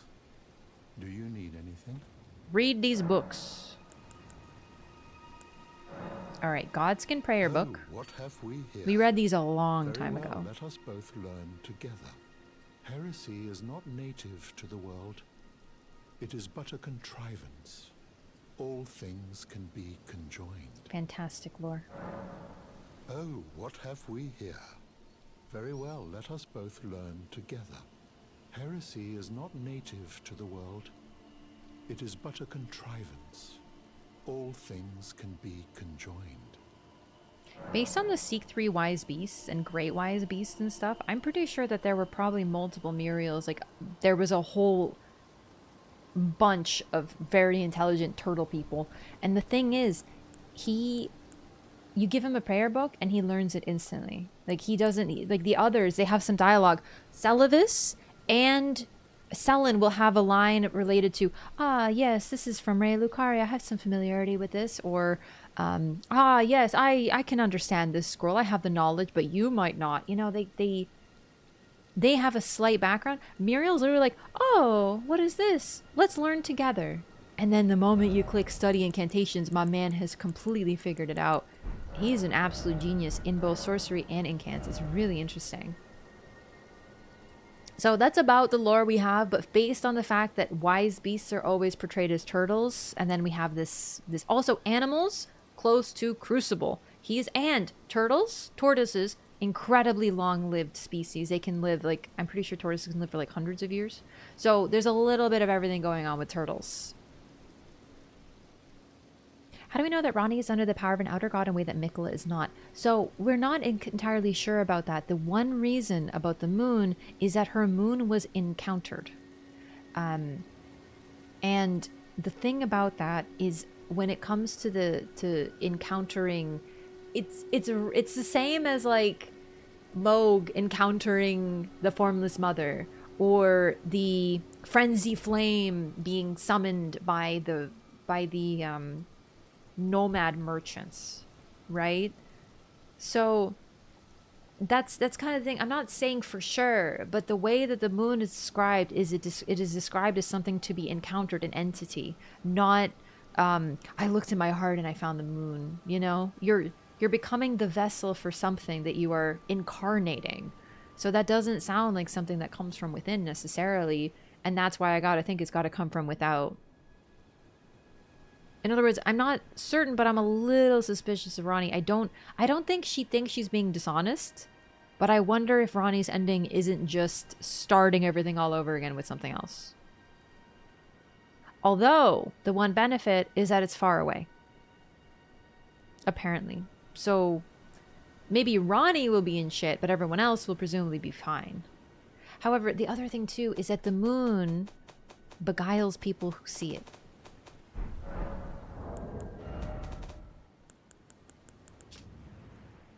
Queen Renala encountered this enchanting moon when she was young, and later it would bewitch the academy. And it's her moon, and she became leader with it, and she started an entire school of sorcery based on this moon at Ray Lucaria. But bewitching isn't necessarily like an evil word, because, you know, Selen was given the title of witch. Ronnie is a witch, so it doesn't mean like pure evil, but there's a little bit of like, you know, beguile, to persuade, attract, or interest someone, sometimes in order to deceive them. There's like a little bit of suspiciousness in it. Also, the memory stones are described as beguiling. A black, lightly beguiling stone. Things to do with the moon are beguiling. Yeah, so I'm not saying they're for sure outer gods. That's the difference. Now, you might ask, okay, so what about Mikola? Because Mikola has a similar goal to seemingly get rid of influence. The difference is Mikola's had a little bit more success actually doing that with his needles. He removes the influence of other things. However, there's perhaps a slight suggestion that he removes the influence of other things with his own influence of himself, a la bewitching branches, you know? So I'm not saying Mikola's pure good and Ronnie's pure evil, but I wonder if they aren't making similar mistakes. And also, why is Mikkel eternally young? Who cursed him? What power cursed him? Because if Relania was cursed by an outer god, is the outer god of youth the one that cursed him? I don't know. Marzabel, hello, good to see you. Okay, so I wanted to read these incants. I don't... these are all new, I think. These are all new. We want to buy all of them, too. Darkness. Incantation of the two-fingered servants who once served as the assassins of the Round Table hold. Creates a veil of darkness that conceals the caster. The assassins were themselves once tarnished who had strayed from guidance, and they pursued their duty in the darkness that is without grace. Strayed from guidance. So they literally ignored it. Incantation of the two-finger servants who once served as the assassins of the Round Table hold. Yeah, they're two fingers incants. You see the two circles of the... Interesting. Completely silences the footsteps of the caster. Additionally, reduces fall damage and the sound produced by falling. The assassins were charged with eliminating tarnish who had strayed from guidance. Actually, really... I forgot about this, but this is very much what we talked about with D. How these assassins were tarnished, they strayed from guidance, and now they... embrace the darkness and hunt others who have done the same thing. There's a concept of like penance and atonement present here as well, like punishment. You punish people who have done exactly what you have done. It's really weird. Confessors. Yeah, they're called confessors. Yeah, oh my god, so neat. There's so much interesting stuff going on there. Also, the confessors, of course, first of all, very much as someone raised Catholic, I was like, yo, like confession is a key aspect of Christian faith, at least Catholic. I'm going to talk about Catholic because that's the only denomination I'm like super familiar with. But basically, you confess your sins, and you are thus you have to say a few prayers and such, and thus you are absolved of them. And it's really interesting to me that the confessors in this game are people who go around and kill people. Blessings boon. So this I think is a base incantation that Muriel sells. One of the ancient Erdtree incantation, and it is ancient. I don't remember that iconography. Maybe I just haven't studied it very well, but it goes in 3 directions. Elden Ring in the center, tree like stamped upon the tree, and then 3 like knots in different directions. The one at the top looks different than the ones on left and right though. The one at the top almost looks like an eye. Or a UFO. I'm not saying it's a UFO. Game stories that George R. R. Martin likes unreliable narrators and ambiguity. I really don't think that George R. R. Martin was that involved. Like really. Like I understand what you're saying, but generally we can trust things related to from side. Like yeah, there's a little bit of it is said. We have to like be with a grain of salt here. And I think there's a couple things that are maybe we have to question. But at the same time, like George R. R. Martin wasn't writing the lore of this game, nor was he writing these incantations. And maybe he came up with Ronnie and the Dark Moon, but when it comes to like the ending, I don't know that he wrote that, right? FromSoft is perfectly capable of writing really, really phenomenal lore without any help. So when I don't think he was super involved in all of it. I wouldn't be surprised if he wrote The Night of the Black Knives in a series of jot notes and said, Marika did this. Because also, wouldn't the really interesting twist be that Marika was involved in the death of her own son? Wouldn't that be a George R. R. Martin-like thing? But then they made a whole game out of it, right? So the stuff that we have in the game, 99% FromSoft, I believe. Like he wrote the D&D background. They ran the campaign, right? So that's all I'm gonna say about that. Really, like, it's like when we get like a quest line ends with a death, and people go, George, you can't have a happy ending. I'm like, brother, Dark Souls 1 invented the fucking happy ending. Not really, but still, like, as if FromSoft can't do this yourself, you know? Backstory stuff about the history where aren't clear on timelines or motives. Yeah, but I don't think that relates to... I really wonder if George even knew all that. Like, I know he's really good at that stuff, but, you know. Maybe Mikkel is in the Shadow Realm to expel Mesmer and we have to help him? Maybe. So, I know we were talking about the background stuff, but the background stuff... is really important, but I feel like what's more important is what's happening currently and the choices that we make. And I really feel like he was probably involved with the later generation stuff, like Marika, Radigan, Godfrey, all of their interactions. And definitely some interactions with some of the children like Ronnie and Godwin. Like, they're probably the important ones. But FromSoft also said that George would be surprised by the direction they took the story, which suggests to me they also might have changed some of the fundamentals themselves. Confession is a part of some Protestant denominations, but not all. Ah, thank you. Yeah, see, I don't know anything about Protestantism. I really only know Catholicism. That's like from being raised in it, right? Okay, we're gonna buy this. Black Flame. So these are the Godskin incants. And we have, you can see the background there. It's just typical Godskin symbol. A Black Flame incantation of the Godskin Apostles throws a ball of raging black fire. Black Flame is weighty. After dealing damage, it continues to sap foes' HP for a very short time. A Black Flame incantation of the Godskin Apostles engulfs armament held in the right hand with Black Flame. This incantation can be cast without delay after performing another action. Same lore. I see you Justin! Thank you for the 5 gifted memberships. Oh my goodness. Good. I'm so sorry. I clicked something without realizing it. Has been restored to its rightful state of harmony. Oh boy. Be mindful not to take for granted the serenity restored by this miracle. And take care never to break a bond again. Yeah, I didn't mean to click that. I'm sorry. Oh my god. Miyazaki then corrupted their heroism to a flaw? That sounds about right, but like, honestly, once again, we can't know too much. It's just like, I don't know. You know what it sounds like a little bit to me? Maybe people who haven't played the previous titles always say that, oh man, I love George, dude. He wrote all this. And it's like, you know, George was the guy who didn't show up to do the group project, but then stuck his name on it at the very end. And he's like, bro, I gave you the idea though. I told you, listen, we're going to write about the demigods. They're going to do some murders. There's going to be some assassinations. Everybody's some incest. Anyway, I got to go. And then you don't see him.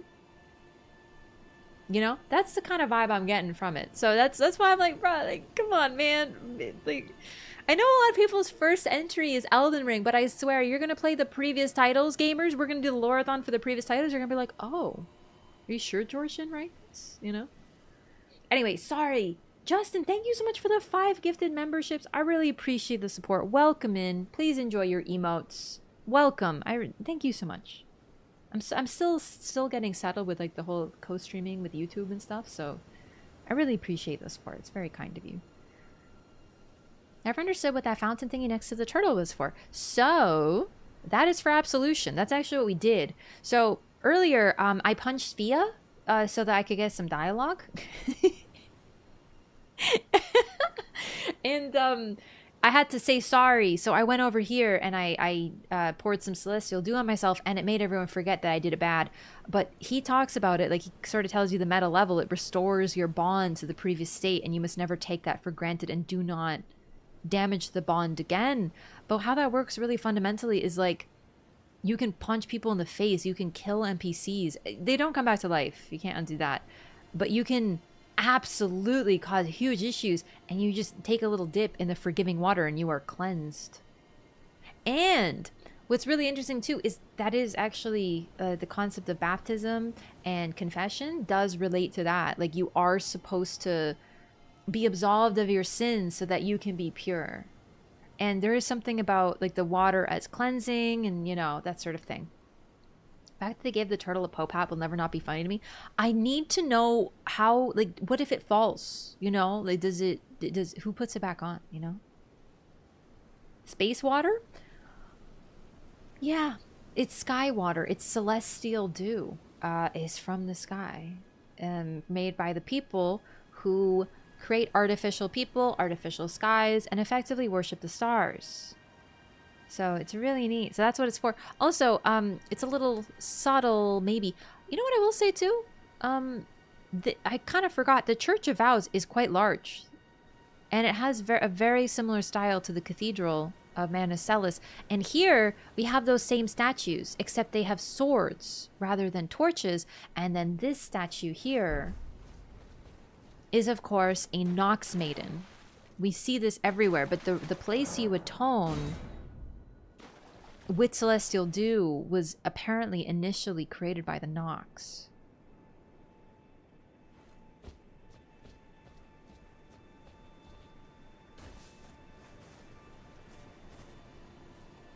Love the Loreathons? I'm so glad to hear it. Sky plus water equals skater when the real lore hits. Is there something else? Yes, I want to learn some sorceries. Oh. An old sorcery of the Carian royal family creates a sigil overhead from which an enemy seeking Glintblade appears after a brief delay. Said to be the prototype of the sword phalanx sorceries wielded by royal enchanted knights. Carian Greatsword, one of the sorceries of the Carian royal family. Armed with this spell, sorcerers gain the strength of knights, their loyalty sworn to the moon.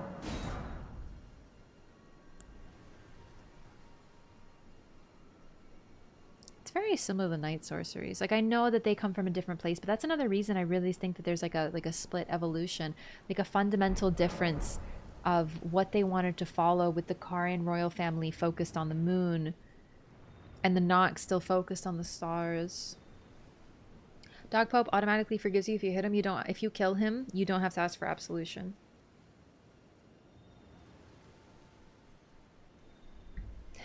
Make some soup, how dare you? Because he's already forgiven you. He has forgiven you, but also, and this is like, he doesn't have a quest.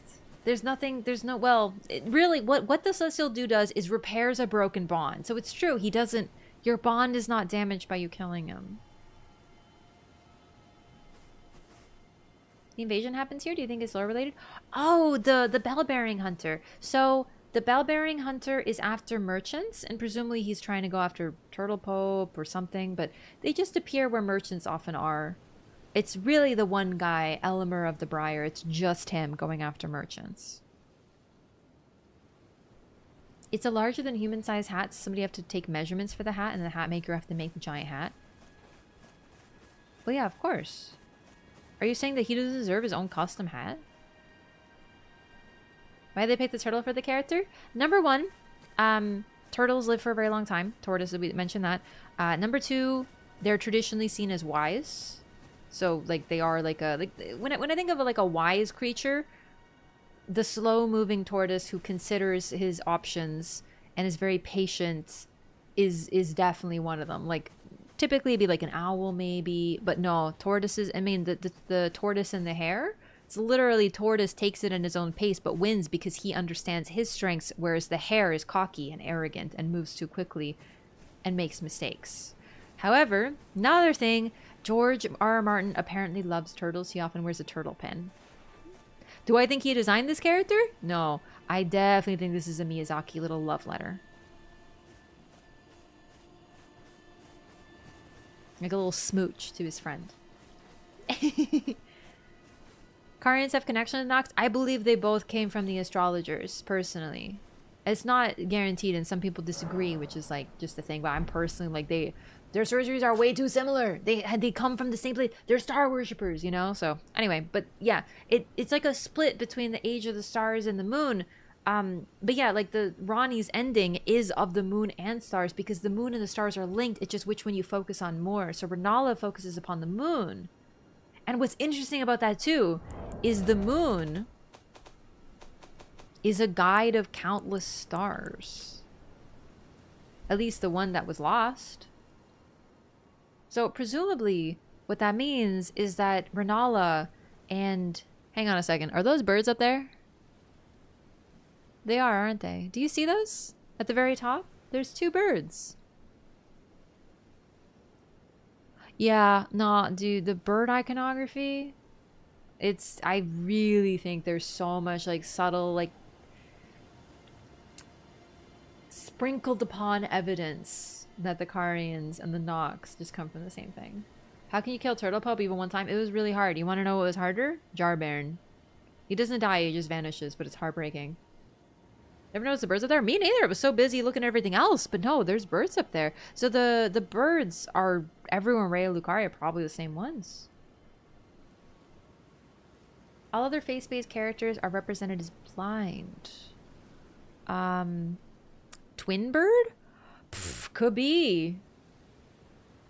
The twin bird tends to be depicted differently, but I mean, there's so many freaking birds.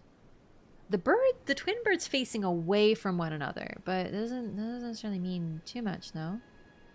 Are these the cuckoo birds? See, that's the thing. Let's go back to Raya Lucaria so I can show this off, actually.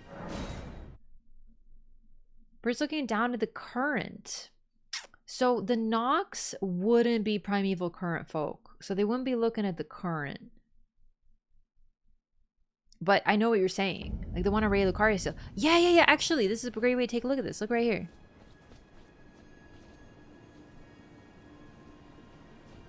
Except these birds. These are cuckoo birds. 100%. I just realized these are 100% cuckoo birds. They're not the same birds. But it is notable, isn't it? Twin bird kite looks more traditional like a phoenix. For sure. For sure. And considering they're associated with death and raking the ashes, like the cinders, the phoenix is said to be reborn from ashes. And hang on. Is it Suzaku, the firebird? It's like a they're like almost every culture has like a phoenix type figure. Firebird, I think Polish people just have like a firebird. Like it's a fire associated bird that is reborn. And then there's like the 4 beasts of the different directions and stuff in Eastern myth. I'm not like super familiar, but there's a phoenix, I think it's of the north. There's a white tiger, there's a turtle and a turtle snake, I think, and then there's a dragon. Yeah, a fire pheasant that has the power of rebirth. Exactly. Yeah. Does have this standing feathers. If you mean the one like the plume on top of the head. Okay, so I wanted to show. Okay, it's freaking raining and dark, so this isn't gonna be the best. But we have actually. Are they lit up? Do they have their own light? Oh my god, they do. These are the birds that we see everywhere in Raya Lucaria. They have some sort of asymmetrical stuff going on in their head. It almost looks like damage or like wax occlusion, but some people were saying there are birds that have this. I don't know enough about birds, but these I don't think are cuckoo birds. These are some sort of predatory raptor like a falcon, which is very similar to what we see in the Moon of Noxtella depiction.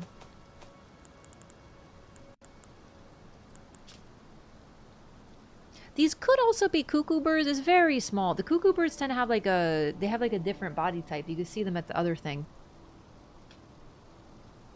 This place is stunning. Genuinely one of the prettiest places in the whole game. Yeah. Now, one question I have... Whoa, it's gone. The blue glowies everywhere. It very much looks like Grace. But not quite. Could just be magic juice. But it's interesting. Caria has this blue light. Raya Lucaria has this blue light. The Forbidden Lands have this red sparkling light. Guidance of Grace. Gold light. Ghost Flame. Roses' guide to the dead is a white flame that looks the same. It's really interesting. I was thinking Primeval Current for sure. Could just be like, this is a magical place. There's glowies everywhere. You know what? We talked about how there's no cathedrals. But this is rather one, isn't it?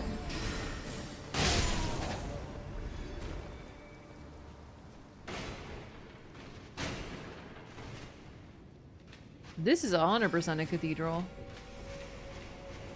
Flows like a current. It does, though, even when it isn't a primeval current. But this looks very similar to what's at the Forbidden Lands. However, apparently the primeval current was cut off and forbidden long ago. I'm not saying it's not the primeval current, because signs of it might still remain. But you know what I mean? Like, Selin wanted to restore the primeval current. It was apparently gone, so I don't know that it would be, like, so evident here. But, I don't know. Yeah, this is definitely a cathedral. And it has, obviously it's intact, but doesn't it look exactly like Mana Celis in terms of like construction?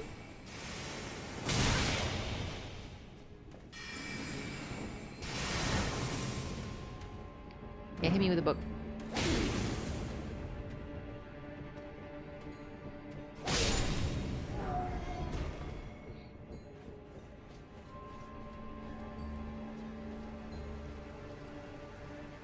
It's beautiful. I wish we got, like, I love cathedrals and churches in these games because they tend to be the most fucked up places. Did I just get the full marionette soldier outfit? That's lucky. I didn't even notice. Holy. Well, I have a second one. Okay. What about the headpiece? Is that new? Nope, I already had it. Oh, so you can hear little burps. Pillars made of a main body, 4 surrounding rounds, and a hex base. Wait, the other church?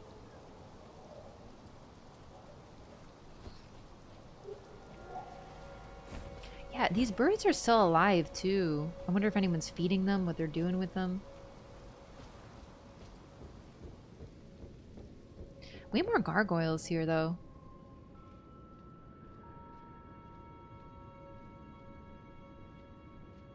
Oh my god, taupes. I forgot about taupes. I think we... Did we get him the key? I think we did. Painted glass in these games? Oh my god, right?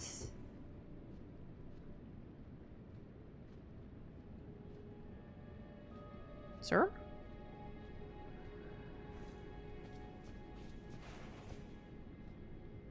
It's a little interesting that marionette soldiers also have 4 arms, and that's what Ronnie's looks like.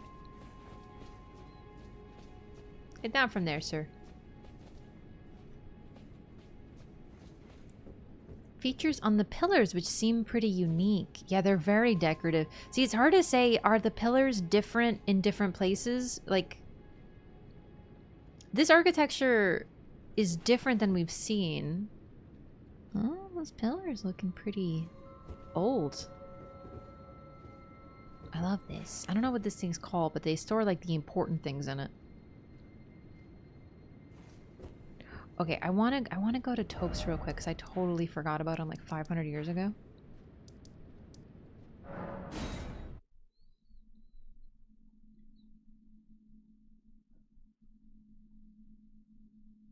I love Ray Lucaria. Tabernacle? Could be the tabernacle, yeah. Thing on the altar the same as the one used in Ronnie's tower? I believe so. We looked at it pretty closely. It looks the same. Church of Erith. Hello. I think I have a key for you. I don't remember though. Back to learn another?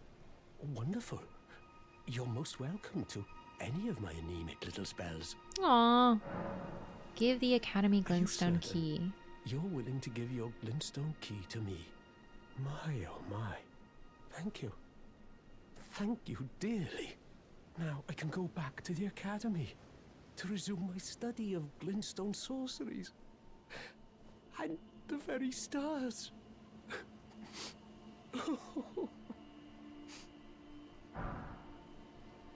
He's the one who gives you erudition. Oh my god, I totally forgot. Back to learn another? Why, of course. About the Glintstone Thank you key. dearly. With you a blessing, I will depart for the Academy of Rea Lucaria. Perhaps one day you'll pay me a visit? Who knows? I may be a decorated sorcerer by then. I don't think you realize what exactly is going on in that school right now. Goodbye. It takes over Ronaldo's position. He's very much being held together by the hope of getting back to school. Because he doesn't make it much longer. Oh my god, it's very bright. Let's go to the debate parlor. Nope, the schoolhouse classroom. So I'm sure most folks know this, but I will show off a cool interaction with erudition. I believe some of the quests in the game are solved via this. But it's been a little while, so I think you need to wear one of the light up hats. So I'm sure this is pretty commonly known, but it's cool. This is the erudition gesture he gives you. And it has a unique interaction with any of the stone hats. They light up. There's a couple quests that are centered around erudition light the way, and I believe you have to do the erudition gesture while wearing one of these hats in order for the puzzle to be solved. But it's really interesting. He has it, and it's gazing upward at the stars. And the stones interact with your mind. Now, the stone hats are weird and kind of inexplicable, but the primeval sorcerers started the oldest schools. There were likely founding sorcerers, but they had a secret purpose, was to bring the primeval current and study the primeval current. And I don't think that was okay with the other members of the school. When Renala became the leader of the school, it was blatantly not allowed. But before that, it looks like they were maybe allowed, or maybe they were like secretly studying it in like hidden hidden passages in the walls of the school, turning students into graven masses and stuff. Kill him because he's misunderstood. Are they killing people in general? Oh, no, I don't think Topes was killed by the people here, but we'll get to that. Yeah, no, the primeval scholars basically fused with their stone helmets, and the stones replaced their brain. So apparently, when you do the erudition gesture, it sort of represents you ascending and viewing the stars. And so your brain lights up. Yeah, this is what they turned into. Okay, but yeah, no, I don't think they killed him. I think he simply died.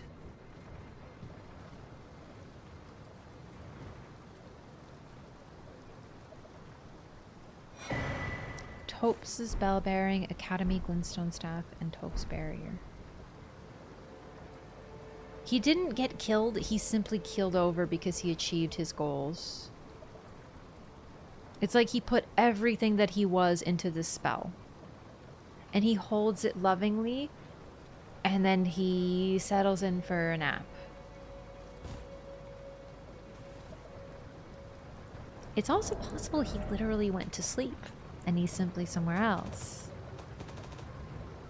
Very from, because he achieved his goal. Now, he is not a tarnished, interestingly enough. Now, I believe when we looked at his eyes, we could see the gold. They're closed now. But he has been in Raya Lucaria since the Shattering. He left during the Shattering, they locked their doors. He got locked out. He is not a tarnish. He's been there this whole time.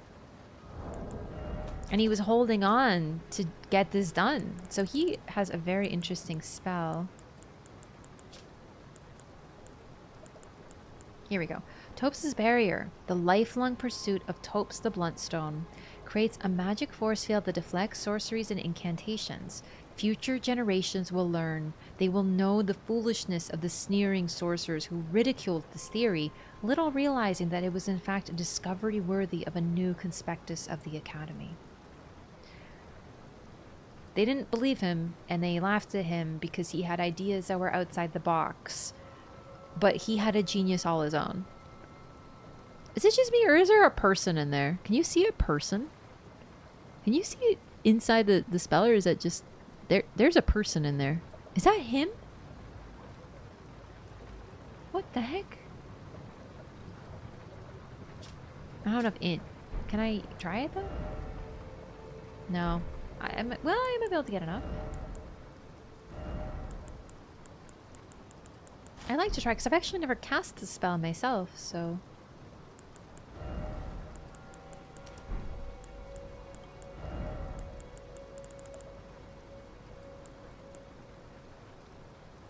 Also got the Academy Glintstone staff. Staff of the Academy of Raya Lucaria embedded with a turquoise glintstone. Only a recognized sorcerer is permitted to wield this staff.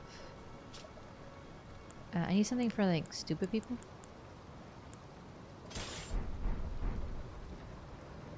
Dang, me look good. Alright, that should be 18, right? Yes, just enough. Alright.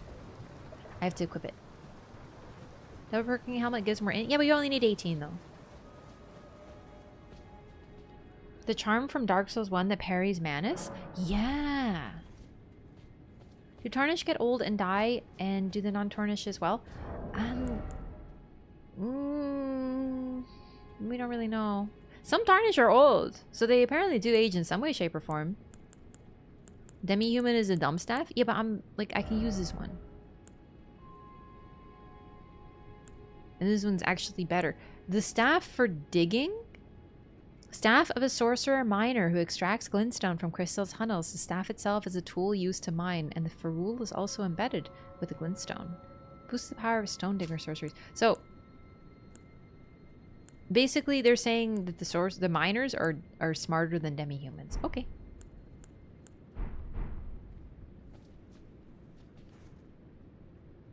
Just a hold to keep recasting spell? Yeah, I'm just really curious to try it out because like I said, I've never used it before.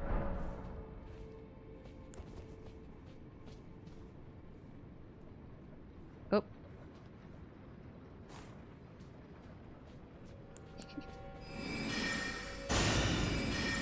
Huh.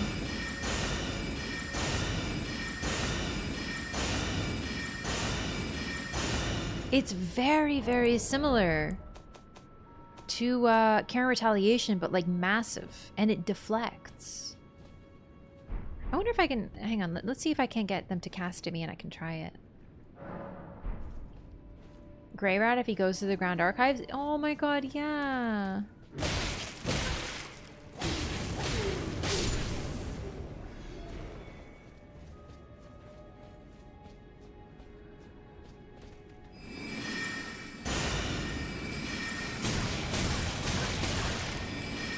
It goes around. It just...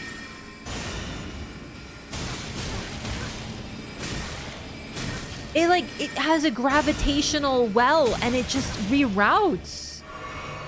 Oh, that is so cool. I've never used that before. That looks really sick. Although at this point I'm like, you know, it's not perfect for me. But conceptually that is really sick. I've just never used it.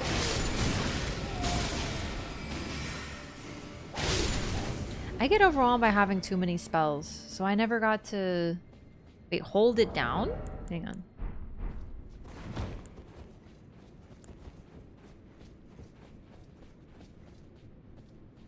I mean, that's what I was doing. And I was still getting hit, but I don't have very high cast speed.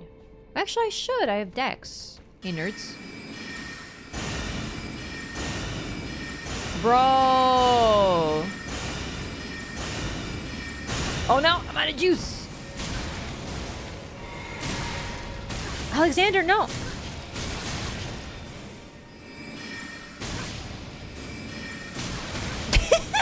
It's not perfect, but it's really good. That's so neat. Inverse version of Eternal Darkness. Right, Eternal Darkness is like a void that consumes.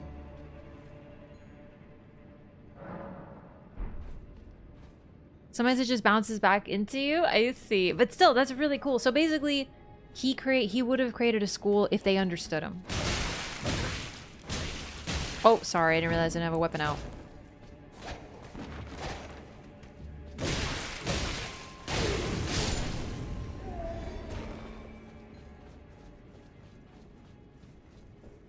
Sekiro-like combat and the fake leak on From making a magic only game? Listen, I did not hear about that. Like the Silver Talisman DS1. Yeah, exactly that. So I forgot what it was called. Someone mentioned it. The weapon that you can use against Manus. But yeah, it works very similarly. That's really interesting. So he could have started a school, basically. They would have made a hat around him, but they doubted him. And also, he sort of like internalized the negativity that was cast his way. You know, he calls himself the Bluntstone. He says, oh, my anemic sorceries, and he's not very smart. And the fact that he was like left out of the academy, it really does seem like... I think that he maybe isn't being fully honest, because he says he just left out for a little bit, but you know, the sorceries that he has were taught to sorcerers when they were sent out because they weren't good enough. So I wonder if it's a little bit of like he is not necessarily welcome back, but he wants to try anyway. And he does, and he succeeds.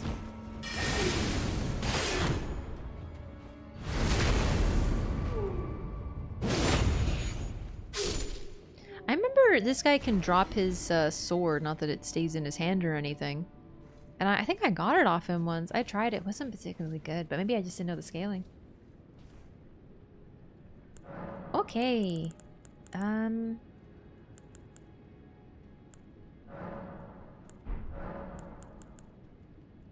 So we've done Lake of Rot, Estelle, Ronnie. I really wanted to get the subterranean shunning grounds today. I keep saying we're going there, but it just turns out there's so much stuff to do, so we haven't quite gotten to it. But we're very close to getting done all the underground areas. So I'm gonna hop on down there, at least get a little bit in there. I'm not particularly great at that location. There's a lot to it. It's quite circuitous, but I'm hoping to get a pretty good understanding of it and be able to show it off pretty well.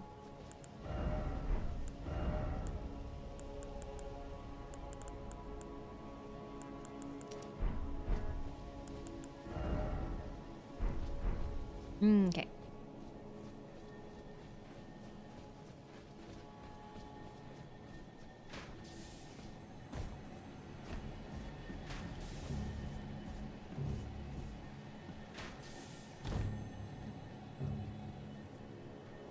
Where do the Albinarchs come out? Like, I know they're here, but like, here they are. Ash of War Thunderbolts. Oh my lord. Yeah, I forgot they like to eat your chest?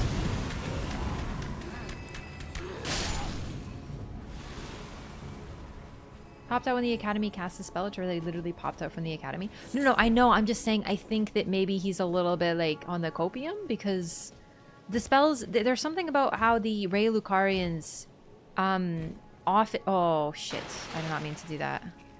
I actually didn't know there was a gap there, to be honest. Ray Lucarians teach spells to people who are sent out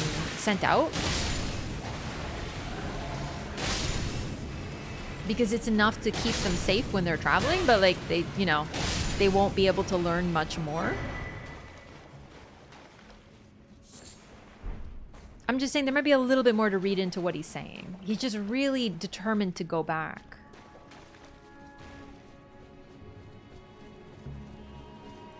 And it's pretty touching, to be honest, but like there's also a little bit of like, my boy. Because he talks about the sneering sorcerers, right? His items talk about it and how presumably he was pretty much getting hazed. He was getting bullied. They're like, hey, it's Topes the Bloodstone. Dude, imagine getting bullied by a bunch of nerds, you know what I'm saying? Like, poor Topes, man.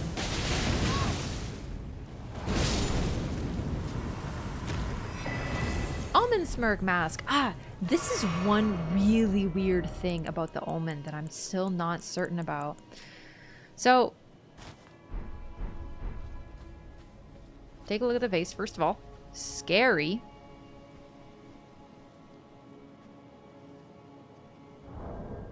Horns growing everywhere. Mask with long, hideously twisted horns worn by the Omen killers. Increases strength. Bears the smirking face of an elder, twisted in wicked delight. This visage is carved in the image of the evil spirits that haunt the Omen in their nightmares. So, Scarlet Rot gives you nightmares. Apparently being an Omen gives you nightmares as well. Now, I wonder if it's nightmares or something a little different, you know what I mean?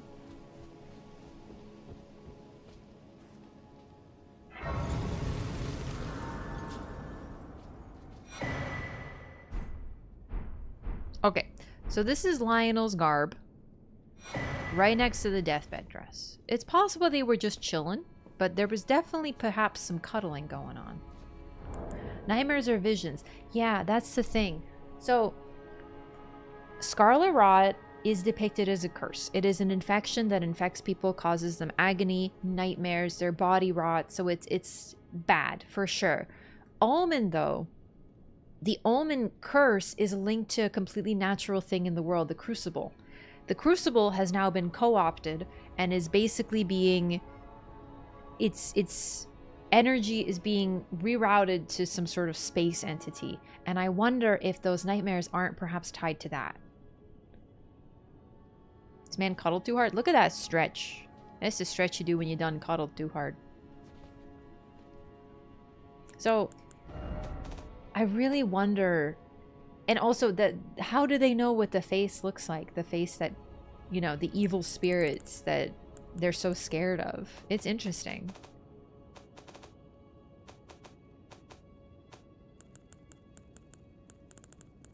No, I'm afraid... I think most people here know The Princess Bride. It's like one of the most memed movies on the planet. Okay, where is Lionel's drip? You can't miss it. There it is. Round iron armor with a banner extending from its back, worn by Lionel the Lion-Hearted. When this chivalrous, dauntless knight met Fia, who had been driven from her home, he declared himself to be her father.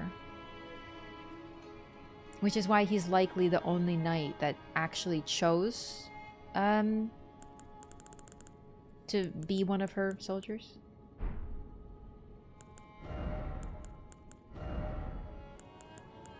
Then we got the hands.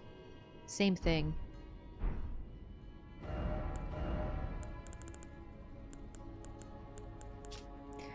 Deathbed dress. Extremely thin and sheer white dress worn by the deathbed companion as she embraces the dead. Slowly replenishes the HP of nearby allies, but not that of the wearer.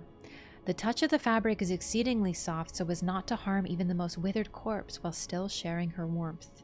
You know what's really funny? I wore this dress for like my entire first playthrough once I got it.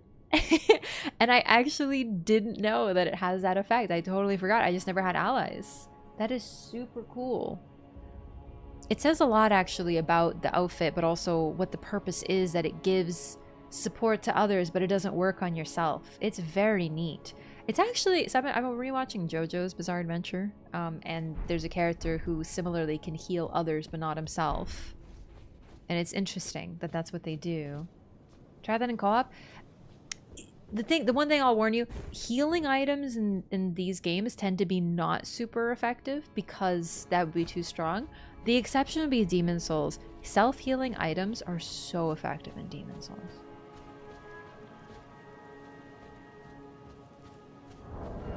They had to nerf them after that, though, to the point they're hardly even worth it. There's like niche situations they can work, but for sure.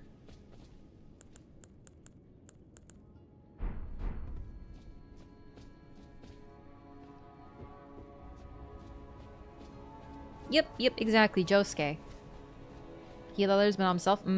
It's actually really interesting. See, it's an interesting ability. Like, he can heal anybody no matter what happened to them, but not himself. It's neat. Also, the companions, they help others but aren't necessarily able to do that for themselves. They're generally very compassionate.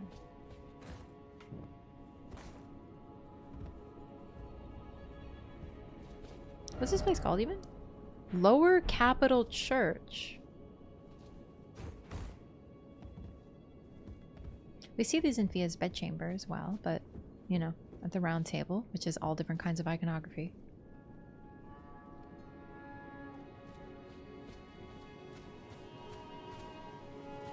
Cannot heal yourself? Really? Is it that bad? Heal over time is usually weak? Yeah, exactly.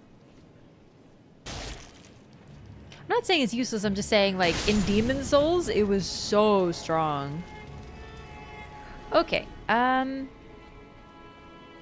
the Shunning Grounds. I didn't want to check that out, but I ended up falling. Hey! Oh my god.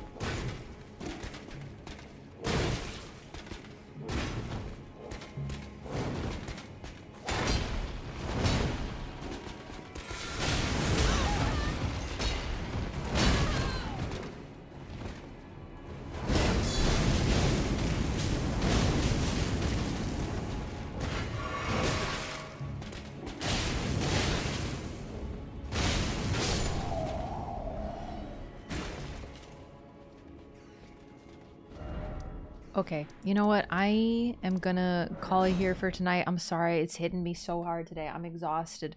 I don't know how much longer I'll be able to lore it up. So I'm gonna call it today. Still a decent stream, but I'd like to go for longer. Sorry, everybody. I know you're enjoying the lore. At least I hope you are. I sure am. It just takes a fair bit of brain juice. So I'll be back on Tuesday. We're gonna be playing DD2. Eclipse. Oh, is Eclipse tomorrow? Neat. So yeah, Tuesday back. We're gonna be playing Dragon's Dogma 2 again. I mentioned before, but we're gonna be alternating. Some days we're gonna be doing the this LOREATHON, and some days we're gonna be doing the okay, we're gonna continue the LOREATHON. We're gonna continue Dragon's Dogma 2 alternating. So Tuesday is gonna be Dragon's Dogma 2. So the next day of the LOREATHON will be Thursday.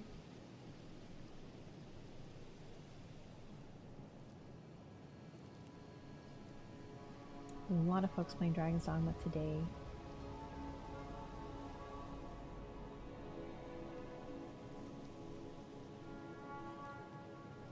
Ooh, you know what? Let's raid Stade. He's playing some Armored Core today.